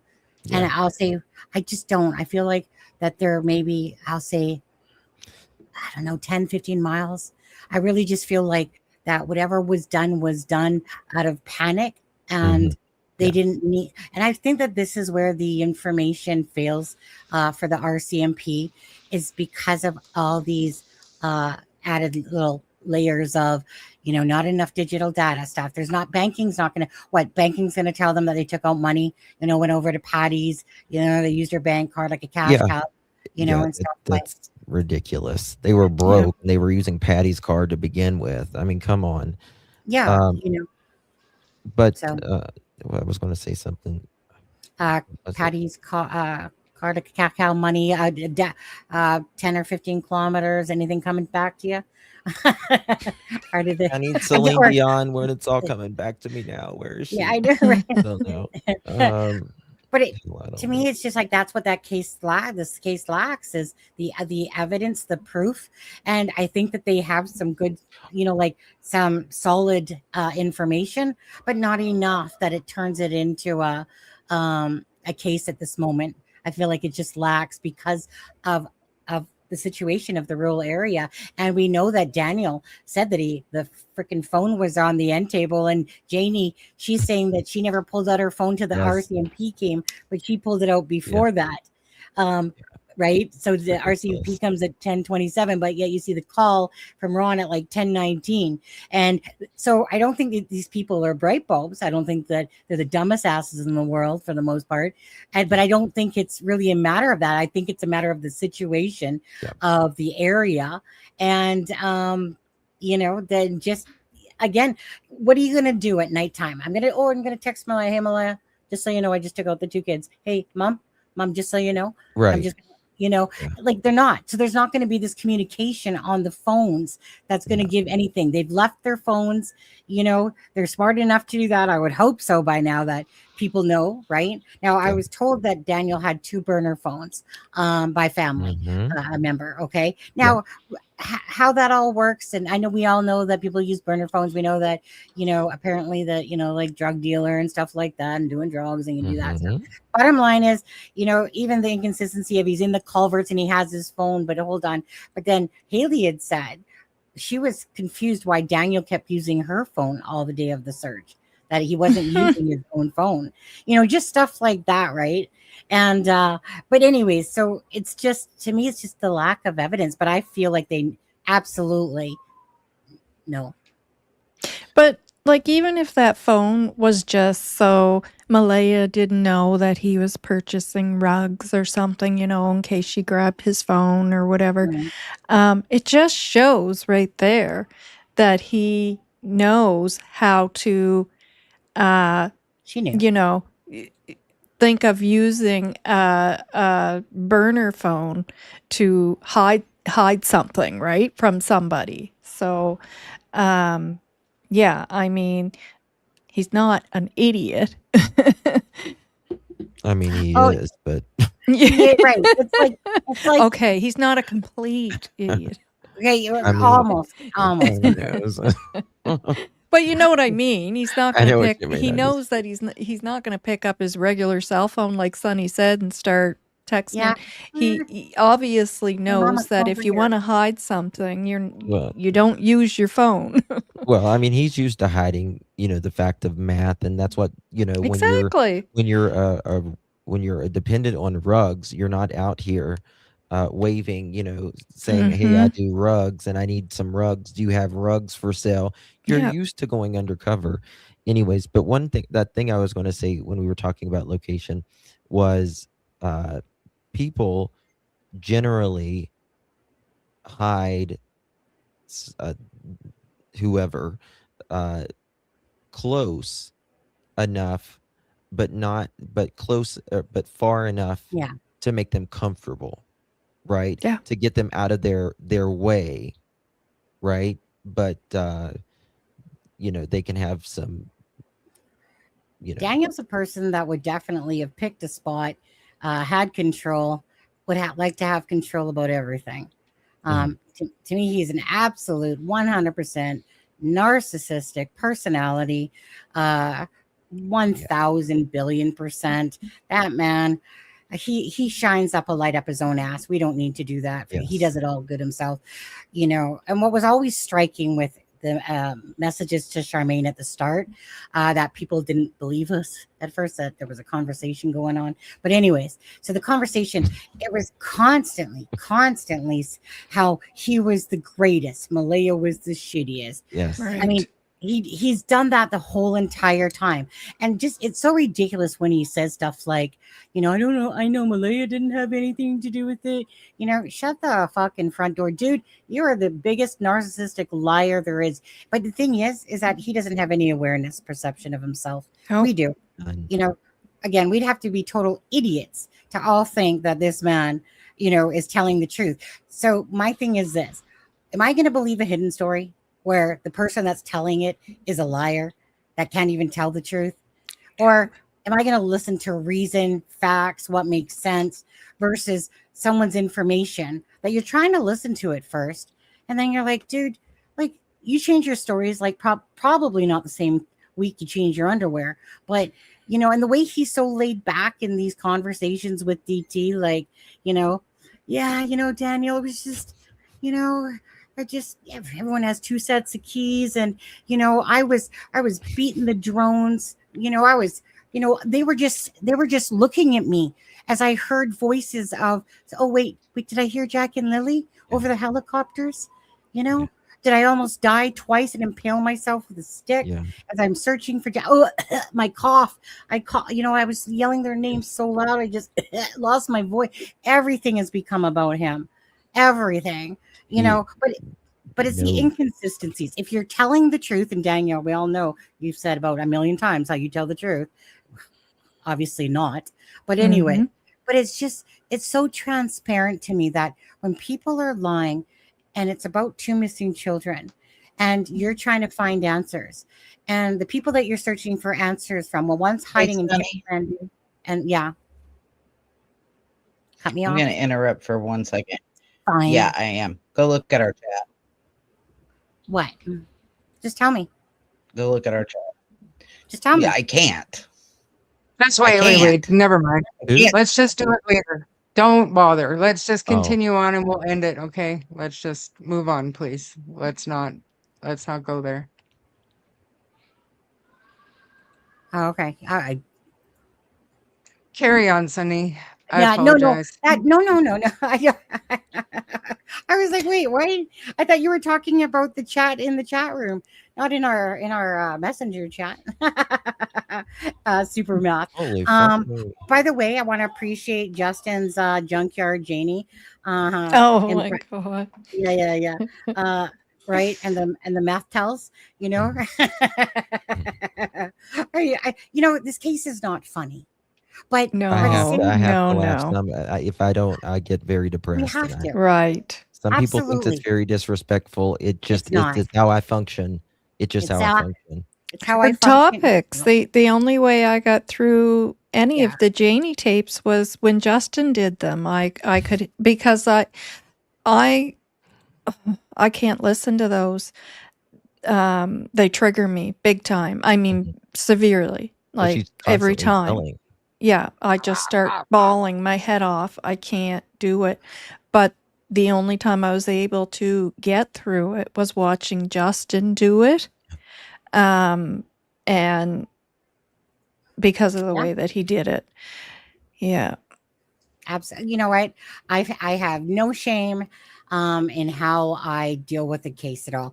Never are we ever here to take away from the missing and the murdered, but you have to be lighthearted as well, because it's too thick and too heavy of a space to be in. And honestly, if we took the whole Daniel Martel side and just put that into a video, the licking of the lips, the constant inconsistencies, the stuff, the KFC bucket comment he made to me, go give birth to a KFC bucket, his Netflix deals and stuff, like he's making a mockery out of Jack and Lilly's case. He's the biggest mockery. Absolutely. You got to hear Justin do the description of the car and the keys. Oh, yeah. Wait, do it, Justin. No, like he was talking about, because, there's two keys, right? And then he was like, I pulled there on the side where the swamp is. And he's like, I was getting out of my 2017 white Nissan, because that's Malaya's 2017 4-wheel, 4-cylinder, 4-tire Whole car, description. right? With their 2 keys, right? So Do you I get it? went. What's the VIN and then number? yeah, it just keeps saying it over. I'm like, yeah, 4 wheels, 2 cylinders, 4 tires, 2 keychains. That's hers. That's hers. Yeah. because That's what we need. Mhm. You know. Yeah, just so many preemptive Oh statements. Lord. Mhm, mhm. What do you He gave this us book, yeah. everything but the VIN number. Yeah, yeah. Yeah. Yeah. Mind you, it's you guys, just ask you guys. So obviously the RCMP were at Ron's and the RCMP were at the sawmill. I think right there those things are kind of telling as well. So we the Kia Rio or whatever vehicle exactly that was, and Brad says 1,000% Kia Rio, but apparently Margaret owned that vehicle or something like that. But Daniel had been driving it or something like that for a year and a half, he said. So he knew that sound, right? He knew that loud ass sound that started up every day and blah blah blah. And like I said, that's why he said, that what stood out to him was that loud sound. But it was funny because I was watching Trish James. If you guys don't know her, she's a tarot card reader, and she had said, like, in one of her reads the other day, I was watching her. She's one of the few that I do watch, and she goes, "There's something about a missing vehicle," and I'm like, "Yeah, where's this vehicle Yeah, that was tell us used how that that is. night? Please. And is it in the water somewhere? Like, what happened to this vehicle? This is where you wish you knew someone at the DMV to be like, hey." Can you just look up Margaret? So do you guys? Someone got to be here from Canada working at the fucking DMV watching us, mother. Email, we keep our sources.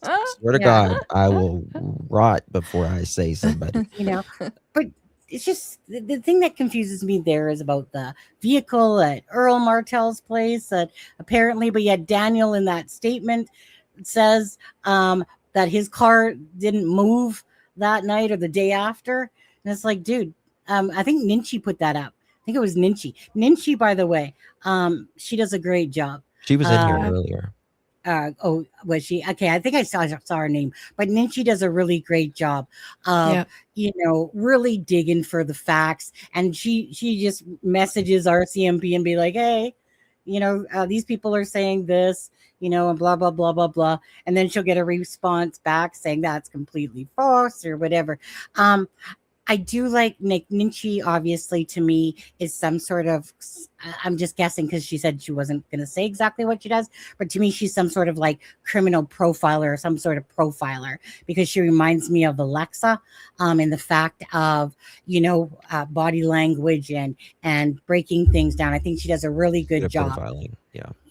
Yeah. And so I think she does a really good job. I mean, there's obviously we all make mistakes and stuff like that throughout our reporting of the case, but I really enjoy listening to a lot of Ninchi's stuff as well. And Zach Jackson, if you're in here still, don't think I didn't love you, buddy. This was just kind of like 7 people was more than enough. And it was just kind of like, hey, want to do a live?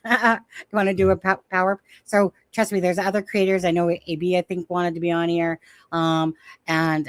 Anyways, there's a lot of other content creators, like Charmaine said at the start, that, obviously cover the case that do really good work. But you can only allow like 9, and 9's too many. Like it was already been long enough with 7 people as we were trying to do round table it, but it was a very great live in the sense it wasn't a bunch of over talking.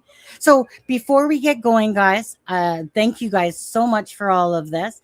But what would be anything? And if any, like I said, if one of you creators want to do a live, after Christmas, man, I'm freaking off for 2 weeks, by the way. So just saying, I'll be doing some more. That's good. But I just need to get through Christmas. We all need to get through Christmas.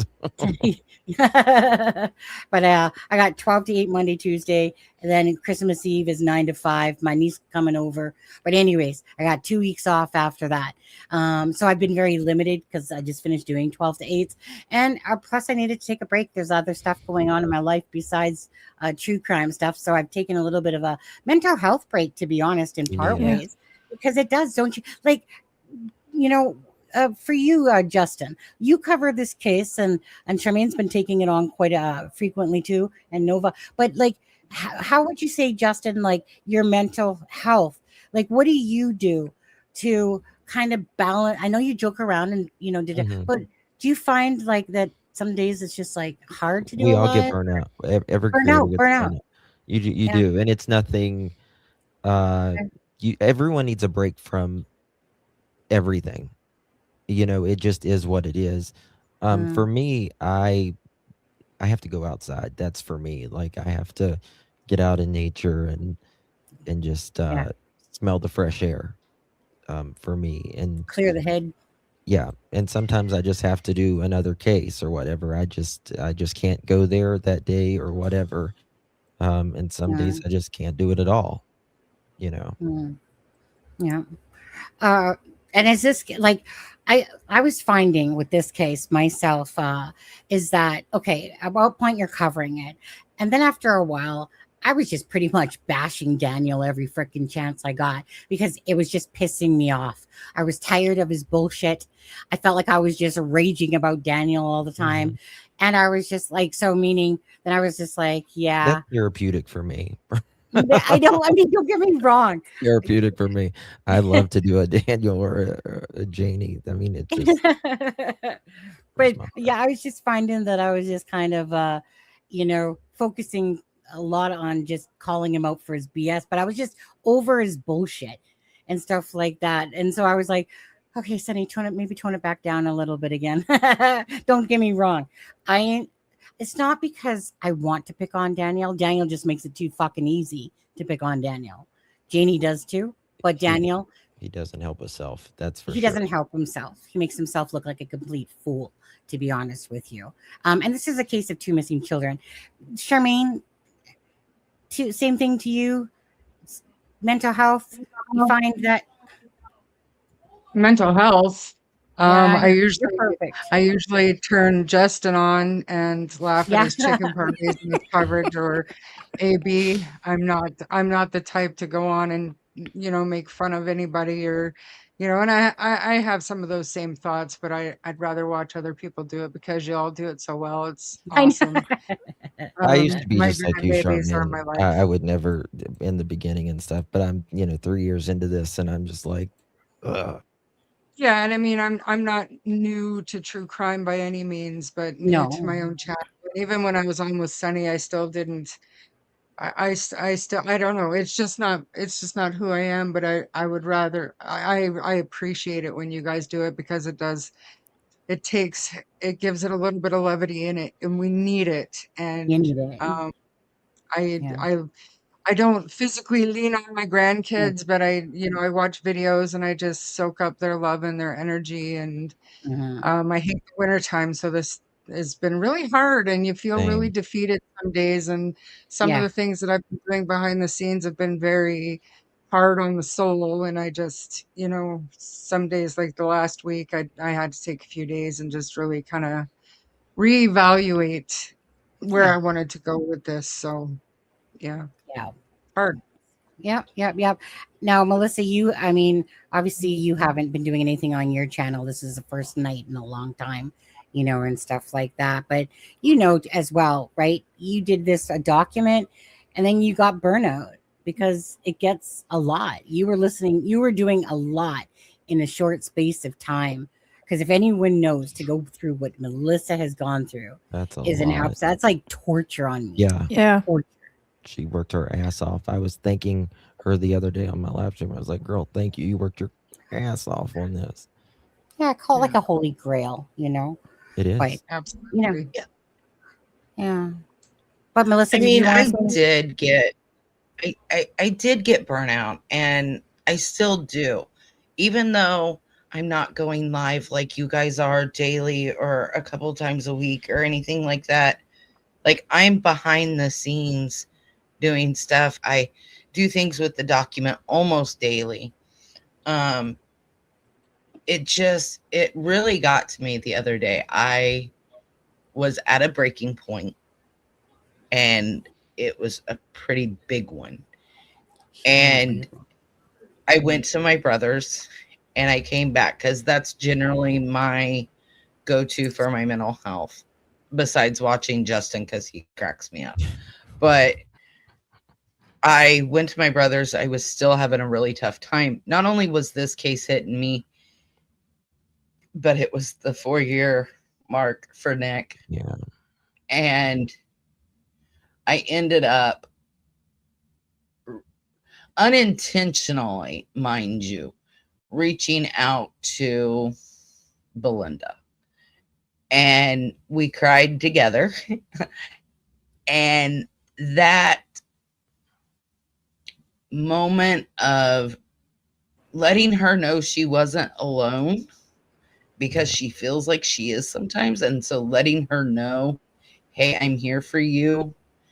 And just having somebody else to talk to really helps me out sometimes. Really, I just have to ground myself. But creating this document really, yes, it was a lot of work.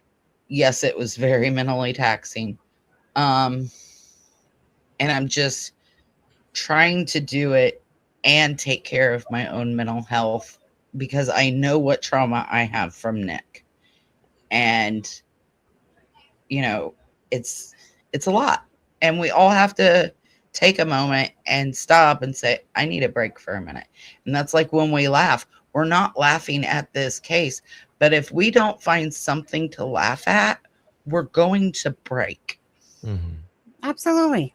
Mm-hmm. Yep. And Nova, you guys, I know I've gone longer than I said I was going to go. Oh, my bad. Nova. That's okay. I took a nap today, a nice long nap. You were preparing, weren't you? Yeah. So yeah, exactly. I knew. For me, well, you guys know I have health conditions, and that's my focus. Like I have a routine. I have to follow it. And if something is starting to, pull me down, I have to take that 2 or 3 days off. When I got sick there, I have to just shut it down and take that time off. Of course, you guys know I have great enjoyment with my grandson. I just love him to pieces. And my family comes around a lot, because they'll come, do you need us to grab you something? Or we're going to the store or whatever, to the supermarket. They take the baby over all the time. So I have so much enjoyment with him. But sometimes it's sad too, because I look at him and all the love that we give him and see the life that he has, and then it makes me sad too, because then I think of all these cases and just think, why those poor kids, Mm-hmm. it's so sad. But yeah, I just make it a definite that I have to care for myself. I have to, because my condition will just go downhill too quick, and I have memory issues that'll get worse. Like I just have to take that 2 or 3 days off, and then come back to my lives. Yeah. Yeah. Which I've been doing a lot of this month myself. Yeah. Other priorities. It's not that Jack and Lily aren't a priority, but Mm-hmm. I mean, shit, I went headstrong for like definitely Yeah, 6 you months. sure So, did. working full time, yeah, and then sitting there covering it and stuff like that. And then, yeah, you just get to a point that I got other stuff. I got my shifts going on that are later in the night and stuff like that. And I just, honestly, I go to either comedy. So I want to appreciate Justin, and I want to appreciate Dolly Vision as well. So that, yeah, when I want to laugh and stuff like that too, I have a good chuckle out of it and stuff like that, because again, if people want to be serious all the time, and in a case that's heavy hearted and stuff like that, sorry, I live my life by laughter and stuff like that, but I take things like this very seriously. Yeah. So the last thing I'll just say, so anyways, so all you guys, much love to however you guys do your channels, and however we do them. For the haters out there that are going to hate all you want. Don't care at all. For the people that are in this for the right reasons and have kindness and beautiful hearts and really just want to support channels in a sense and stuff like that. Thank you guys for being here. There's always going to be haters. Couldn't be asked to deal with those people Yes, they whatsoever. are. They're not important in my life. No. In my true crime life. I listen to Justin every night at bedtime too. That's my bedtime routine. When I go to bed, I watch you guys usually in the day, but my bedtime is Justin when I'm just all snuggled under that nice warm blanket, and I put him on in my ear pod and I listen to that voice. And Because I'm most Southern and I talk slow.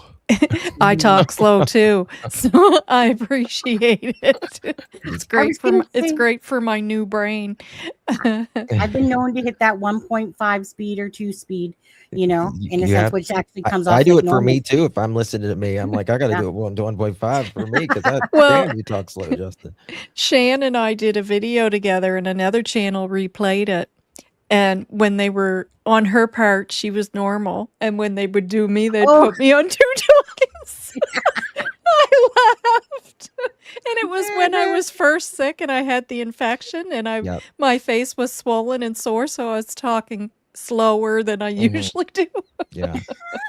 I had Lyme's 5 years ago, Lyme's, and I was so sick for such a long time. And I had to go to Cleveland Clinic and all that.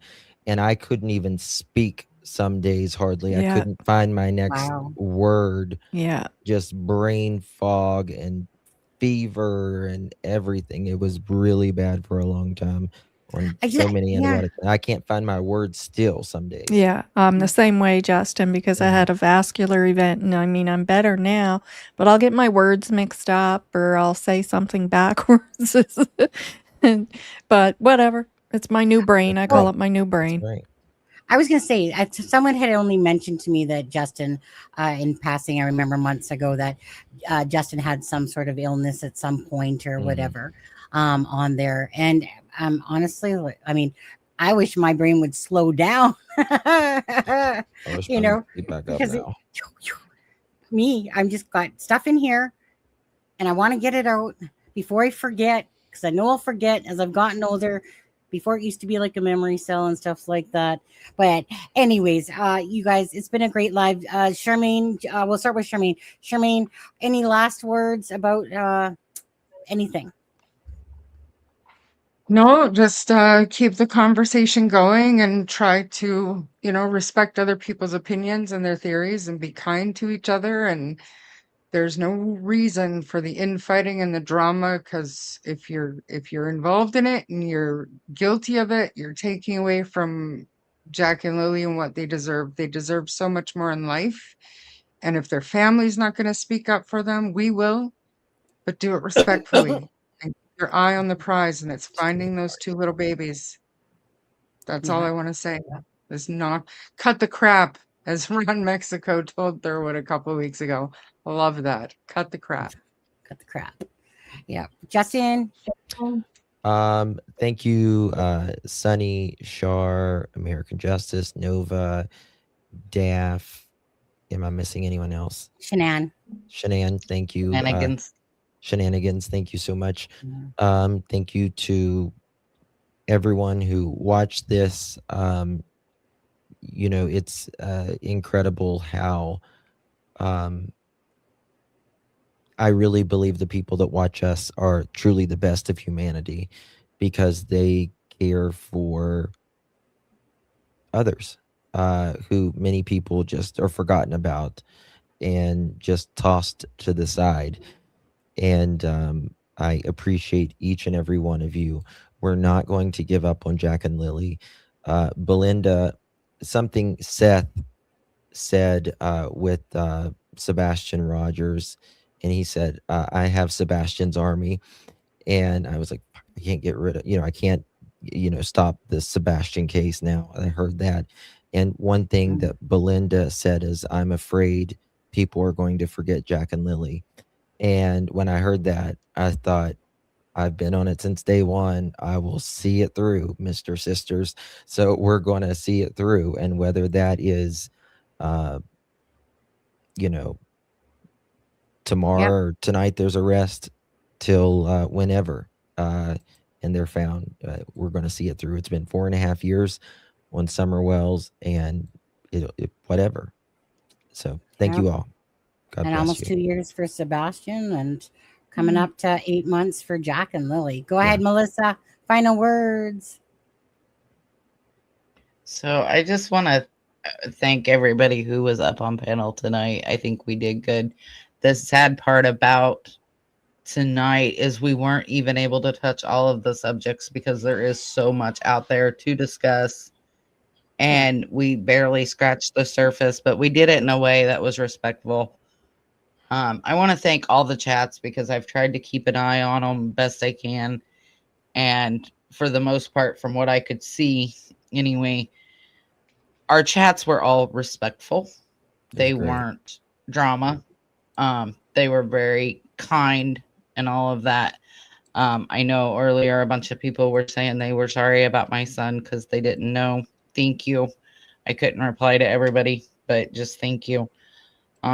We're not going to give up. You know, Belinda had posted the other day that, you know, I forget what day it was, and she said, and the voices are silent. And it's like, we're not silent. We're not going to stop. We're in this for the long haul. You know, I've been with you through Sebastian. I haven't really watched a whole lot of Summer Wells, but we're not going to stop. We're not going to stop looking for the babies. We're not going to stop looking for the truth. And we're going to continue. Those of us that were up here anyway, I don't know about everybody else, but the ones that were up here are going to continue spreading the facts of the case. And that's all we can hope for. We're going to keep their names out there. And God bless the family. I know I can't say that enough. Like, I get it. Much love. Yeah. And Nova? Just, you know, be patient. Let the RCMP do their job, and, you know, just be patient. And everyone keep talking. Keep talking. And thank you to everyone for being here. Thank you for having me on here. And I'm so happy that I came across all of you. I had my channel before I met you all, but I was newer, probably like a year, maybe a little bit over a year. So now I really do look up to all of you guys and think of you as mentors for sure. And lots of love to Belinda and Chelsea and other family members as well. And just keep talking, everyone. Keep talking. We will. I know I will. I think we all will. Lots of love. Yeah, and so I guess I'll have my final say on this, you guys. Again, thanks everyone for joining tonight. It's been a pleasure. Justin, I was on a live with you once, I think, for a little bit, just on Crime Line and Lies, I think it was that night. If you recall. Or Shares, that one. Is that what's that one called? Oh, wait, that's something about voices. Yeah, voices behind the wall or something. Yeah. Voices behind the wall, yeah. Again, I do love when I have the time to watch your show, and I have fallen asleep a couple times to your show in the last week here, for sure.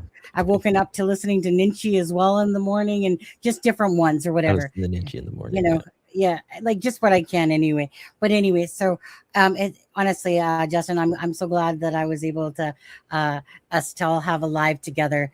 Yeah. I love your dedication to Jack and Lilly. I like your authenticity, and stuff like that personally. But anyways, it's been a pleasure. Charmaine knows she's obviously my BFF, kind of, sort of, a little bit, whenever she bullies me around and says I have to be. But I'm so glad that Charmaine started her channel, a channel that brings awareness And Charmaine definitely has a lot more time, and she's been doing a lot of lives and stuff like that. I can see the support even in tonight's live. Most of them were all in, a lot of them were all in Justin's channel because, you know, he got those good numbers. He got pretty much like usually 800 to 1,000 or something typically in his lives. And Charmaine had a good couple hundred during her time today again. And for me, it's all about just, you know what, bringing awareness and attention. Melissa, again, never looking for limelight, just wanted to help out with the documents. You know, Nova, again, just a beautiful heart, beautiful soul. I'm so glad as well that I ran into all of you guys along. Oh, is that your hand up? Well, I was just no, I just wanted to say all the links to all of these creators are in my description. So go sub up to every one of them. Yeah, as well in mine for this live as well. All the links for each of the channels, all 7, are here as well. So again, bottom line is Jack and Lilly, they deserve answers. You guys know that I've made many tribute videos and stuff like that. And I do that as my way of saying that I care, you know, and everyone has their own different way of doing, you know, how they feel about the case. And, you know, I just really appreciate authenticity, genuineness, and that no matter what, even if we get something wrong, that, you know, we back it up with putting out the right information if we got something wrong, but that we're here for truth and justice for Jack and Lilly. Whether you like some of us or you don't like some of us, doesn't matter. Jack and Lilly is what matters, or cases are what matter to the missing and the murdered. So I want to say thank you guys all for being here, and everyone that's in chat, all the donations. And I'm not going to show them all, but there was 46 between the channels of some donations and stuff. So bless you all from all the people that were doing that. Yes. Thank you. So that's what I got to say. Jack and Lilly, bless and thanks to all the people that have been speaking out, speaking up, from family members to neighbors like Brad Wong or Justin, and Melissa, sorry, not Melissa, and Belinda, Chelsea, and other family members, Haley, different ones behind the scenes as well. So thank you guys so much for trying to bring justice for Jack and Lilly and Anthony. Lilly and Jack, Lilly and Jack. Lilly and Jack, Lilly and Jack. Yeah. Okay. So with that being said, you guys have a great night. Another thing quickly, I wish all of you a Merry Christmas, you know, and biggest blessings to all of you guys. And if anyone's gonna have a hard time during Christmas time, because a lot of times Christmas time is a hard time for depression and for people that don't have anyone and stuff like that. I just want to say biggest hugs, prayers to all of you out there. You have us. Yeah. You have us. We're Exactly. with you in spirit. And I go live on Christmas evening because there's a lot of people that doesn't have a lot of, you know, and so I'll be there. Merry Christmas, Happy Hanukkah, Happy Kwanzaa, Happy whatever you do, and may God bless you immensely in 2026 and everything you see and do. So thank you all. Pleasure. Same to everyone. Yeah. All right, guys. We're just gonna people are gonna leave, but I'm gonna play out the clip for Jack and Lilly for their video. Yeah. Thank you, guys. Good night, everyone. Good night, everyone. Lots of love, lots of positive vibes. In the woods where shadows lay. Merry Christmas. Merry Christmas. Jack and Lilly went to play. On a rainy May afternoon, now we whisper hope soft too. Echoes of laughter fill the air, but where are they? We stand in prayer. Oh, Jack and Lilly, where have you gone? We'll hold on tight through this endless dawn. In our hearts forever you'll stay. With every prayer we send your way.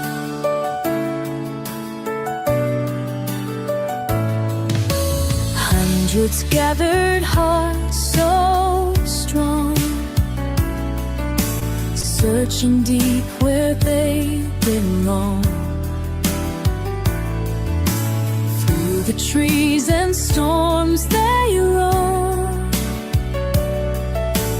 wishing every child came home. Fatigued but fierce, they won't give in. For every soul we search within. Oh, Jack and Lilly, where have you gone? We'll hold on tight through this endless storm. In our hearts forever you'll stay, with every prayer we send away.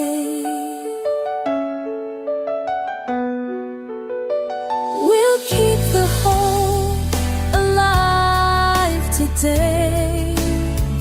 In the silence, love will lead the way.